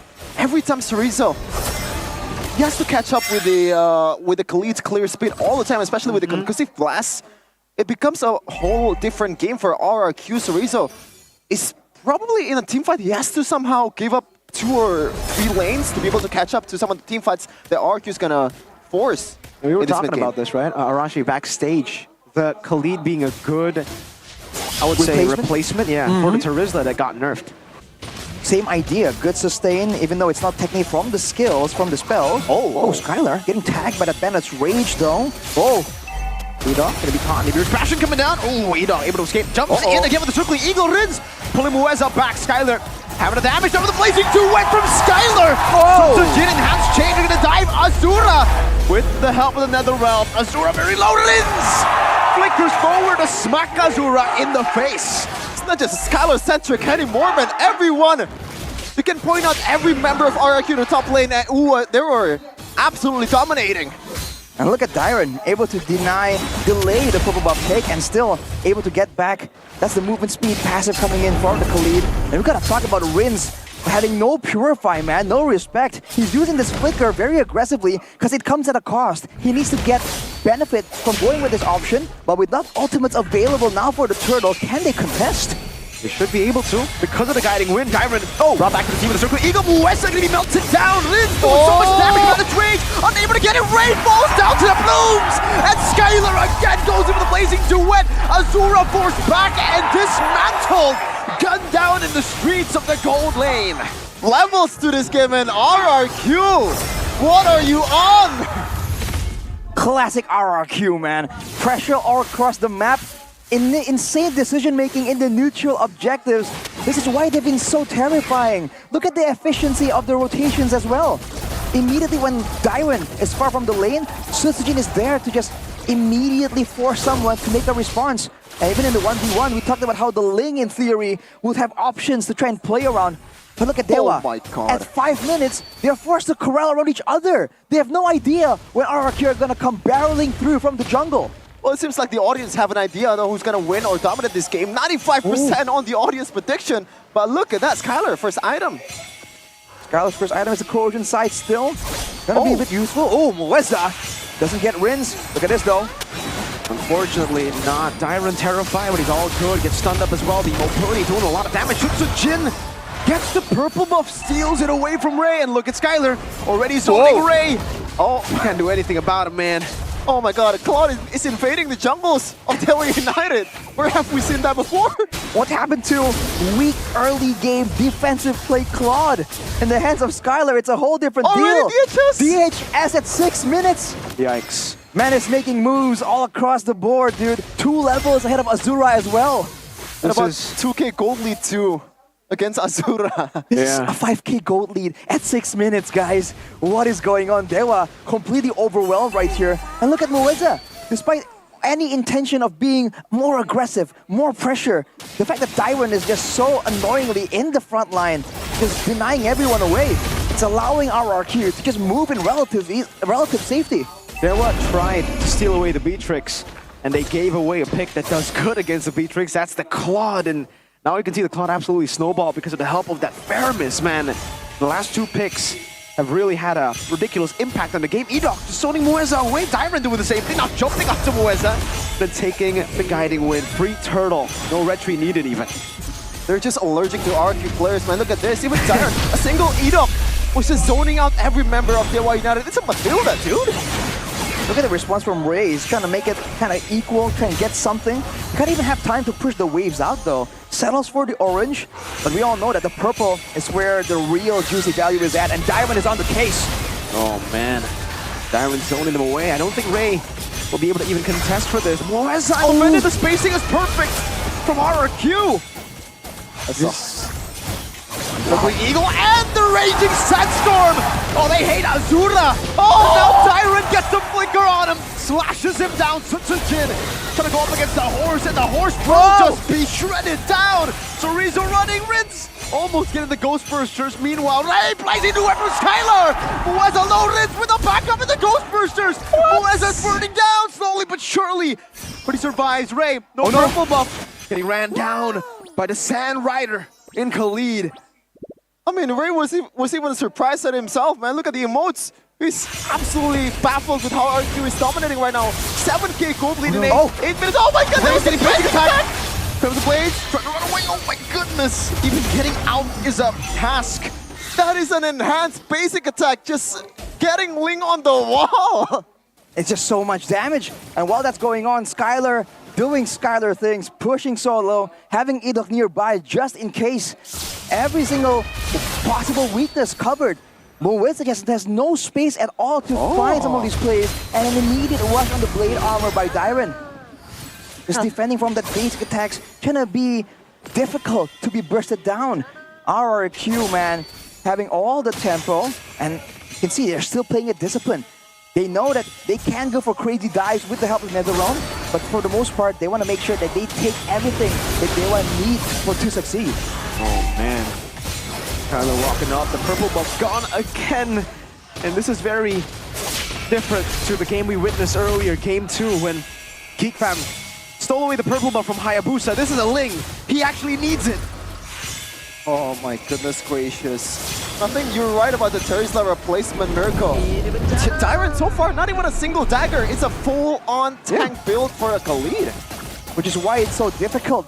He can engage, but he's also tanky. He has a bit of good sustain and damage reduction. And you still have a Mathilda and a Faramis on top of all that tankiness. So if they were trying to go for a pick-up style gameplay, they don't really have good options at all. And remember, this is the winning combo in Season 11, Season 12. Mathilda, Faramis, it's almost unbeatable. And they brought it back in Season 14. The Beloyski special, we call it. It was Beloy and a boy. Seems Ray, though, is still able to get a trade down below. That's a turret, tier 2. Good plays from Ray. Oh. But can he 1v1 Sutsujin, who's 3 levels ahead of him? Force back instantly. But what do you do as a Ling, man, at this point? Oh, Rin's gonna be caught down. The guiding win not able to save him. And finally, Dewa United are in the scoreboard. They get on it. One kill. But just like that, Riz is back on the map. One too many aggressive plays without the Purify, by the way. He was walking in front of a Ruby Vexana without a Purify. Calm down, the Rins. disrespect. Calm down, Rins. We know you got a guiding win, but calm down. Oh, look at this, though. There's a flank angle from Ray. Can he do something with it, though? Oh my goodness, Dyron! What an angle to fight Azura, and because of that, Skylar gets the blaze into it for 3 Ks! Unable to survive, Dexter got the kill! It was the battle mirror image of the Jin with enhanced chain coming down. Now Ray trying to look for some damage, but he does no damage. Not with a flask of the Oasis on Idok.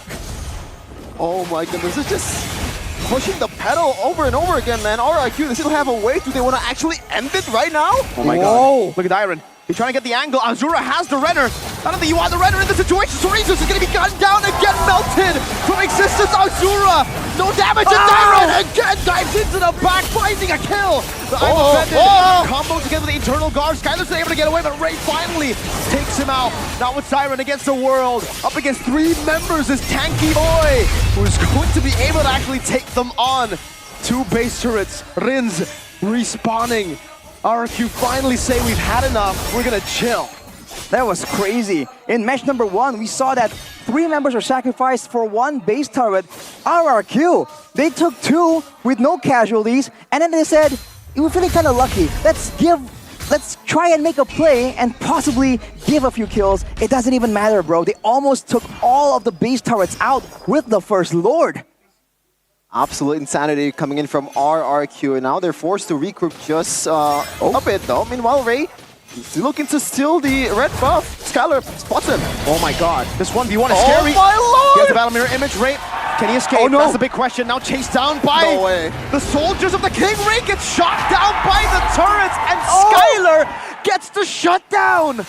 That is a 1v1 of a Ling and a Claude. Oh that no! should not have happened. And now Sutsujin have all the time in the world to take this one. He can take this in his sleep.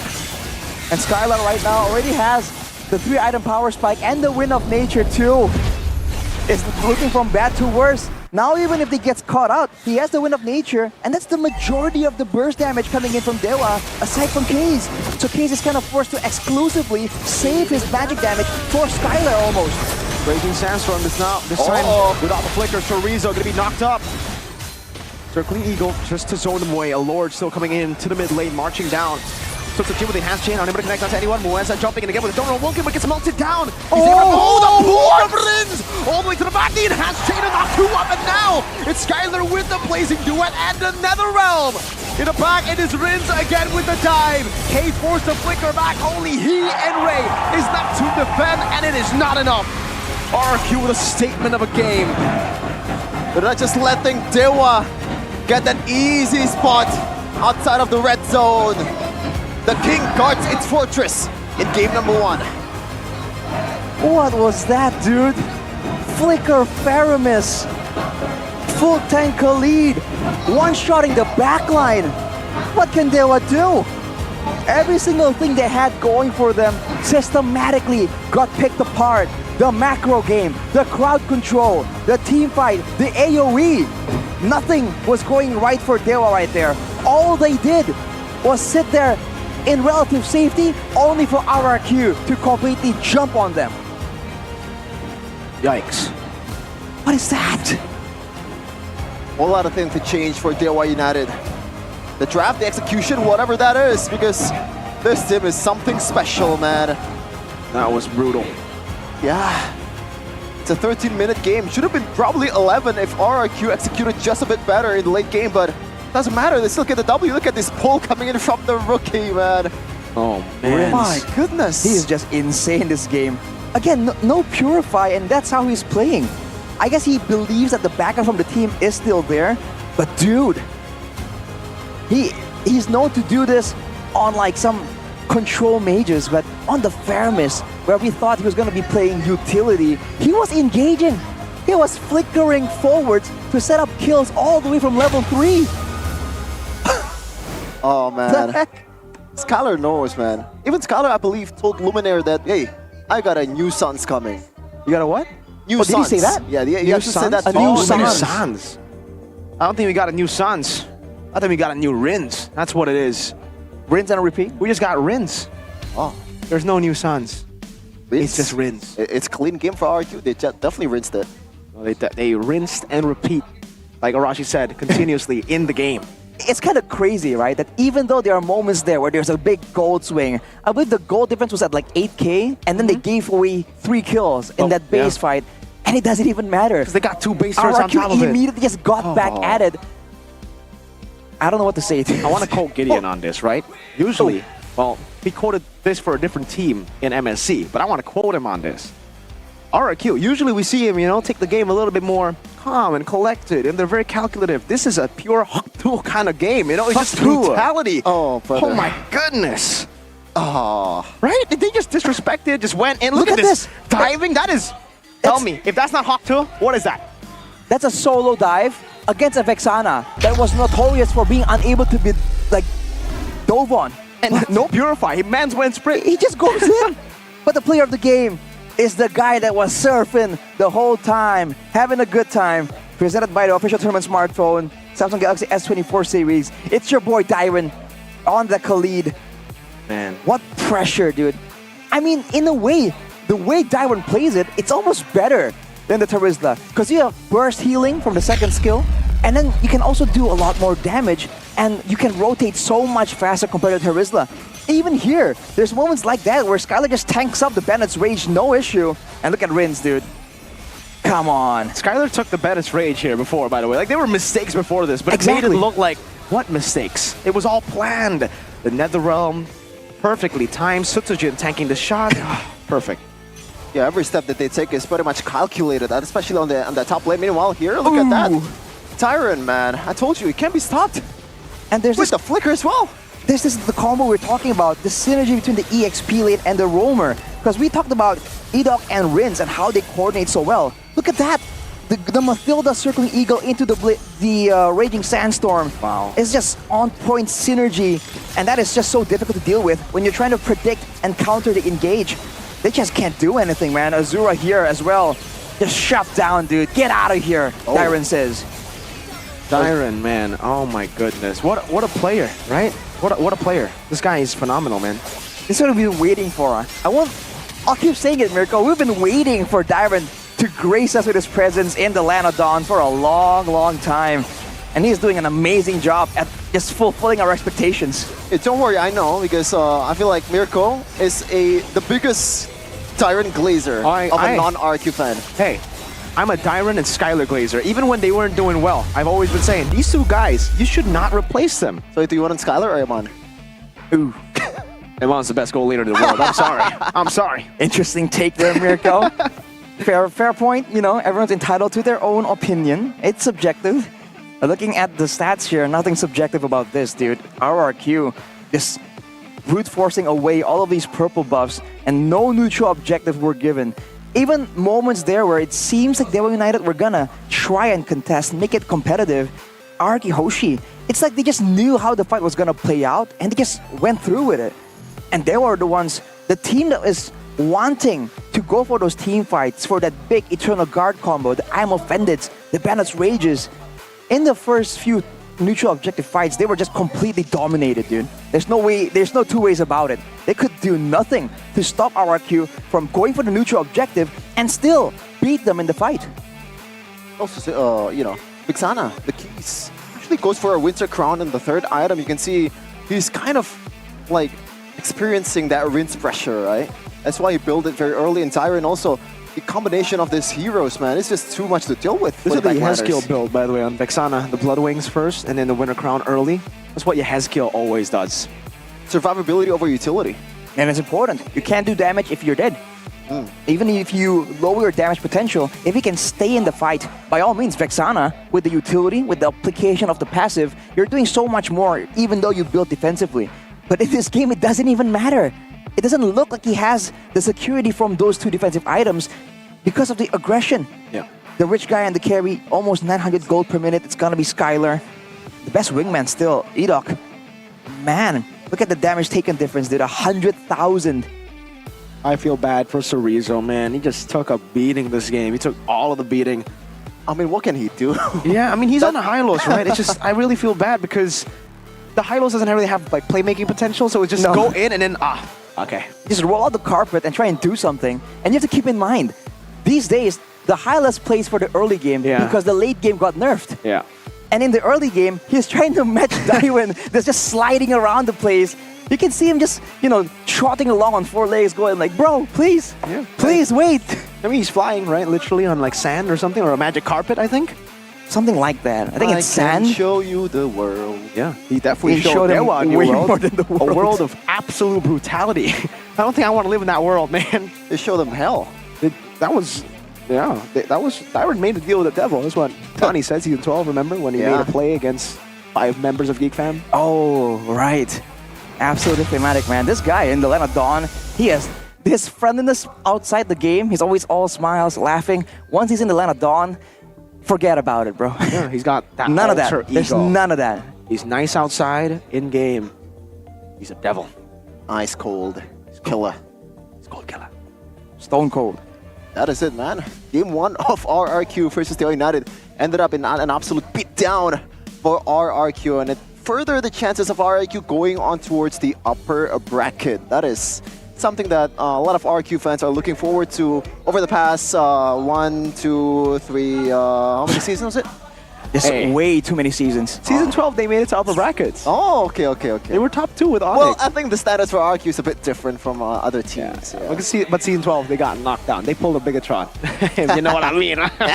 Well, I can say because of my team. Well, you know what else has been like long awaited? What? By people? It's the new Samsung S series, dude. Ooh. Why is that the case? What? Why is that the case? Bro, it has that epic gaming performance. Exactly. You know, if we say epic, but it's more like mythic, you know. Yeah. With the Snapdragon 8 Gen 3 processor for the Galaxy, this phone is lag-free, and the large vapor chamber, it has a vapor chamber. Extra cooling keeps it from overheating when you're charging it, when you're gaming it. It just allows you to keep improving your gaming skills like a pro.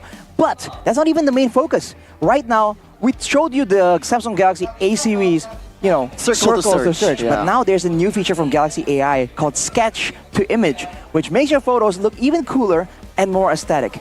You guys look confused. This feature can turn your sketches in your gallery into real images in your photo. You have real life AI editing. Let me show you. This has to be like a gimmick. This has to be a bad I knew feature, you were going right? to say this. Pull out the pen. You gotta show me. Right, pull out the pen. Okay. This is just a picture of a table. Hey, okay, boring it's a table. boring boring, Table. boring Boring table. Yes, as boring as a piece of paper. There's just Absolutely. nothing on it, right? But now, right, we draw. So we press this menu right here, the sparkly menu. We press sketch to image. There's a button that says sketch to image right there. And with this pen, you can draw, for instance, on this table, this empty table, a cup. Oh, thank God.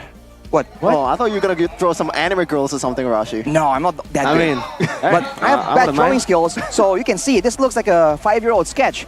But we press generate on the AI, and it says you're fine-tuning your artistic style, transforming sketch into substance. Wow. Come on. Wait. So I can be a painter. it's So loading. far, it Without still being a looks painter. like you're drawing. Yes. What is it gonna turn into? Handcrafting your image from the sketch. I don't even know. What did you draw? I don't even know. I drew a mug, basically. You drew a mug. It's just a really bad-looking cylinder with a handle. It's a 5-year-old drawing. But look at that. Look, zoom in. Wait. Zoom in. I gotta show you. Zoom in. Yeah, that's it actually has a actually- mug, and it's not just random mug, like it's just randomly put Can there. I see that? Look at the lighting. Oh, you can see- shadows. oh, there are different. There are different.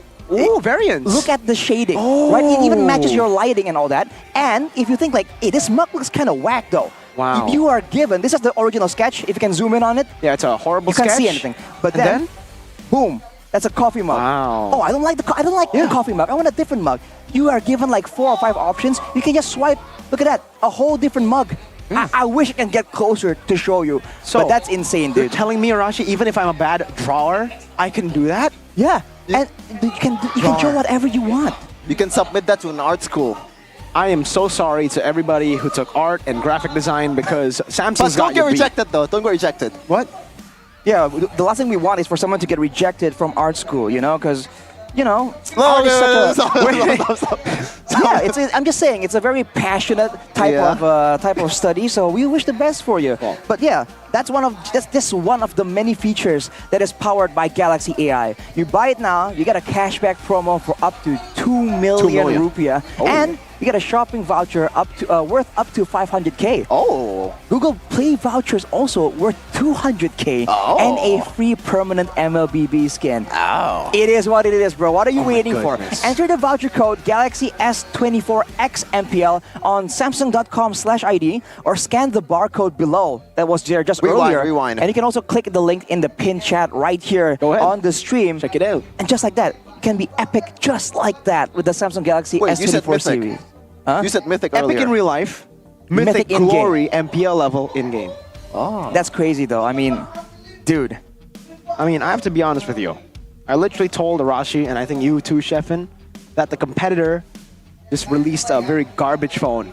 So, I am willing to upgrade to Samsung.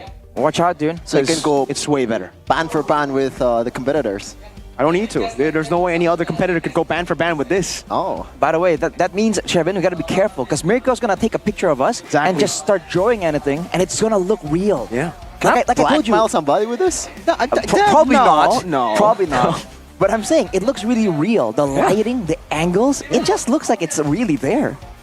Oh, I have a lot of ideas to Maybe to we keep execute. that. We keep those ideas to yourself. You know, let's ask the audience for ideas. After a one-sided loss, what does Dewa need in game number 2? I think they need a lot of things. Be proactive, not reactive, pressure Skylar's lane, and bring early game heroes. Pressure Skylar's lane, this is...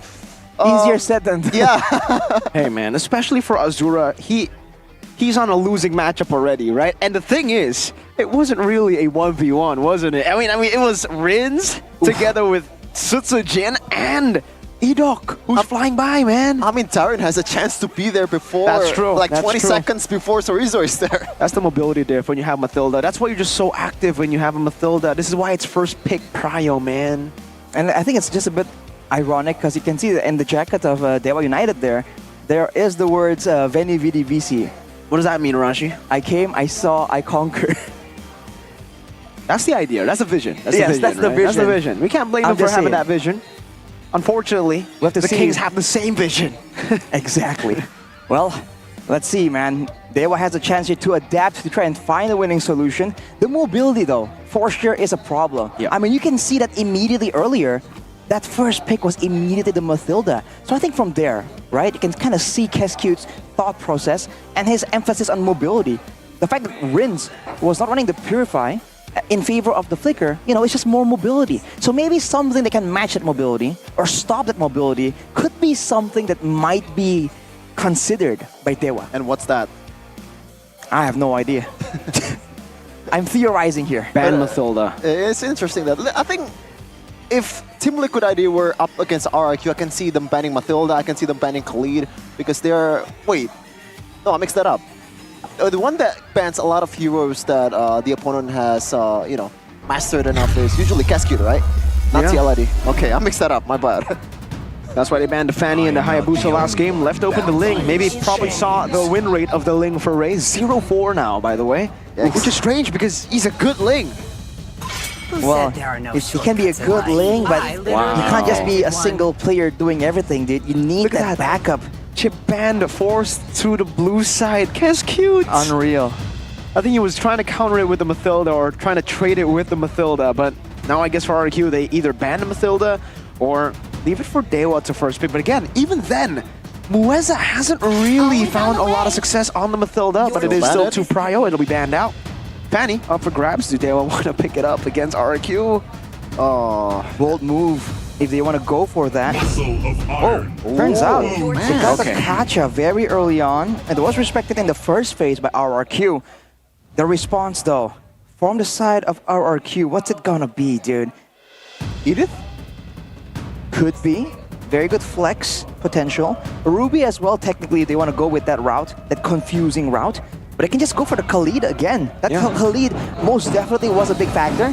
Now, there's a chance for Dewa United to match that roam pressure with the avatar of the Guardian. Will it be enough, though? I mean, honestly, they can also just go for Arlet, right? I don't know why the Arlet hasn't really been finding a lot of screen time, but Arlet, ever since the change, has been really, really good. Maybe because they found a new tech with the Khalid. It's Khalid plus Vexana.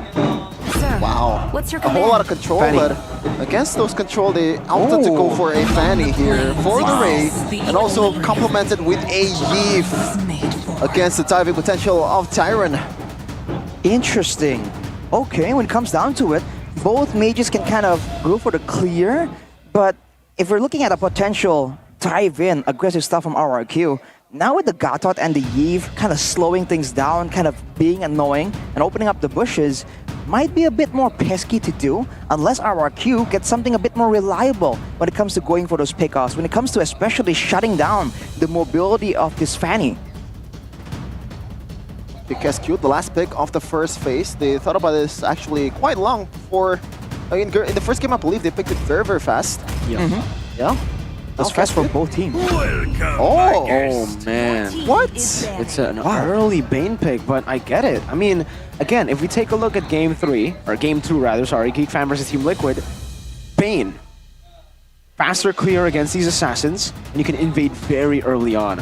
Especially if you already have a winning matchup in the mid lane. This Vexana, if you combo it properly, I really wonder what they're going to combo it with, right? Because I'm feeling maybe even we might be able to get a Grok just to get more value out of the invades against the Fanny. Oof. And for Dewa, now they ban away the Claude. But it's not even a high prio type deal. But I guess they're concerned about the mobility to really dodge away from the Fanny, and mobility to dive in the back line and once again just dive onto Keys, who right now isn't on the Vexana. You have to remember that earlier, whenever Skylar goes in, the grasp, at least, the terrifying grasp, is used by Keys to buy some more time and start up Skylar. But now, without the Claude available, maybe Skylar is going to go for something a bit more front-to-back oriented, especially with the Bane already shown anyways. It could be the idea. And when they want to do that, they ban away this Tigreal, just in case the counter engages come through. Okay. Last ban is going to be another Skylar ban. The Claude's already banned out. Hey, wow. It's actually going to be the Kufra. Trying to give Fanny a bit more leeway. Have we seen Edok on the Kufra is my question. I don't think so, I don't think so. At this point, would it be too crazy for them to go for a Kaja carry combo? Add some suppression against the real world manipulation. You have that shred, and it is also a roamer that does well against the Fanny. They can go Franco too, to be fair. Franco. Okay, they pick up the... Wait, Okay, Ruby roll. There you go. Yeah, it's still a signature pick for Edoc. Remember, this is the pick that he burst onto the scene with. He's immediately getting all the pickoffs. And here, again, the flexibility of Edoc can be highlighted. You can see if he's going to play defensively or aggressively, depending on the situation. And they're hiding that final pick for Skylar, wanting to see what exactly is Dewa's plan. Is it more dive? That might be the case because Bane is very susceptible to dives. But it's going to be an X-Borg. Interesting matchup against a Khalid, I guess. I don't know about this, bro. Like, I don't really find a Khalid against an X-Borg match difficult. Maybe it's the Kamikaze. Who knows? Oh. Time and tide. And the Beatrix still. Okay. Oh, man. I'm not really fond of Dewa United's draft. There's really no huge setup for the Beatrix. Usually, you see a Kaja or some kind of setup for the Bennett's Rage and also the Renner's Apathy, but there is none. All right. It's a proper front-to-back composition for RRQ. And they have the tools available to just stop any kind of dive potential. If you can imagine Dewa setting up for a big Avatar play, Avatar engage, they're going to do so and then get zoned away by the deadly catch. So Dewa are the ones who have to try and find weird angles. And to their credit, they have the last insanity to play around with. They do have the Fanny to really dive in the back line. But they got to be very careful here. Okay. No, yeah, but I think the drafts are an improvement here for the side of Dewa United. I think they have a better composition compared to game number 1. Minor spelling mistake, and there we go. Right one, RQ versus Dewa. The spell's not really looking that special. It's still the same old flickers from a lot of members, except for Moisa, obviously, with the Revitalize. Now, the truth is gonna come out. RRQ, one more win towards this match win, but Dewa United did it all the wins that they can get to clinch that playoff spot. What's gonna happen? Let's see this in a second. Let's see, folks, as we dive into the Land of Dawn for game number 2. This time, Chorizo on this X-Borg. Also, Ray on a signature pick in the Fanny. Signature Fanny pick for Ray. Definitely a lot more mobility and kill pressure. Watch out for that level 4 power spike into a pickoff. But I think RRQ definitely are familiar with that threat because they themselves can kind of use these assassins as well. But look at that, Shevin. That's the matchup in the EXP lane. Like you're saying about earlier, it can be okay, but the early game poke is going to be brutal for that X-Borg. This rotation. Rin's walking up. It will also be Azura who takes it away. Good take there, even though it was a 3v2 for the side of RRQ. Dewa United with a small win. Look at what Skylar is doing though, keeping the wave relatively in the center so far. Now clearing it all together. Going for a level advantage play, but look at his emblems by IndyHome. You can see that Dyron still going with the Wilderness Blessing to just rotate a lot faster with the Thrill as well. Whereas for Chorizo, agility to try and match that movement speed. But of course, he's going to be a bit outmatched. And in the gold lane, you can see that's a weapon mastery for Azura, expecting this game to go late to get intense. Whereas Skylar is the one running the Master Assassin to really just get that lane domination. Yeah, good lane here. I think it's quite similar to the Terizla matchup too, yeah? X-Borg getting the dub against Khalid. But Dyron is setting up the wave pretty okay here. It's going to be pushing towards him, so we can safely collect all of this EXP and gold under his turret. Unless Ray wants to go for a crazy dive, deny it? Won't be available though. Khalid is just way too risky to try and make that play on. First crucial objective is coming, and Tsujin is already on the case very early, and Ray opted to go for the purple buff. Why is that though? He has to. Even here, without level 4, Dyron just goes straight at it, and it is going to be the rush from RRQ. Oh, shit! Oh! Raging Sandstorming Turtle Guard Ruessa cannot handle that damage! The composure coming in from Dyron, he was in a tight situation, man. But when he knew he's got that power spike in level 4, time to turn the tables. Dewa United just wasn't expecting that. It just started so slow. It's a slow burn to level 4. Then RRQ just immediately exploded. Ray, knowing that he can't really go for anything else on the other side, just goes for a bit of a trade, goes to try and steal away the orange buff, so a small victory there. But looking at the stat, oh, hang on a minute. Ray deals some damage, Rin just flickering out. Was a really good dodge. Once again, the composure coming in from the RRQ members, man. Wow. Rin's ice cold on these mages, dude. Never really seeming to panic, even when he gets caught out of position like that. Now it's back to the waiting game, and for RRQ, they're getting more and more prio on the lanes with the clear, and it's looking kind of difficult because both EXP and gold lane technically is doing better for RRQ. The mid lane is the only spot where they can kind of make things happen. Real world ablation. Oh, the terrified connects. I'm offended. What deadly catch, Enoch! What was that? That was the best cover possible on that time. There's literally nothing that could go better for RRQ. Oh my goodness. Disgusting. Oh, he wants more. He wants Azura next to the gym. Crab Claw Cannon. That's a flicker from Azura. Okay, no chase. But oh, I don't think you want to stay here. Azura, that is Enoch who can walk up again. Who has the I'm offended? That was ridiculous. That was so good. They will use so many resources to guarantee that they can get to Rins. They know that the flicker isn't up. Oh but no. The outplays are This just is too it. good. No purple. And Enoch stops Ray. Flickers out the safety. Mueza coming up with a taunt. Enoch still able to survive now with the regen. 2Ks. Has to burn the flicker to get to him. And Mueza escapes with a sliver of HP. But Turtle has spawned. Up top, Skylar wants blood. Debuter's passion coming down. Dyron wants to go for the dive. Knows he doesn't have the flicker. Dyron will die, but it is traded gold lane for XP. Rins again. Wow! Getting the terrified mid-air. Real world manipulation. Not enough to... Oh my god. This is some crazy stuff. Gila Rins. Insane. Like again, 3 times in a row, the composure. Not panicking when it's on, you know, the condition is not on their favor at all. Not even close as Mueza tries to do something right here, but RRQ, they can go and burst down the turtle immediately. Sorizo is doing a good job elevating the winning lane, but he's just losing in the rotational battle. Oh no, Dyron is actually winning it out this time around. Sorizo doesn't have the last insanity anymore. Dyron just goes and says, "Ini bencana."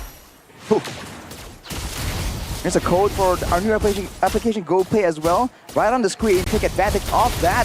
Get all the value you can, because right now, RRQ is taking all the value that they can. Going in for a play, Dyron 1v2 though. All good should be, so has the flicker, gets bursted down. Avatar the Guardian coming down, good flicker. Dyron, he knows. He's just casually walking down. This is typical Dyron. He usually lives with way less HP. And the top lane to Skylar making use of that pressure that Dyron deals, or the attention that he gets. Wow. Easily takes it, but this is ridiculous. 94, 96%, by the way. And perhaps Dyron just never dies, guys. This guy is immortal. Okay, he died once, but that was different. No that way. He got the flood armor Calm buff. down. Okay, he's calm. I thought he was just legit gonna go straight for a dive. But look at the rotations though. There was a wave there for Dyron to collect, but no, he zones away Azura and Skylar comes in to collect the wave. He's 2 levels ahead yet again, by the way. But before talking about the gold lane, let's talk about the EXP lane here in the player head-to-head by our new application GoPay. Dyron with the higher KDA. Sorizo just doing better in the farming business, but in teamfight participation and in flexibility, Dyron, dude, is top tier with the presence around the map, with participating in these fights. And again, the coordination to ensure that Skylar gets maximum value is gonna allow this Nathan to really snowball off into a massive threat in the mid game. I'm sorry, man. This is Dyron's on a Khalid. It's like Helkert and Beloyski. It's like Skylar, Prime Skylar on a Claude. Like, this is worthy of a ban. I agree. That's why we've been saying for a long time, man, Dyron. If you think anyone is impressive in MPL with a Khalid, we just haven't seen Dyron. Raging Sandstorm K's almost getting locked down, still able to escape Dyron.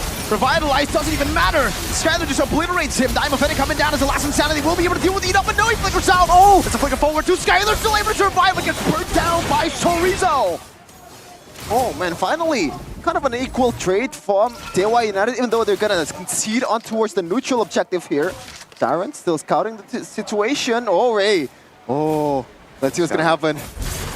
What? Purple buff.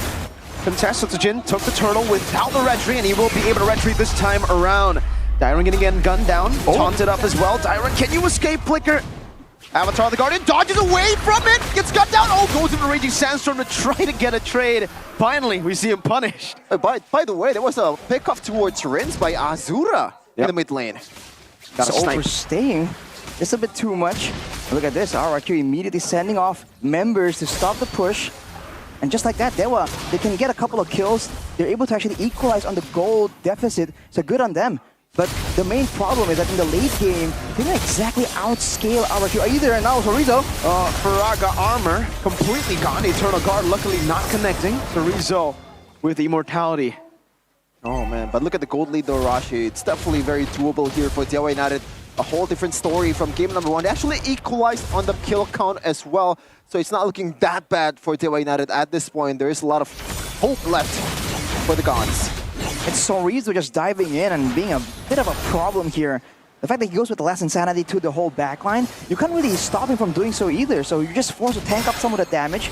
But as you can see, the gold lead is still in the right hands. The jungler, Sutsujin, is ahead in levels, and Skylar is 1,000 gold ahead. Only with the steel leg plates as a defensive measure against the assassin. So Dewa, like you said, Shevin, has a great chance of kind of doing something. But man, Ray, too slippery on that Fanny. Smell something there, something stinky. Ooh. Now RQ, Weza, pull the trigger here. Then it's Rage. Edok going in for the Iron Fennec gets tackled and taken out. Their Eternal Guard onto Muezza. That should be a trade. Skylar. Oh man, Revitalize. Doesn't matter. Oh, a trade for the Rovers. Not really looking that bad for Dewa United. They lose out on Muezza. 0-4-5 so far. But you have to see the whole picture, man. He's been doing a lot of work. Just like a Hylos, taking all the damage. You have to remember that for RRQ, if they lose Edok, Diamond can still frontline very, very reliably and still go for the engages. The same thing can't be said for Sorizo, the other frontline coming in for the side of Dewa. So Dewa's going to be careful going for those trades and see the bigger picture. If they trade 1-for-1, but with a critical member, they can lose it in the initiative to the neutral objective. Look at this. Okay. Hovering around, 5 members here. Ray not there just yet. Wishing Liner, but K's Frog Armor. Burst it down, Avatar of the Guardian coming down from West, but he's going to be caught in the deadly cast of the real worm, and if Legend comes down, it doesn't matter! Tyrant jumps into the back, goes out for Chorizo. He has an immortality though. That's a kill. He got the Crab Claw Cannon. The bounce, Ray in the back, looking for the kills, able to find a cut through, and Skylar goes in, and a Tyrant 5 from Rins! Save Skylar again! What is Rins made of? Just when you see the light of day for Dewa United, it is still a nightmare for them. 2.3k goal lead for RRQ, and once again, they're forced to concede the neutral objective RRQ. Oh, okay. Others gonna pull the trigger right away and stole it. Dude, Rins though, the nerves of steel, ice running through his veins. At every single fight, despite how chaotic it looks, he just knows exactly what he needs to do, what spell he needs to save for who. Instant replay right here by the Samsung Galaxy S24 series, the official tournament smartphone. Look at the backline, dude. Keys. He has the range, but he's a bit too far up. There's going to be damage coming through it. Sutsujin getting the bounce off, and Ray attempting to just go and clean up in the backline, but he gets caught. That's the Vexana issue. When this hero first came into the scene, into the meta, the big issue is that all these assassins just immediately get denied any kind of chance on diving in due to how long you can get locked by the Terrify and the knockup with the Eternal Guard. Rins showing again the real benefit for the Vexana, aside from just that massive damage. Speaking of massive damage, the man you see, the man of the hour, Skylar, 73 win rate in 15 picks, and I believe so far Season 14, 4 picks, 100% win rate. And it's really poetic how RQ lost it in a ton in Season 8. Chorizo for Raga Armor done, and it's Diamond with a Raging Sandstorm. Good Avatar to escape. Chorizo very Edok with the I'm offended! Getting 3, and now it's just K's. To try to tank Sutsujin's damage, to try to tank everything. RQ looking to end the game quicker than they did in game number 1. Oh, base turret in the bottom lane, taking down a Crab Claw Cannon onto K's. Diamond zoning him. No minions, but there is a wave in the mid lane. The shades of Keyboy and Sans. Game's getting pushed up down by Skylar, and this is it. RRQ takes the game away, takes the match away from Dewa United. Insane. What did we just witness? It was looking so much more competitive, so much closer for Dewa, until it wasn't. What is going on? The macro gameplay, the individual outplays that RRQ are able to show. Dude, how do you beat them? Goodness gracious. Oh man, I know they're officially back for a long time. This might prove that they are that team. They have the killer instinct, they have the mechanics, they have all they need to represent Indonesia in the world stage. I think at this point it comes down to it being inevitable. RQ Season 13, the first team to get knocked out of playoffs. Season 8 actually losing to a Natan. It was Sans on a Natan in the grand finals. And that's the pick we see mostly on Skylar now. 5-game, 100% win rate for Surlair, as MPL would say. Yeah, this is just insanity coming in from RRQ. Who would have thought that this team, a newly rebuilt team, play this kind of level of Mobile Legends at the highest stage of Indonesia? I mean, look at this. Everything just goes perfect. Look at Edok, man. Ooh! Yikes. Beautiful. Even with the threat of the assassin, RRQ just made it look like it just couldn't happen. Instead, look at the real assassin, Skylar. We're gonna see what they have to say after that victory for the King of Kings, Bude Clara. Time is yours. Viva RRQ berkumandang di MPL Arena. 2-0 di leg yang kedua. Dominasi yang kalian lakukan di match ini, congratulations. Semakin dekat dengan upper bracket.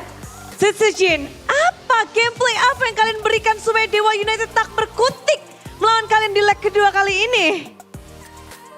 Gameplay sabar, tenang, objektif. Sabar, tenang, objektif. Dari game pertama begitu kah? Kayaknya enggak ya. Game pertama kayaknya kalian menggerakkan segalanya tuh. Game pertama ya di ini karena Khalid Diren. Karena Diren. Ini semua karena Diren katanya. Apa nih? Apa yang Setsujin rasakan? Efek dari Diren? Dia ngapain sih? Tadi Khalidnya ini jadi mid lane dulu tadi. Oh. Ngevlog di mid lane dulu, jalan-jalan dulu. Membuat segalanya lebih nyaman kah buat Setsujin atau bagaimana? Nggak tahu tadi Diren. Langsung aja dijelasin aja ya? Ya. Setsujin minta kamu langsung jelasin nih. Gimana kamu membuat, kalau kan Setsujin dari game pertama yang super one-sided itu, kamu buat sedemikian rupa, apa yang kamu persiapkan untuk Dewa United nih? Kita persiapin berlima sih Bude, bukan karena gua doang, karena ya saling mengingatkan, ya saling percaya satu sama lain juga. Mengingatkan, apa yang kalian ingatkan satu sama lain nih? Ya gameplay kita lah, jangan lupa objektif itu kata Arthur gitu. Ya Arthur, objektif. Kalau ada yang melengsos sedikit, kamu langsung ingetin? Ya harus diluruskan, nggak boleh ada yang belok sedikit. Nggak boleh? Soalnya Bang Ler kadang juga ngingetin juga kan, kadang belok dikit ya. Oh, yang suka, ini tugas mengingatkan ada di siapa nih? Semuanya sih. Saling mengingatkan satu sama lain. Ya. Hari ini lancar banget, kalian berhasil membawa 2 kemenangan lagi tapi dengan mutlak. Skylar, apa yang kamu pelajari dari leg pertama yang mungkin kamu perbaiki di leg kedua ini, Skylar? Ini sih, Bang. Ulang. Apa yang kamu pelajari dari leg pertama atas Dewa United dan kamu mungkin perbaiki di leg kedua? Hasilnya sangat mutlak untuk tim RRQ. Lebih baik nih. Mungkin dari segi hero aja sih. Soalnya yang banyak juga berbeda kan, ada Diren kedatangan hero baru juga, sama Arthur Bane kan, udah ya Bane kemarin ya. Ya gitu kedatangan hero baru aja sih perubahannya. Perubahan dari tim RRQ berarti itu dari hero-heronya. Ya. Tapi kalau dari mungkin gameplay pergerakan atau sesuatu, atau kalian udah membaca nih Dewa United? Itu tergantung sama duo AC kita. Oh, duo Aceh. Duo Aceh, tapi kamu udah melawan 2 gold laner dari Dewa United. Bagaimana kamu melihat performa dari 2 gold laner ini? Beda sekarang kamu mendapatkan lawan baru dari Dewa United. Kalau Watt mungkin lebih agresif sih. Kalau si Azura kan ya mungkin gue belum kenal dia aja, mungkin baru juga kan. Jadi kayak dia lebih ke save aja sih. Lebih ke save. Ya. Membaca player yang kamu belum kenal dan belum tahu seperti itu, apa strategi dari Skylar yang melawan player yang nggak pernah kamu kenal sebelumnya?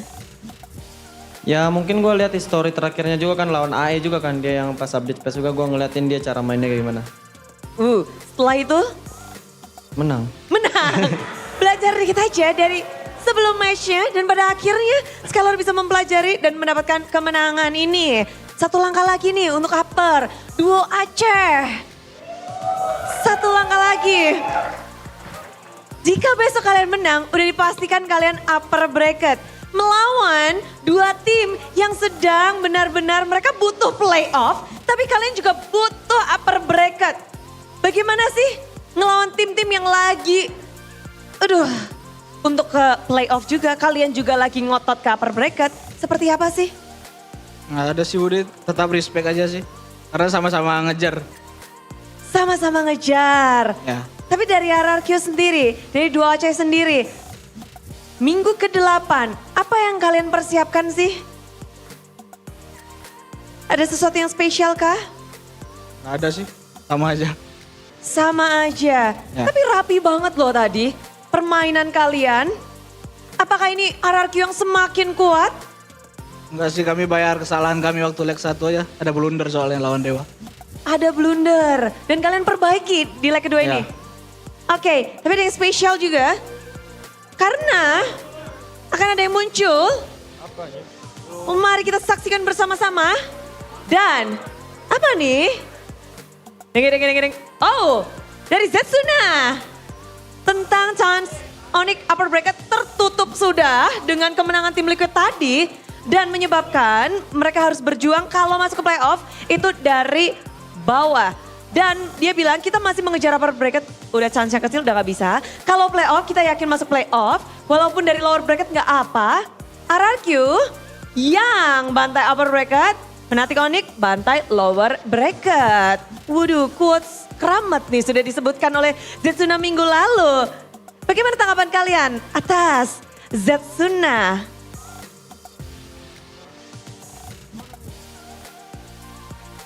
Gimana? Nggak boleh bantai-bantai sih Bude, bahaya. Loh, apa bolehnya?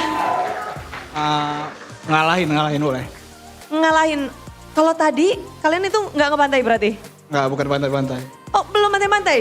Bukan. Jadi taraf bantai itu yang seperti apa sih? Nggak tahu, bahaya aja bantai-bantai.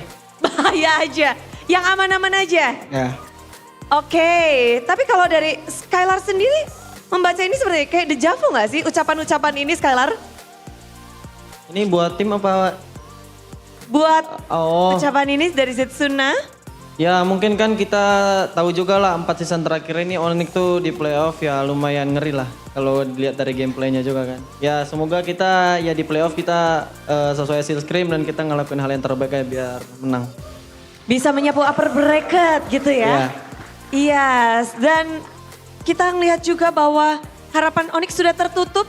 Dan betul saja bisa jadi mereka bisa lewat jalur lower bracket.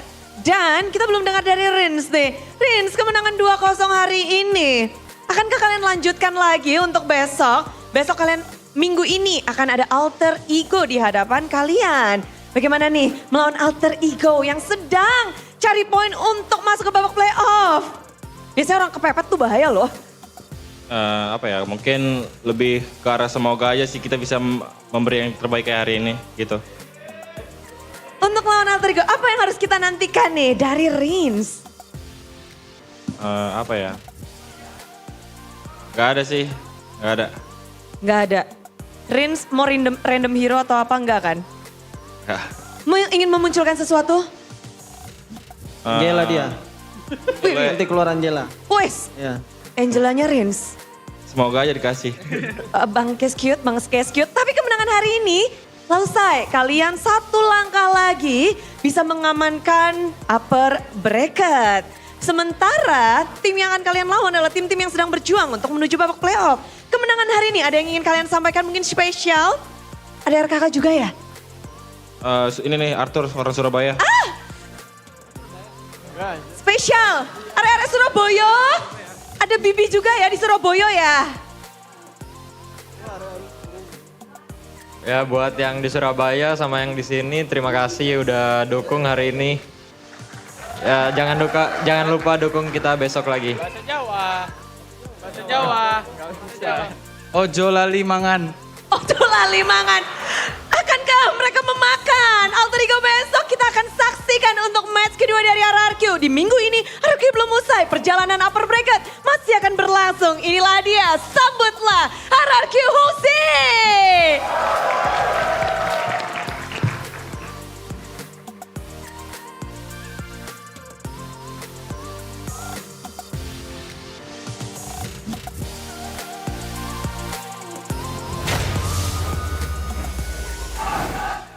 That is an interesting last mission coming in from, was it Tsujin or Tyron? That was Dyron. It was Okay, Dyron so speaking for Suzujin. Yeah. It actually means, it's... Say it again. What is it? Jangan ojo lali mangan. Yeah? Okay. what Don't does that forget to eat. Don't forget to mean? eat. Ocho lali mangan. Yeah. Okay, Oh, Hey. the dialect. Yeah, Oh, he has the Javanese yeah, dialect. ocho. Just like Bude. Ocho lali mangan eh? Yeah. Okay. There you go. We got some Interesting. Javanese here, boys. Mr. Worldwide. Mr. Worldwide. Mr. Wide World. Oh yeah, amazing man coming in from RRQ, and they keep their humbleness in stage also. RRQ, I mean Arashi actually said to me that he expects something more, a little bit of spice there coming in from Idok and crew. You know, I wish like he's saying stuff like, "Hey, we're just gonna try our best." I feel like they could like kind of spice it up, you know, say like, "Yeah, we'll just try and make sure that we can maintain this consistency." And maybe just add like, because if we do, then we're gonna win. You know, something like that. If they don't want to talk about other teams, they can kind of hype themselves up, you know? Yeah. But it's a culture that has to be changed slowly but surely.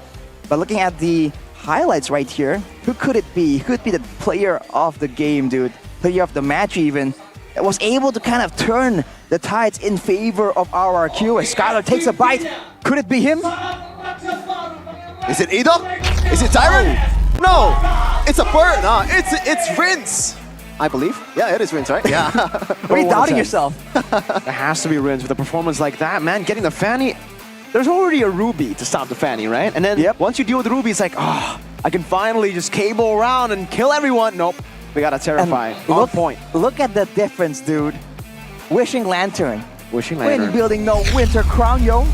Yeah. Winter Crown Fu. Winter Crown Fu. Ain't for us. Player of the match highlights here by our official gold partner UBS Gold. Where early on, with the Bane, they did a great job playing around the win condition. And right here, against all that AoE, Dewa sticking around was just unexpected. And look at this, dude. Oh, man. How? Miraculous. How are you that clean? As a mage player, how in the world did you get out of that? Well, he didn't get out alone. The whole team just really bails him out, but still, really good escape. But the one that really pretty much impressed us the most is this kind of plays, bro. As an assassin player, you know that Vexana has a lot of CCs, but you don't really see it coming, right? That's the pick. And it's not really the biggest CC coming in. That's why you kind of get caught off guard when the Terrify lands. Oh, and look at that. Whenever it's a proper front to back, the god of Kacha, the X-Borg, no one can just withstand that damage. The DPS coming in for Skylar, well, it's DPS and burst, you can say. Burst coming from Rins, and the burst coming in from Tsujin on the Bane as well. It's just such a good, you know, a good team composition. And for Dewa, unless they really do something drastic, they just can't get through. And of course, when you least expect it, you must have forgot Ruby on the hands of Edok. It's just a whole different beast, dude. That was crazy. What's crazier is we're gonna see the comms here coming in from RRQ. That's in a second. Gua nggak ke Better, gua ke Vexana kalau ini. Udah Winter juga. Vexana ya Winter. Nggak ada damage sih, atas yuk, masukin yuk. Ayo, gua takutin, gua takutin. Berapa flicker Ruby, guys? Gua ada ulti. Belum ada. Nih gua ulti aja nih, gua takutin. Ruby aja. Dengarin. Tarik. Mau tunggu lor apa langsung? Tunggu pelan-pelan. Ya, pelan-pelan. Ini nggak ada wave dia, guys, nggak ada wave, guys. Nggak ada tarik dia, 5 second lagi. Udah ada, sudah trik. Depan ya, guys, depan guys. Ruby Ailos. Gua tarik tuh. Gua ada ulti. Nih gua ulti. Bantai boy. Orang. Lihat gua. Aman. Winter ya ini. Turret boy, turret. Turret semua. Aman. Nice. Alhamdulillah. Gua bisa pecahin export dulu, guys, sabar, guys. Ya. Tunggu gua dapat momennya. Tarik-tariknya dulu. Depan dulu aja, lihat tuh. Udah ulti gatot. Gatot. Yang ada kasih itu YP-nya. YP guys. Lihat Pani dulu, guys. Pecahin boy ya. Aman gua. Nice go. Lihat guys. Pani ulti. Lihat gua nih, guys. Gua stun. Nice wins. Gelo itu dia lo, boy.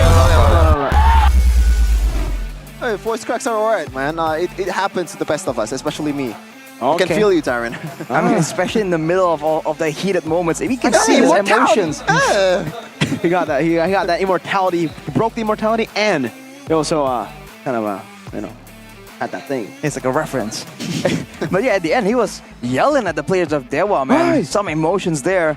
We talked even earlier about the jungle domination, but 3 purple buffs is painful, dude. We thought that with the X-Borg, with the Yve, all of these zoning tools, the Avatar, the Guardian even, in theory, Ray should be able to make more plays happen, but RQ Hoshi just says no. What theory is what RQ asks. Crazy theory. Man. And Game even theory. in the communications, it's still pretty clear cut. And even earlier, I heard something about, hey, 5 seconds, 5 seconds. So they're timing a lot of spells there, whether it's their own spells or their opponent's spells. You know, we have to kind of check again just to confirm. But man, down to the couple of seconds, that is how RQ Hoshi is operating right now. And dude, the coverage. We talked again about Rin's play, how he's able to escape from, sure, death moments. But as you mentioned, Shevin, it's a whole team effort. And the fact that they know how to play around each other is just so good. And it allows your players to itemize a bit more aggressively as well. The Wishing Lantern for Rins, the fact that Skylar just went for full-on damage, he was the assassin. We didn't see Ray do anything too crazy when it comes to burst damage and deleting someone. But Skylar, especially that final play where Keys was like, I'm gonna try and clear some waves. Boom, where'd he go? Look at that, 956 gold per minute for a Bane. There's a lot of gold there. Yep. When it comes to farming, Bane is up there, man. Yeah, He exactly. clears super fast. And when it comes to damage, I would say he is number one. No, I'm not even joking. If you get snowballed on a Bane, you saw that Crab Claw cannon go through B-Tricks to hit Ks. It's like half of your HP, Yeah. brother. It's like 1,000 something damage. Half of your HP, or even better yet, in the late game, and it your ricochets. if you get Sky Piercer, you're done. It ricochets One off shot, minions. So you have infinite range basically as a Bane. And it's so good in the front-to-back context because you're going to be using it on the front line anyway, so it's kind of double benefit. I've been preaching about the Bane for a while now, man. You have, actually. Even for Evos, when we were talking about options, remember you were talking that, hey, Bane, not bad, not bad. I've been abusing this stuff for like months, man. It's an auto win. Mirko with the month ahead vision there. But look at the rest of the stats. The damage taken, damage dealt, it's actually not too far apart. Again, it all comes down to which moment and how decisive, whether or not the kills come through from those plays as well. And look at the kills, 16 to 10. By all means, it wasn't a full-on snowball. It wasn't a complete domination. But the fact that when the moment does come, RRQ are able to just get the decisive end to the game, almost a wipeout, 4-man down, leaving only Ks. They've been able to consistently find moments like that, and that is just crazy, dude. So consistently. I like the fact that they were pouring all the gold to the right member. I believe Sutsujin and also Skylar was like 11k gold. Meanwhile, the rest of the team, no one is over 8k. They were funneling. Yeah. Even Daiwan, like we said earlier, we highlighted a bit of that moment in the EXP lane. Big wave, who cares? Let Skylar have it. I'm gonna do my thing. Yeah. And we're gonna let Mafa Life do his thing. Mafa Life. After losing both legs against RRQ, how can Dewa bounce back in the next match? From the draft, Dewa looked good, but the execution was lacking. It's usually what it is. Somewhat rushed with too many blunders. In the next game, they need to be more disciplined and pay attention to the tempo. And the next games, it's gonna be very crucial for Dewa United. That is, it's gonna be very, very crucial for Dewa United. Because again, ladies and gentlemen, for Dewa and Alter Ego, they need to get a win. They're both stuck at 5 match wins right now. Alter Ego have a very tough road up ahead. They will have also a very tough road up ahead, but it's a bit easier if we compare it, right? Because they will be up against RBL and EVOS. And for Alter Ego, they are just going to be up against RRQ, Fnatic, Onyx, TLID, and Bigatron. So we're not trying to be biased, but the data, the numbers. The 2 teams that they'll be going up against are 8th and 9th. The 4 teams Alter Ego will be going up against are top 5. Yikes. Yeah. Oh, brother. It's looking terrifying for them for sure. But Dewa, I mean, what do you think, dude? We talked about how the drafts, I think in match 1, you figured like, you know, you kind of preferred Dewa's too? Or was it game number 2? Game number 1, I think. That was actually game 1. I was okay with their draft. I didn't prefer it compared to RRQ. After the Claw Fairness, I liked RRQ's draft better, but yeah, I think for Dewa, it's a bit too late. Losing Hijume and then trying to rebuild, swapping Watt out. Too late. Well, we're going to see losing team interview with Dewa United in a second. 8 untuk kalian. Bagaimana ini? Ya kecewa banget sih sebenarnya. Tapi apakah ini karena lawan kalian yang ada di pucuk atau bagaimana nih? Enggak sih, kalau ngomongin di pucuk ya kita juga sebenarnya di leg 1 juga kita ngasih perlawanan yang lumayan kan buat RRQ. Cuman di leg 2 ini mungkin emang ya hasilnya mengejauhkan lah. Nah, ini yang menarik di leg 1 itu lumayan ketat. Bisa dibilang kayak sulit banget untuk ditahu siapa yang bakal menang. Leg kedua ini, apakah terjadi penurunan di Dewa atau kenaikan di RRQ atau karena patch atau karena apa? Yang pertama udah pasti RRQ-nya berkembang terus karena mereka progresnya juga bagus kan dari leg 1 sampai sekarang. Untuk Dewanya sendiri ya mungkin kita juga improve, cuman emang eksekusinya nggak sebagus di leg 1. Eksekusi. Betul. Eksekusi yang sulit ini apakah karena adanya perubahan player-player atau karena ada patch atau ada hal lain? Patch sebenarnya nggak ngaruh sih, kita udah adaptasi juga. Kalau player ya nggak ngaruh juga, mungkin ya bingung juga sih. Ini makanya lagi coba di solve. Lagi dicoba di solve Ya. karena gimana ini cara kalian untuk mengejar sisa 3 slot doang untuk 5 tim. Gimana tuh kalian rencananya untuk mengejar slot babak playoff? Ya harus sisa 2 match ya. 2 match sih harus menang dulu sih. Biar lebih aman lagi. Biar lebih aman. Sekarang kan posisinya di nomor 7 nih. Nah. Terus persaingan juga semakin ketat. Dengan performa seperti ini, Dewa yakin gak sih bisa mengamankan? Mungkin kalau performa yang tadi ya jelas enggak lah. Itu ya tidur aja lah kalau gitu. Tuh deh. Kalau mungkin kita lebih ke nyari lagi perform kita yang kemarin yang pas itu lagi bagus-bagusnya tuh kita balikin lagi supaya masih adalah asanya buat ke playoff. Ya karena potensi dari Dewa tuh bukan di sini. Ini bukan jati diri Dewa yang sesungguhnya kan? Bukan. Mana Dewa yang kita tahu? Kekunci kayaknya lagi cari sih. Oh, cari kuncinya dulu ya. Tapi harus cepat-cepat dan apa nih yang ingin kamu sampaikan untuk anak-anakmu dan juga mungkin sekarang yang lagi bener-bener apa yang kamu harapin nih untuk anak-anakmu untuk next match-nya? Ya semoga dari player sama coaching staff lebih fokus sama lebih prepare lagi sama lebih naikin awareness-nya kalau kita tuh udah di ambang-ambang lolos, jadi ya lebih semangat ya. Challenge terbesar untuk masuk ke babak playoff untuk Belin sendiri tuh apa sih? Challenge-nya Dewa yang terbesar ya Dewa itu sendiri. Diri sendiri? Betul. Melawan diri sendiri? Betul. Well, tentu saja kita akan menantikan gimana caranya Dewa untuk bisa berjuang melawan diri sendiri untuk next match-nya menuju babak playoff adalah tujuan dari Dewa di season 14 pastinya. Betul. Kita doakan yang terbaik, good luck untuk sisa match di minggu 8 dan juga minggu 9. Thank you so much Belin, kita akan balikan kepada para caster, monggo.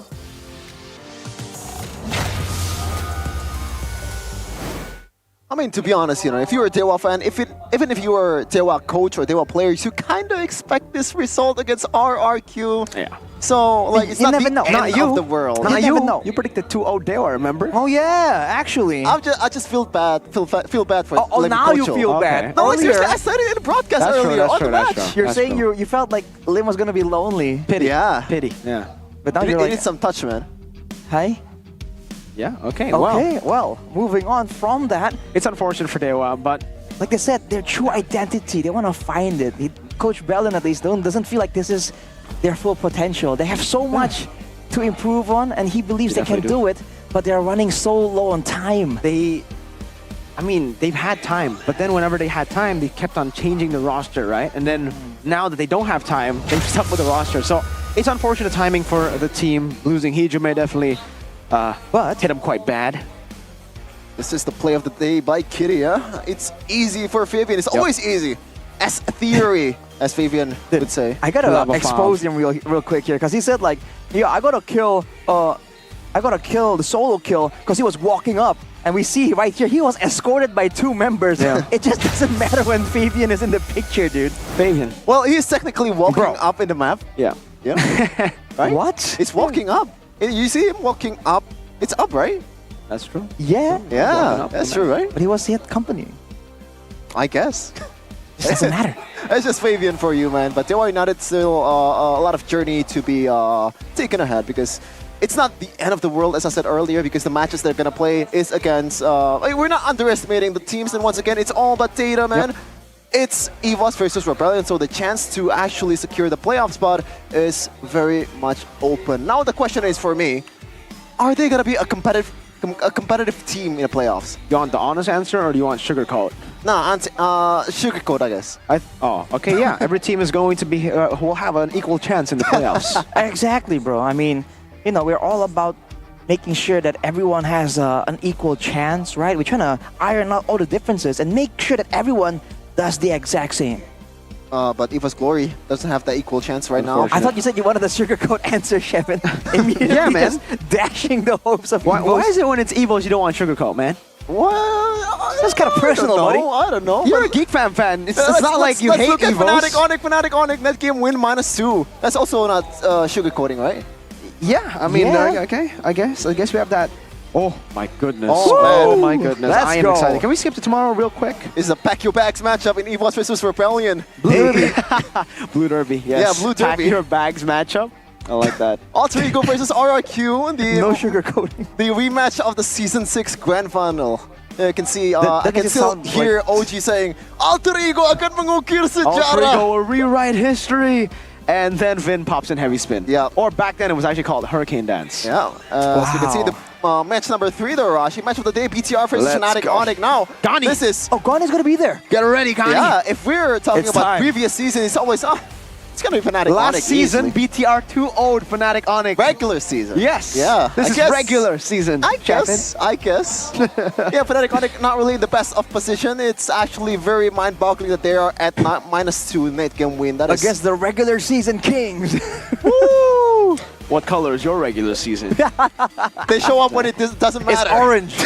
What do you mean doesn't matter? Doesn't it matters. What are you talking about? We're just talking about how they're competing for the upper bracket slot. It matters, man. I guess. Because if it didn't matter, then they would have been 6th, but they got 4th. I guess. They could have been knocked down in the first day, like his team last season. Hey. Last season. Hey, That's true.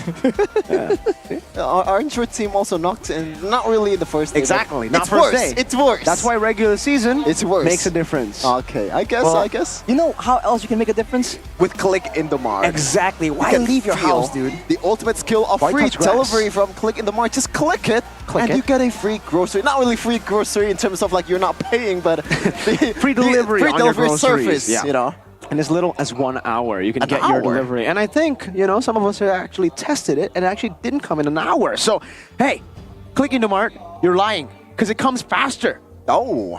30 minutes, 40 minutes, it's already there. You know you can select when you want the delivery, right? Oh. So you can even pre-order Whoa, it, that's and if cool. you're like, oh, I'm afraid it comes too fast, right? And I'll be in the bathroom or outside. I won't be at home. Well, you can just set the time of delivery, and it comes there on the dot.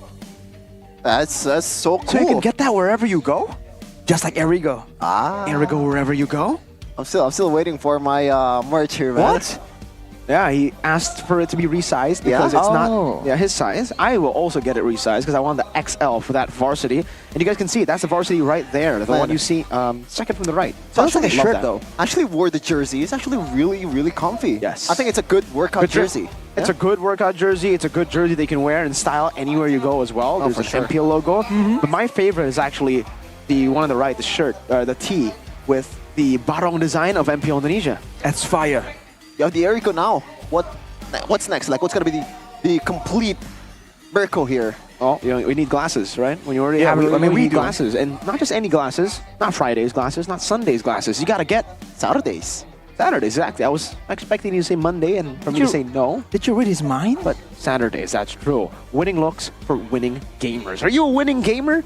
Do you want to try to flex in the real world too? Well, you can get the MVP collection or the new one later on that will be coming soon. If you want to stay up to date to, some of the releases here, Saturdays.lifestyle, or you can also just visit the website, www.saturdays.com. MVP collection, it stands for most valuable pair. Ooh, most valuable pair. Pair of glasses, yeah. buddy. Exactly. You can't wear a monocle. You can. We're not in those days anymore. You gotta have a pair. Are you discriminating against the people who wear monocles? I just find it weird that they're looking out of one eye. Why Are can't they you look discriminating people with one eye? Yeah. What if How they would only that feel have one eye, if they hear Arashi? you, Arashi? Well, if they wear two, right, then the whole overall look improves. That's why Saturdays it's got you, man. Alright, so if you only have one eye, It joke's doesn't on matter you. if you got the Saturdays, man. Okay, there you go. You don't even need eyes. Whoa. Here. Head and What shoulders. you need though is head and shoulders to further improve your hair. Don't let your match become a mess to the Tantrum and Aegis. Move on to head and shoulders, Lemon Fresh. Got that gotcha for 100% Tantrum and Aegis wiped out. And protection from Aegis. What's happening? You have to get the protectness. Oh my goodness. Yo, folks, but this is a true story. Oh man. Sheffin Yeah? uses this whenever he feels hot, whenever he gets sweaty after, being on a bike, right? Yeah. He told us this, and it gets you cooled down. For sure. You know, I used it 2 times a day. 2 times a day. Twice a day. I kid you not, I use this 3 times a day more than I used it 1 time a day. Wait, what? Wait, I don't get it. What are you saying? So I You use it shower 3 a day times more often than I shower 1 time a day. Oh, okay, so you wash your hair more often than you shower. No, that's all. Oh my god. He's saying, so I'm showering. compared to how often he only washes his hair once a day, Yeah? for the most part, for the majority of times, he washes his hair 3 times a day. Is that what you're saying? That's Yeah. a weird way to say it. Yeah, that's a weird way to say it, man. Oh, is that a protectness?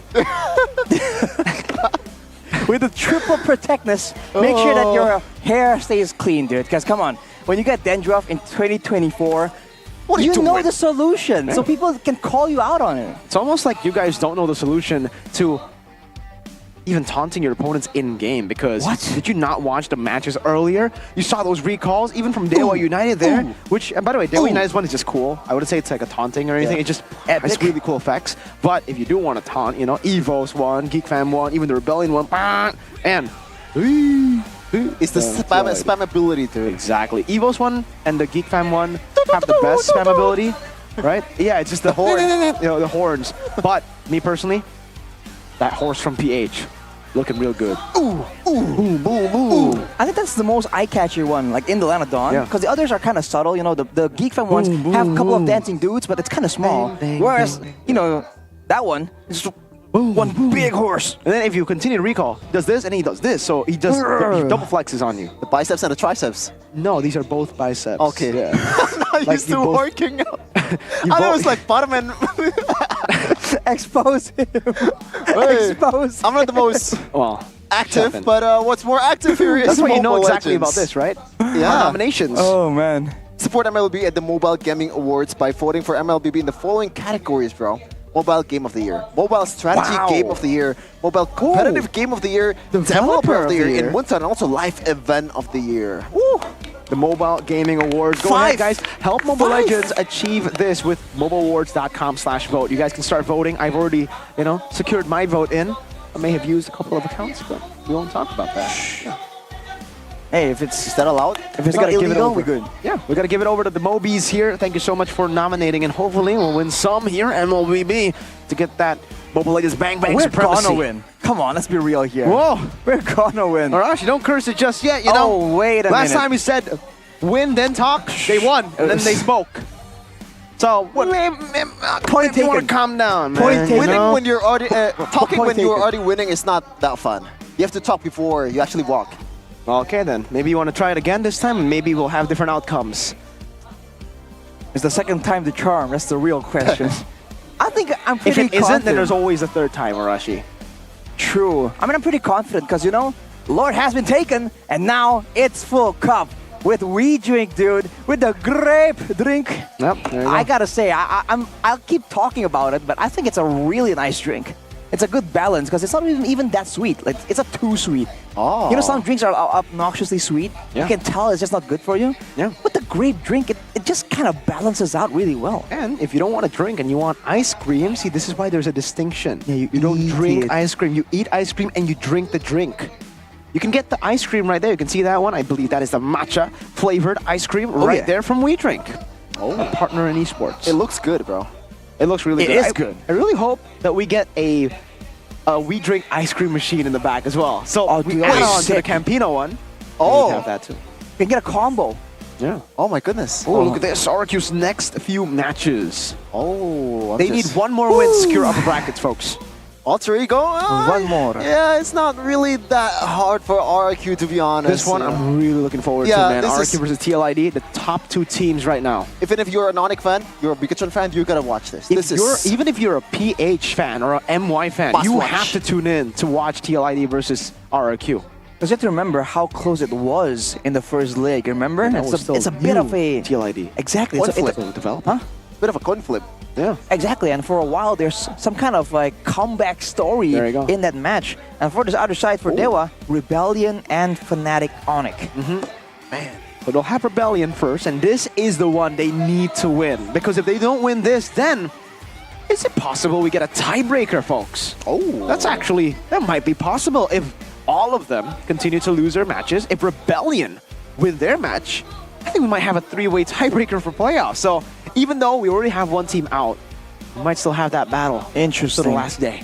Well, I mean, if you don't want to get stuck in a tiebreaker for tickets, you gotta buy your tickets now, dude. Go You're ahead, seeing check it a out. bunch of matches already sold out, just like that. Just like that. Dude, if you go to their website, you get a 10% discount and 10k GoPay coins cash back. It's only for a limited quota. So don't waste your time. Pay with GoPay, and even though the tickets start from 85k, you can get all these discounts and make it worth it. What are you waiting for, dude? You're gonna miss out. What are you waiting for? It's playoffs for What are you doing? plus vacation in El Dorado, Bandung. Yeah, I've there never you been go. there before. It's in Lembang, right? Yeah, it's close to Lembang. It's cool up there. Like if you're Jakartans, you know how hard it is to get to Puncak. It's always so crowded. It's so Yeah. ridiculous. That's why I never go there personally, not anymore. for vacation? Puncak, but that's why we're going to Bandung. How about the Lembang? Lembang? I think Lembang is pretty good, man. The Is hot it as springs crowded there. as Puncak? Depends on when you decide to visit. True. because It's the seasonal. Yeah. Summer holidays, pretty similar. But you guys can go buy your tickets right now because these are still the early bird tickets where you guys get still more cashbacks, more discounts, more promos. Later on, you won't have the pleasure to actually get these promos. But also, if you don't want to, spend your money for tickets, it's okay because you can come join the festival for free. Free entry for all visitors. Don't miss the watch party at the main stage and experience the booths for the teams that will sell merchandise. Yeah, it's so fun, man. Even last season, in season 13, it was crazy. Oh my goodness, the festivals is so crowded. A lot of people are just talking about Mobile Legends and also Magic Chess. Yeah, Magic Chess tournaments is there, presented by KB. No, I'm just kidding. Presented by Moonton, obviously. Yeah. For all of you guys out there that MCNC really Part likes 2. Magic Chess Like over the KB. main game, you're And more of a chess nerd out there. You're the Magnus Carlsen of Moonton. Yeah. Maybe you could be the GOAT of Magic Chess, right? You could be the Magnus Carlsen. Maybe you'll be Magic Chesson. Yeah. Interesting. Yeah. It's almost as interesting as the... That's a no for me. That's a no? Is that for you? How about Yeah. the vacation? Yeah. Vacation. Vacation. Lembang. Lembang. Kevin Oh, has man. ways, to show us, to tell us things. I might be on the spectrum, by the way. Which spectrum? Are you... Okay. The X-ray spectrum. It just sees things that we don't. Oh, might be. I'm Maybe. seeing Geekfam winning The gamma spectrum. MPL Indonesia season 14. Well, I mean, I don't think we... I mean, it's possible. Like Yeah, you said, But I don't think we're... MPL ID Season 14 playoffs, anything can happen. True. Yeah. Just hope that they're not really repeating Yeah. what they did last year. And All also, right. that's Making also it your to top hope 3 and then as well, not right? making it and then choking in the final I think moment it's- against it's- Evo's Glory. I Is think that, it's is that it? Oh my God! Let's just close out. I have a debate with Mirko after this. So thank you so much for watching this you day's MPL on Friday. Tune in for more MPL action tomorrow in MPL Indonesia Season 14. We own this. Aduh, pastinya ya. Tapi gimana nih hari ini suasana hati Diva melihat RRQ 2-0 membuka match di hari ini? Senang karena satu lagi upper bracket kan. Betul. Semoga besok menang. Amin. Tapi Diva, udah lihat kok gaya kamu keren banget ya. Ini jaket baru ya? Jaket baru, jaket eksklusifnya, limited editionnya dari tim RRQ. Waduh, se-eksklusif itu. Iya sih, ini baru keren. Terus gimana nih? Kalau orang-orang penasaran, ini eksklusifnya gimana sih nih? Ini cuma ada 100 di dunia. Di dunia ini cuma ada 100? Iya, termasuk yang punya Hoshi. Jadi yang mau kembaran-kembaran sama Hoshi, Beli. Waduh, Diva udah ngambil 1. Iya, sisa berapa ya? 99. Player udah dikurangin. Waduh, Iya, sama Abang Keske juga udah. Berarti tinggal dikit. Tinggal dikit. Terus gimana nih kalau orang yang pada mau Kingdom, terus juga semua super fans yang kepengin juga, caranya gimana? Kita itu jualan tadi dari jam 3 sore. Udah banyak sih yang beli, tapi masih ada tapi tinggal dikit banget. Nah, kalian kalau mau beli langsung aja ke official marketplace-nya tim RRQ. Stoknya gimana tinggal nih? Dikit banget. Tinggal berapa? Bude juga mau nih. Ya nggak bisa dihitung sih Bude, tapi tinggal dikit pokoknya. Pokoknya kan udah diambil Hoshi tuh banyak. Diambil talent BA. Ya udah kalian tinggal sisa-sisanya aja. Bentar Jadi kalau ya. mau langsung aja sih. Bude mau ini bakal restock nggak kalau udah habis 100 Nggak ada itu? restock, nggak ada batch 2, nggak ada pokoknya. Cuman 100 titik. Ini brand RRQ eksklusif. Keren banget ya RRQ. Limited edition. Limited edition 100 doang, nggak akan restock. Jadi buat kalian yang kepengin, buruan beli karena kalian bisa kembaran dengan player RRQ dan juga Diva. Ini collaboration yang keren banget dan tentunya Diva, ini jaket mau dipakai ke Bandung ya? Iya dong. Kan Bandung dingin. Ada yang mau kamu sampaikan gak sih buat Kingdom yang lagi nonton di sini? Buat Kingdom, makasih yang dukung RRQ terus. Kalian keren, apalagi yang RKK itu rame terus. Kalian keren, yang datang ke sini juga keren banget. Udah. Buat Abang Skylar? Buat Skylar ya semangat. Terus ya mainnya konsisten lah. Semangat, main konsisten, harus menang gitu gak? Harus dong, biar upper kan. Biar upper. Diva thank you banget. Thank you Bude. Udah happy banget. Diva selalu menjadi super system terbaik. Dan kita akan ketemu di next match RRQ ya. Besok. Thank you Diva. See you Dadah. tomorrow. Aduh bentar ya, Bude mau ngambil jaketnya Diva. Enggak. Jangan. Kita harus war. Untuk ngedapetin jaket terbaru dari RRQ yang cuma 100 piece doang. Eksklusif limited edition. Dan tentu saja kita masih menyaksikan hari ini telah usai dengan semuanya 2-0. Melihat bagaimana performa tim-tim di MPL membuat kita semuanya terkejut karena mereka menginginkan yang terbaik. Mengejar upper bracket. Tinggal tersisa 3 tim saja. 2 slot untuk upper bracket, siapa yang akan mendapatkannya? Dan siapa yang akan mendapatkan 3 slot terakhir untuk babak playoff? 5 tim masih berjuang dan kita akan menyaksikan perjuangan mereka lanjutannya di minggu ke-8 esok hari. Sebelum kita berpisah, izinkan Bude mengucapkan terima kasih kepada semua sponsor dan partner karena MPL Indonesia Season 14 powered by Munton, presented by Official Tournament Smartphone, Samsung Galaxy, Official e-wallet GoPay, Official Destination for Gaming and Esports, Kidia, Official Gold Partner UBS Gold. Dan kita juga punya partner ini sports, ada Campina, Head and Shoulders, Ora Imo, Telkomsel, Dunia Games, IndiHome, dan We Drink. Tak lupa juga ada supplier kita, Eriko, Klik Indomaret, Yummy Choice, dan juga Saturday. Acara ini supported by PBSI. Hari pertama sudah ada gebrakan dari tim Liquid ID dengan 2-0 ditambah RRQ pula yang menggebrak 2-0 pula menutup hari ini dengan sangat cepat. Hari yang kedua apa yang terjadi? Akan banyak big match yang terjadi. Jadi jangan sampai kalian kelewatan. See you tomorrow di hari kedua MPL Indonesia Season 14. We on this.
dan terus berlari, terus ke arah puncak tertinggi. Ku takkan berhenti, hanya sampai di sini. Kemenangan abadi menanti. You know we won't miss if we unite our focus. And if you haven't noticed, we all live. Nyalakan apimu, hadapi semua tantangan, hadang semua serangan, jatuh bukan halangan. Bakar semangatmu, janganlah engkau menyerah. Kita akan buat sejarah. We all this, we won't miss. We all this, we won't miss. Saatnya beraksi, jalani ambisi.